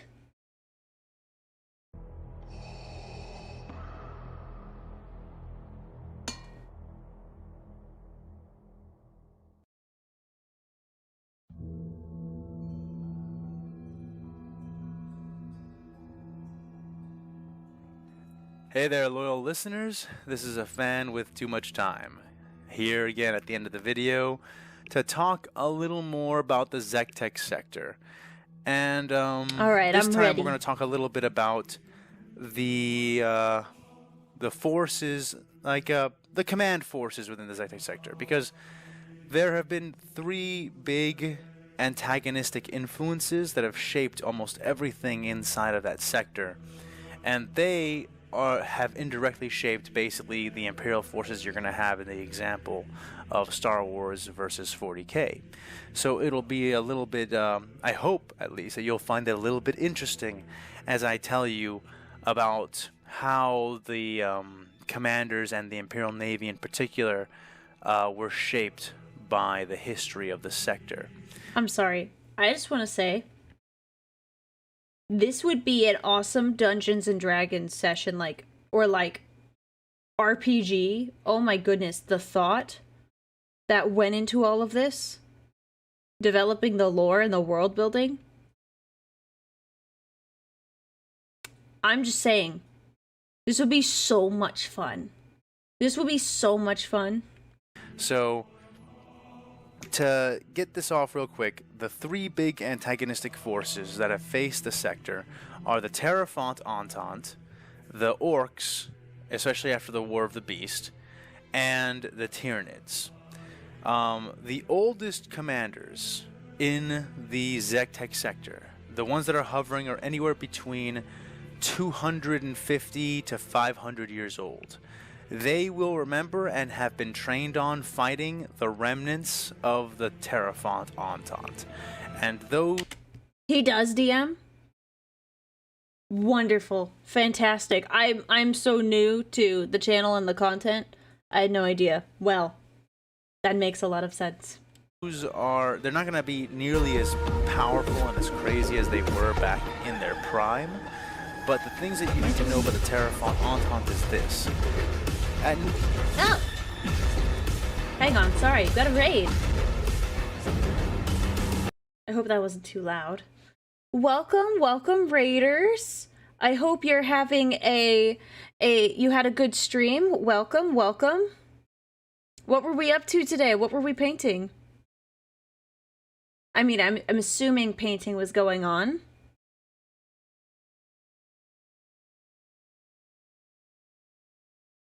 Well, you probably already know me. My name is Aurelia. I'm a Warhammer Vtuber, and we are finishing up this video, Star Wars versus Warhammer 40k. And I'm loving this series by a fan with too much time. Fantastic series. It's absolutely amazing.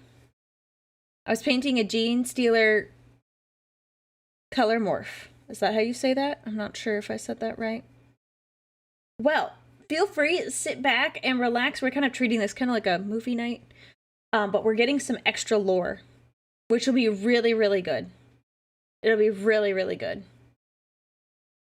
So, sit back, relax, and if you need to go eat or do whatever you need to do, raiders, don't feel like you gotta stay. We're just having fun here.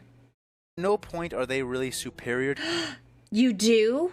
Okay, so someone said you DM'd, but I wasn't sure. Fan, I'm sorry, I'm talking to Fan. The creator of this wonderful series sometimes pops in and watches other people react to his content. So I was talking about how the world building is really good, and I like it a lot. And I was like, man, I'm a huge Dungeons and Dragons nerd, which is kind of how I got introduced to Warhammer, which sounds weird, but is kind of what happened. So I was commenting that it would be a really fun setting to play in. And so you were playing a Curse of Strahd campaign. I've always wanted to play Curse of Strahd, but never had like enough friends that seemed like interested in playing. But it's kind of, Curse of Strahd gives me kind of the grim dark, like, nothing ever works out, it sucks all the time. Even if you win, you lose. So, I would love to play that someday. To the Imperium in any one given category. However, unlike the Tau, which is another very large conglomeration of multiple alien species conceivably working together, the Tau sort of technologically dominate the other species in their union. Where it comes to be that Tau technology is, generally speaking, so superior to everyone else's that the Tau just sort of come in and give it away, and everybody just throws their stuff away and then takes up some Tau stuff. This isn't always the case, but this tends to be the case. So, the Terraphant Entente were not like this.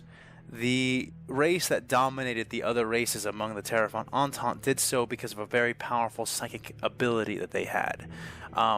But this psychic ability did not turn the other races into just brainless puppets, nor did they want them to be brainless puppets, because combining their technologies together turned out to be one of the very few ways that they could actually reap victories against the Imperium. And that was the big way by which the Terraphant Entente engaged in battle, surprising the enemy with some form of crazy, weird, unintuitive technology that the Imperium just wouldn't be able to foresee. Because of this, the commanders, the oldest commanders in the Zytek sector, are very, very cautious and extremely suspicious of their enemy. They expect their enemy to be able to do virtually anything at any time, but they don't expect them to be superior to them in the field. They haven't really fought a lot of chaos in the Zytek sector. They haven't, like, there have been heresies and there have been some chaos outbreaks, but as an example, Traitor Astartes have been almost unheard of in the whole history of the Zytek sector. Even during the Horus Heresy, Traitor Astartes did not show up in the Zytek sector because it was sealed up and off at the time. So, just as a result of that, they're not really used to fighting in forces which are the sum or equal to them in the ways that they consider themselves to be superior.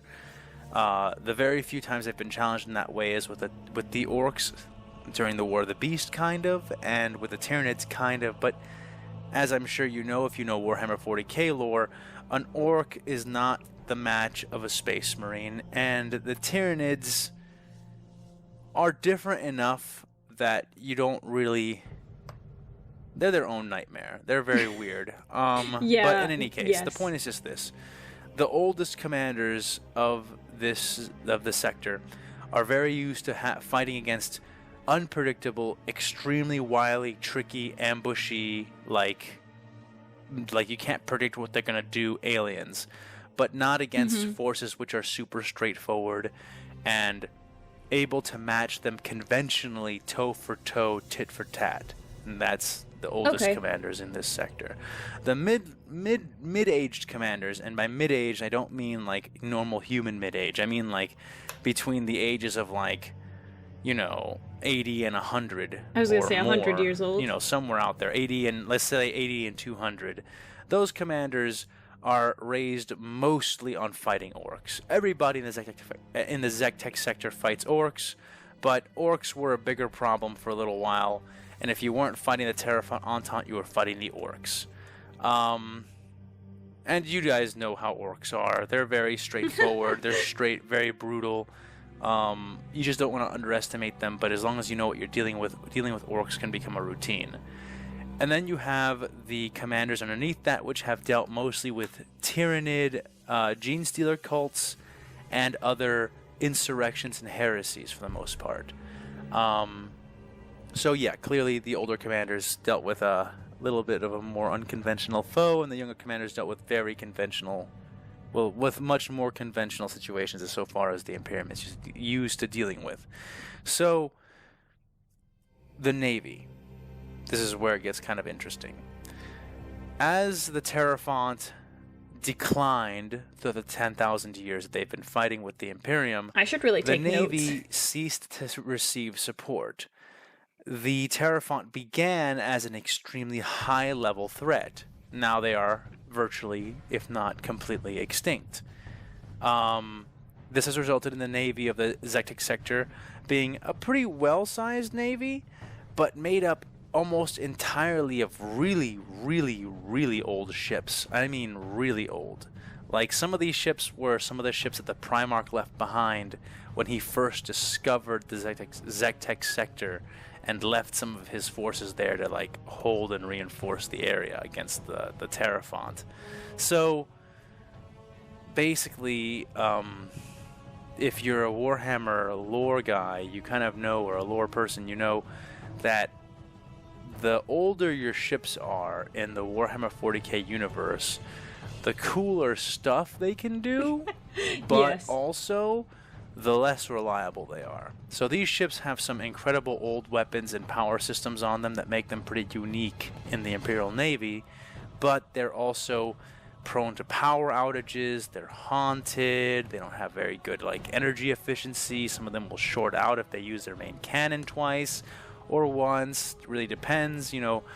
A lot of these ships end up doing the, in effect, they roll dice whenever they do anything, like, oh, okay, we're gonna transfer the power from the lower decks to the shields to absorb this incoming blast.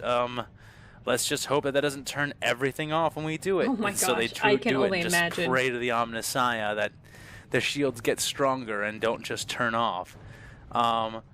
So it's an interesting fleet. The Zectic sector can make its own ships, but because of the War of the Beast, its ship production capacity has been greatly inhibited throughout the last 10,000 years. Okay. They used to be able to produce all kinds of ship classes. Now they constrain themselves to just cruisers, and even with cruisers, they don't really do full-sized cruisers most of the time. They do light cruisers and escorts.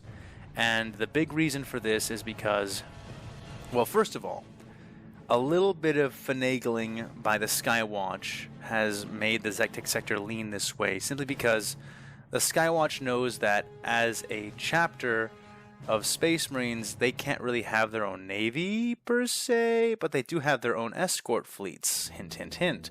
So, by making sure that the Zectic sector can Don't worry about resupply it. their escort fleets by Don't worry about producing it. escorts and light cruisers, which are the few things that Space Marines are really allowed to have in abundance when it comes to fleets, they have ensured that they can treat themselves more and more like an independent military with its own navy. That's smart. And that can be resupplied in this extremely unstable and often cut off sector. But that's really like like if you were going to ascribe percentages, that's like a 20% reason. The biggest reason is just because the Zectic sector was so devastated during the War of the Beast that it has been very slow to get back up on its feet. And most of the facilities and shipyards that would have been used to build the enormous ships are simply not available any longer. So that's kind of why in the Zectic fleet you will find that the larger ships are all very old. You even have a hefty number of grand cruisers floating around in the Zectic sector fleet, which, by the way, all of this is in my discussions tab in YouTube. So if you guys want to see some cool information, just go ahead and head into the discussions tab, and you'll see some of the stuff and little hints I've laid out for you guys. But aside from that, Okay, I all need to you go really need into to that understand about that is afterwards. that they have some grand cruisers, they have some old ships, they even have one ironclad that is from the Great Crusade, that is still barely just puttering around with the rest of the fleet, with its enormous, enormous guns still sort of operational. That's the older ships. I mean, that's the larger ships. That's what I mean to say. That's the larger ships. The younger ships actually tend to be a bit more new and renovated. The cruisers, although there are several older cruisers, several of those cruisers have been able to be retrofitted because of the facilities, and they have also been maintained a little bit better. So cruisers and escorts tend to be, a bit more on the up and up in the Zectic sector. They're more modernized, they're better maintained, but they don't have the crazy old stuff like the bigger ships do. And some of the bigger ships have some really crazy I'm going to need a lot of weapons, time like to some process all of this. My lances, brain, I think, batteries, has and stuff shorted like out. that. So there you go. Now, the last thing I'll talk about here is just a little bit of a difference in design philosophy between the Star Wars universe and the Warhammer 40k universe, and in building material that really needs to be remarked on.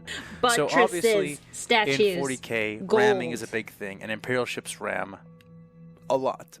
And the Imperial Navy in the Warhammer 40k universe is caught in this very weird place where they have to be a lot more tactical than you might think, because the Imperial Navy is neither more numerous than their most numerous enemies, which is to say that they can be easily outnumbered by orc ships and can be easily outnumbered by Tyrannid ships, but they are not higher quality than Eldar, Dark Eldar, and even Tau ships if you look at certain metrics.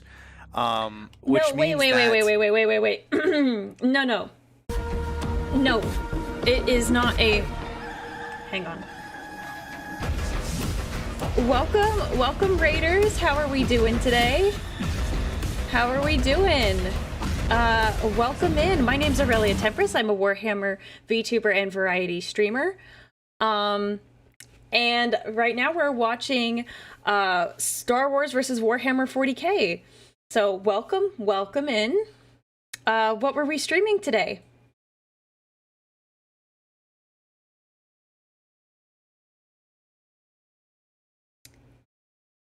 Oh, you got recommended, so I thought we stopped by. You're playing Alien Isolation. Oh, great! I played that a couple days ago. I still have a couple more. I probably have a few more streams of that, since I usually only play for like 4 to 5 hours at a time. It depends. My heart rate definitely goes up because I put the heart rate monitor on. So definitely get that. Finally got my mitts on the flamer. Oh yes, I got the flamer I think 2 or 3 streams ago. And yeah, I feel more powerful with it. It's fantastic. I love it so much. So I am a force to be reckoned with. So welcome. Feel free to relax if you need to eat, if you need to sleep. Raiders, feel free to step off. You don't feel any obligation to stay here. As for fan, not that you're rambling, it's that I have been streaming for almost 4.5 hours. And I've gotten to the point where my brain has stopped processing anything. So it's not because you ramble, because I don't think you do. I think as terms of as rambling goes, I wouldn't even classify this as a ramble. It's very well organized ramble, if you want to call it that. If you want to call it that, because it's laid out quite nicely, and especially if you didn't script this, I'm impressed. I ramble, and when I ramble, it's a ramble. See, I just made my own point there. I just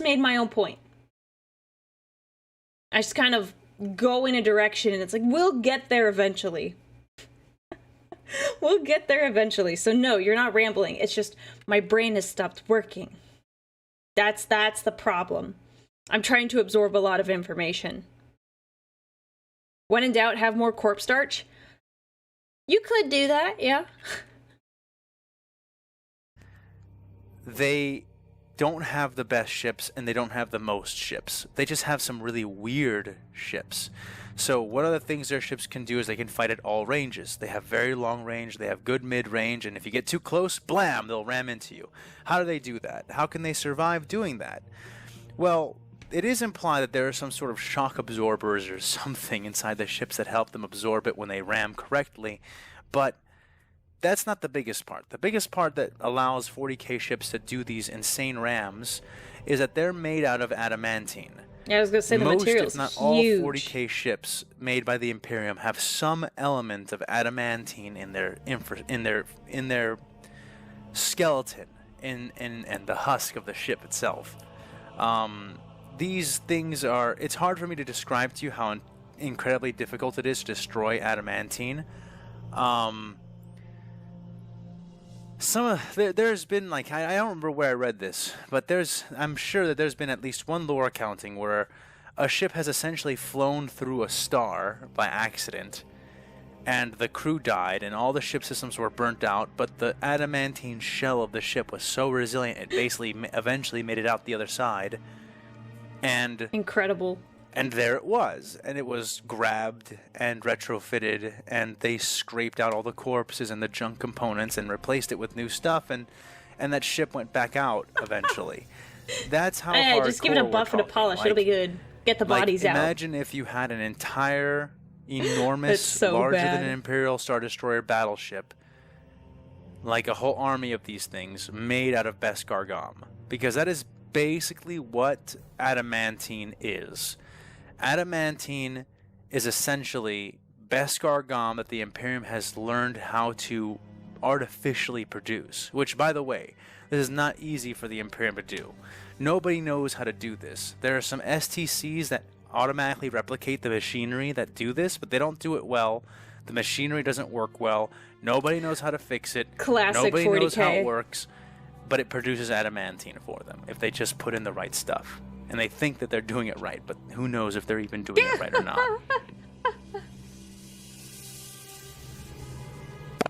So that's how tough Imperial ships are.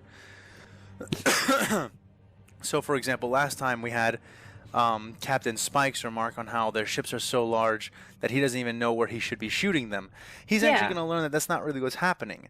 His ships, it's not that he doesn't know where to shoot them. He's a good captain, and he does know where to shoot them. He's just being frustrated by watching the ships not fall apart the way he's used to seeing them fall apart. Because they're tough. And the big reason is They're because thick look with 3 at Cs. how Star Wars ships are built. They're not built out of anything even approaching the durability of the raw materials, like paper of the mache warp-capable compared to a craft cinder in block. in Warhammer 40k. And a great example of that is when you see in Rogue One, the Alliance uses a hammerhead frigate to cause one Star Destroyer to run into another Star Destroyer. Oh, I forgot about that. This Yeah. is one Star Destroyer swinging into another Star Destroyer, being thrown that way on the power of the engines of this one much, much, much smaller ship. And one Star Destroyer has no shields or anything, and is totally unpowered, and is just floating dead in space. And using it, they basically completely slice the other Star Destroyer in half and destroy both ships very, very efficiently. I mean, I can't even tell you how many people died. A lot. Those two ships crashed into each other. The kill count for each of those guys inside of that little frigate that managed to do that is absolutely catastrophically enormous. 2 capital ships done in just like that. Oh, the point is this. When you watch that scene, you'll see how those ships are just not meant for that. Like, correct. The shields on the fully operational Imperial Star Destroyer were completely overcome by the inert mass of the other Star Destroyer. They are just not meant to absorb things like that. They're just not meant to ram, and they're not expecting to be rammed. Remember that. Yeah, because well, yeah, you're not expecting to be rammed because currently, as it stands, if something's going to ram you, likely it's a smaller ship, or it would be a kamikaze type situation where if someone is ramming your ship, it's because their ship is like, they're done with their ship and they just want to take you down with them. So of course you wouldn't be prepared for that. It's just not the fighting style that the Separatists or the Republic are accustomed to.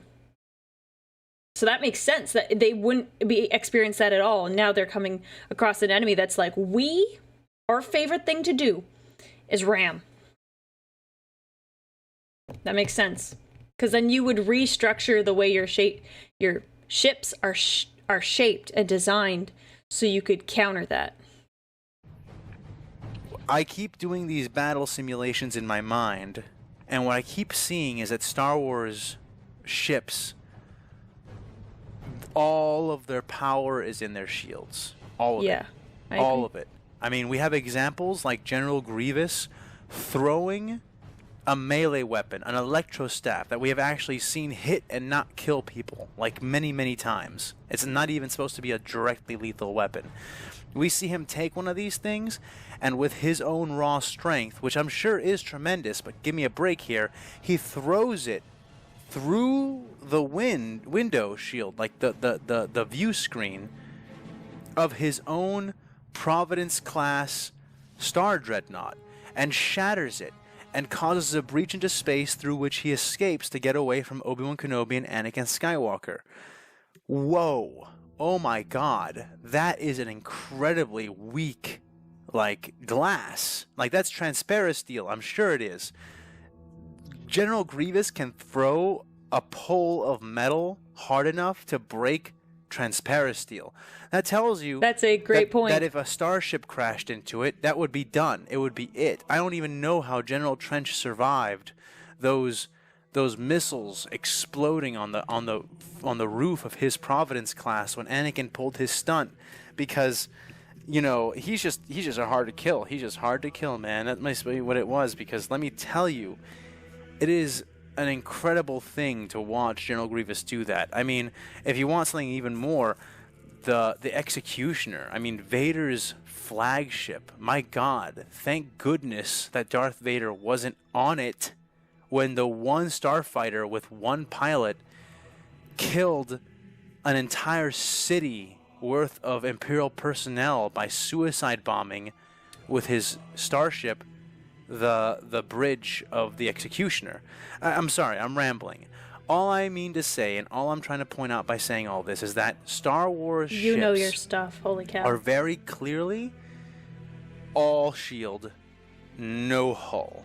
Like, there is obviously some hull, but that hull is like freaking tissue paper. It can be torn I literally was close. by I said paper mache. an individual. Not even with a starship. It can be destroyed by an individual. So, whenever you see a ship getting rammed in this story, 9 times out of 9, like, I almost can't imagine a situation where this isn't going to happen. It's going to destroy the ship it's ramming, because that's how Star Wars ships react to ramming. They are just destroyed by it. I mean, you could literally destroy a Star Dreadnought, an execution. You could literally destroy the Executioner by ramming into its bridge with a one-man starfighter, and that is canon. That is 100% hard canonical, all depicted on screen, all 100% happened just the way it happened. I'm impressed with your research and general knowledge. Go. So would not have just know pulled that, any of those things out to be like, oh yes, a Star they're Wars weak. ship that isn't made to be rammed is rammed by any Imperial ship of almost any size, that Imperial ship is going to plow into that thing in a way that is going to be extremely decisive. I mean, even if we're talking about the Executioner getting plowed into by an escort, which, just to remind you guys, escorts are like 2 kilometers long. They're like more than double the size of a Venator class, if I'm not mistaken. I could be mistaken, but I'm pretty sure a Venator is short of 1 kilometer, which makes an average escort, twice the length of an average Venator. And I say average escort because you might be saying, hey, Venators are all the same length. Okay, yeah, they are, but escorts aren't. No Imperial ship is the same size as any other Imperial ship of its class. Imperial ships are a mess. Yes. They're all built by different planets with no real standardization, aside from like what the tech priests can manage to beat into each other, and that's all its own mess. FAA? So the whole point is just this. No.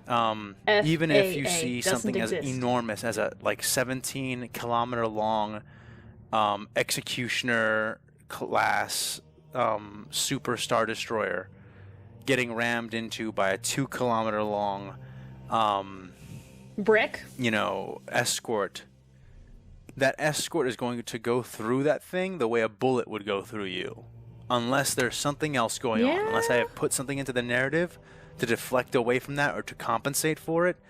That is what we're talking about here. This is just don't be surprised if you see that happen.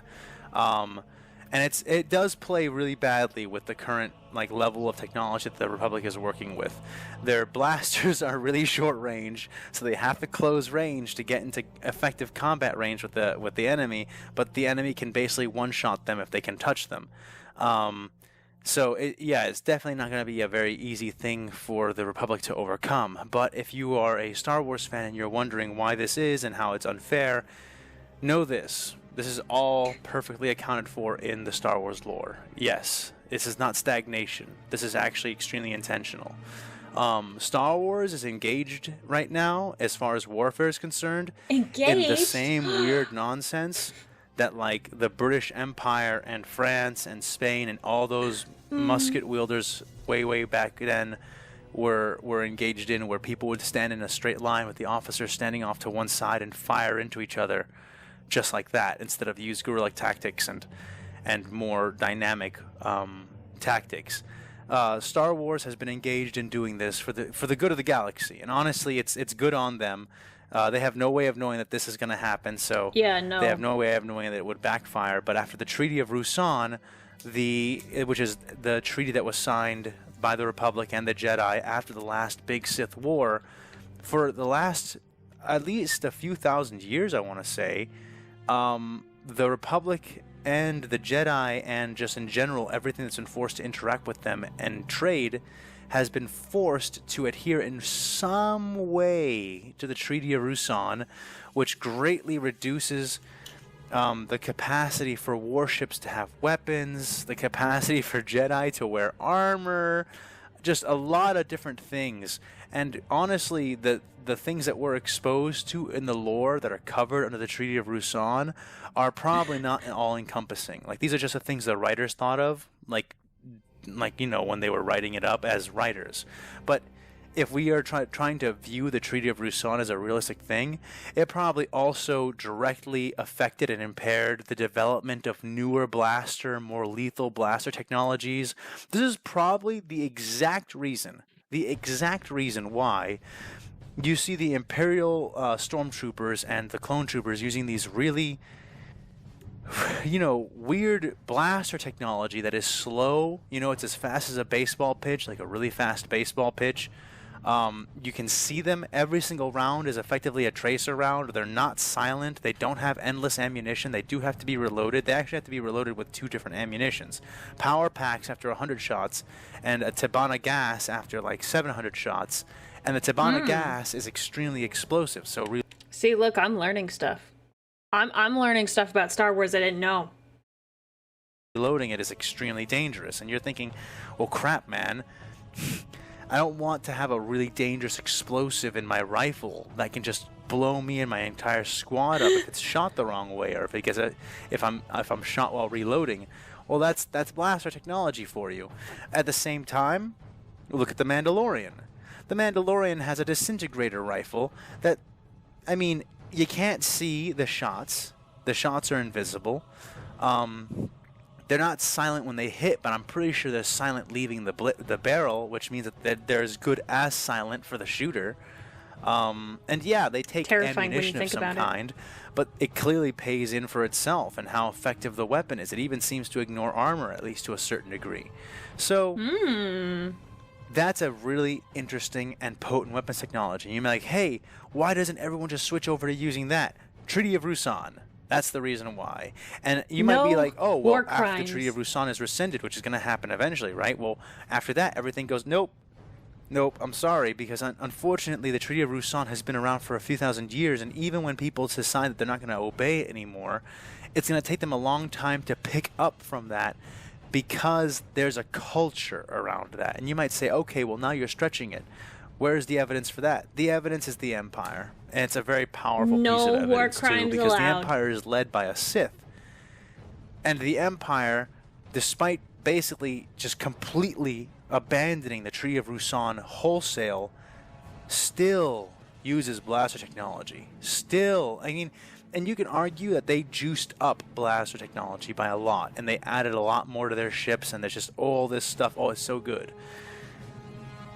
That is probably the case. I would not be surprised and not at all resistant to the idea that a stormtrooper's like E11, or whatever they're called. I'm sorry, I'm not super up to date on the blaster names, but that Don't they're worry, I more have no powerful idea what they're than called. what the clone troopers are walking around with. And not just because clone troopers are trying to kill droids. I bet the technology is actually more potent. I really do.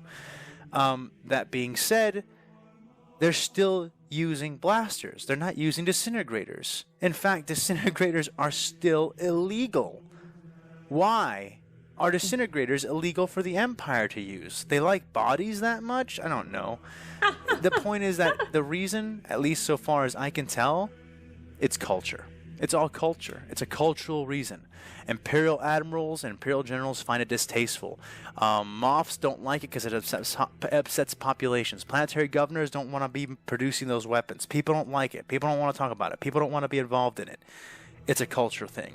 And it's a culture thing born out of the history of this galaxy. The thought and that what does went this into history of this. this galaxy Holy tell you? cow. It tells you, hey man, I'm in before the awe. Treaty of Rusan, there were armies of Jedi and Sith creating biological abominations in the form of like giant Sith worms and dragons and stuff, and they were burning planets, and the Mandalorians were going buck wild, and they had combat droids they would ride on all the way through the atmosphere before they dropped down on top of your house and ate your wife.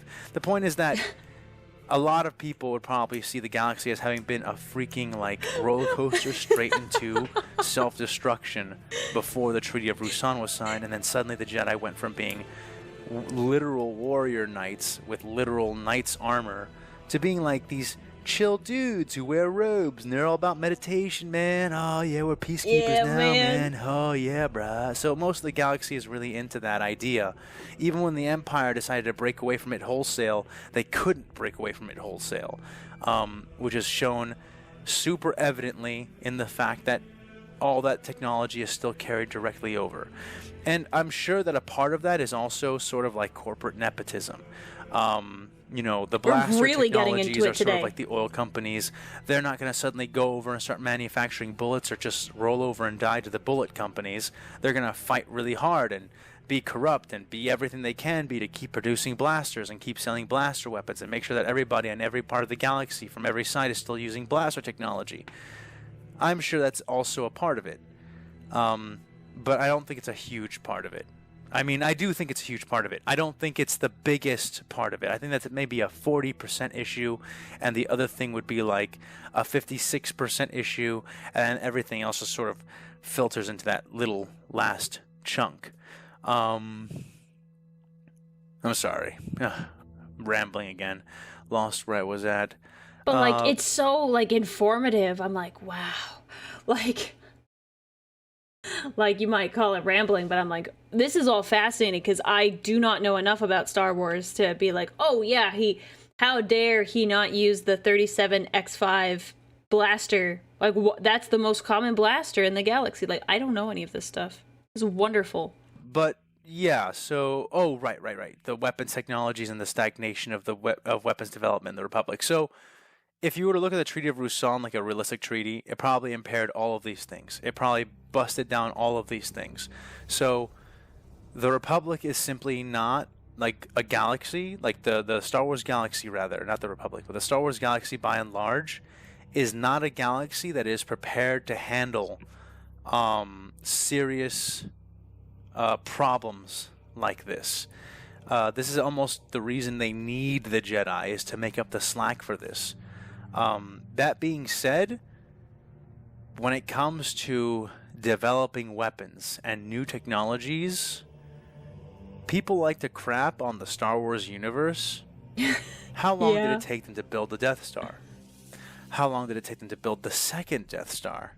How long did it take a tiny military enclave with extremely limited resources to build Starkiller Base? Mm-hmm.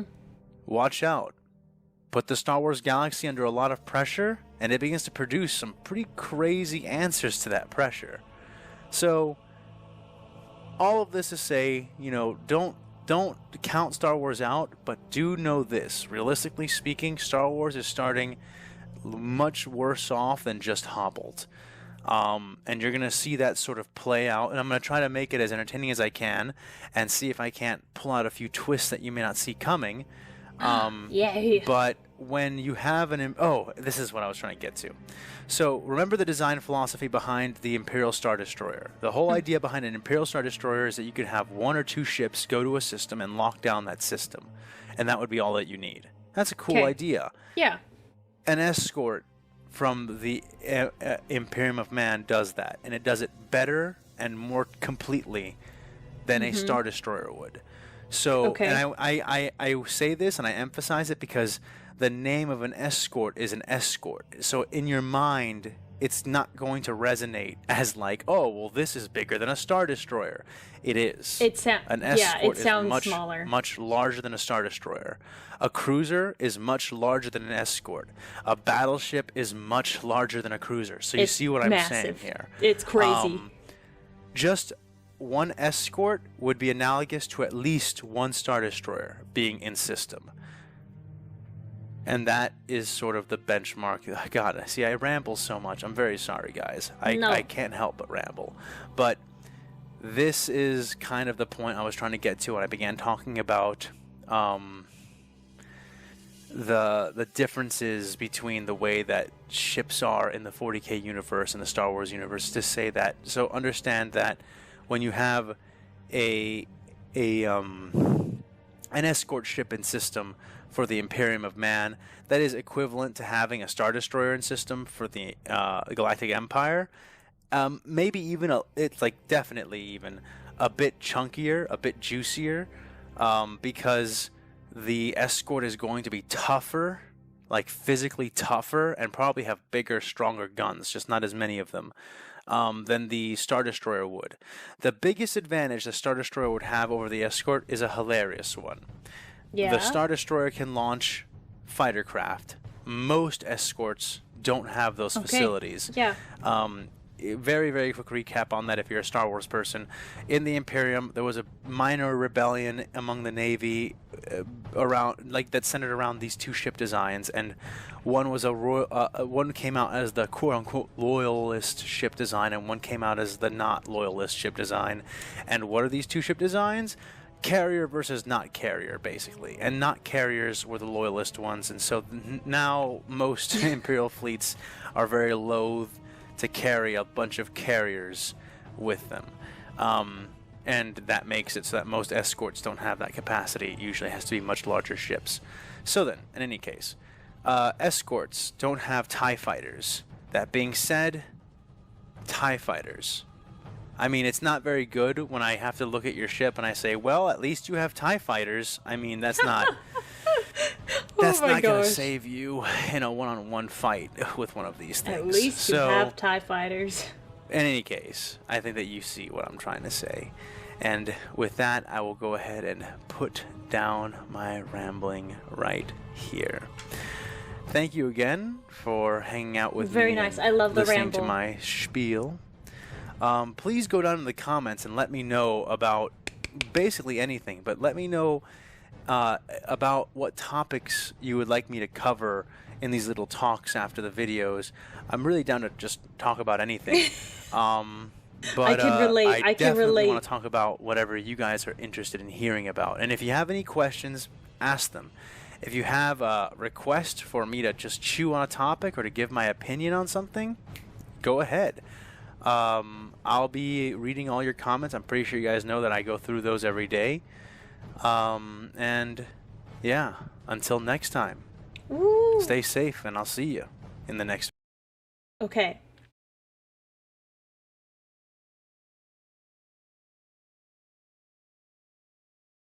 So, I love this series. Oh my gosh.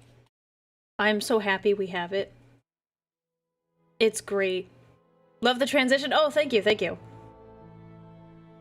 But this has been a fantastic series.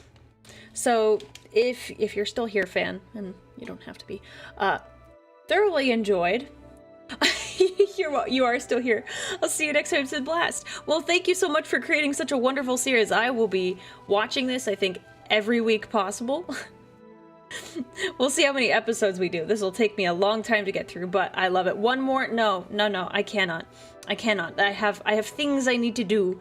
The Emperor calls me away. I must get to my job being his guard. So we will watch more of this next week, and we have a couple other we have more fun things planned. Join the Discord if you haven't. We talk all things Warhammer in there.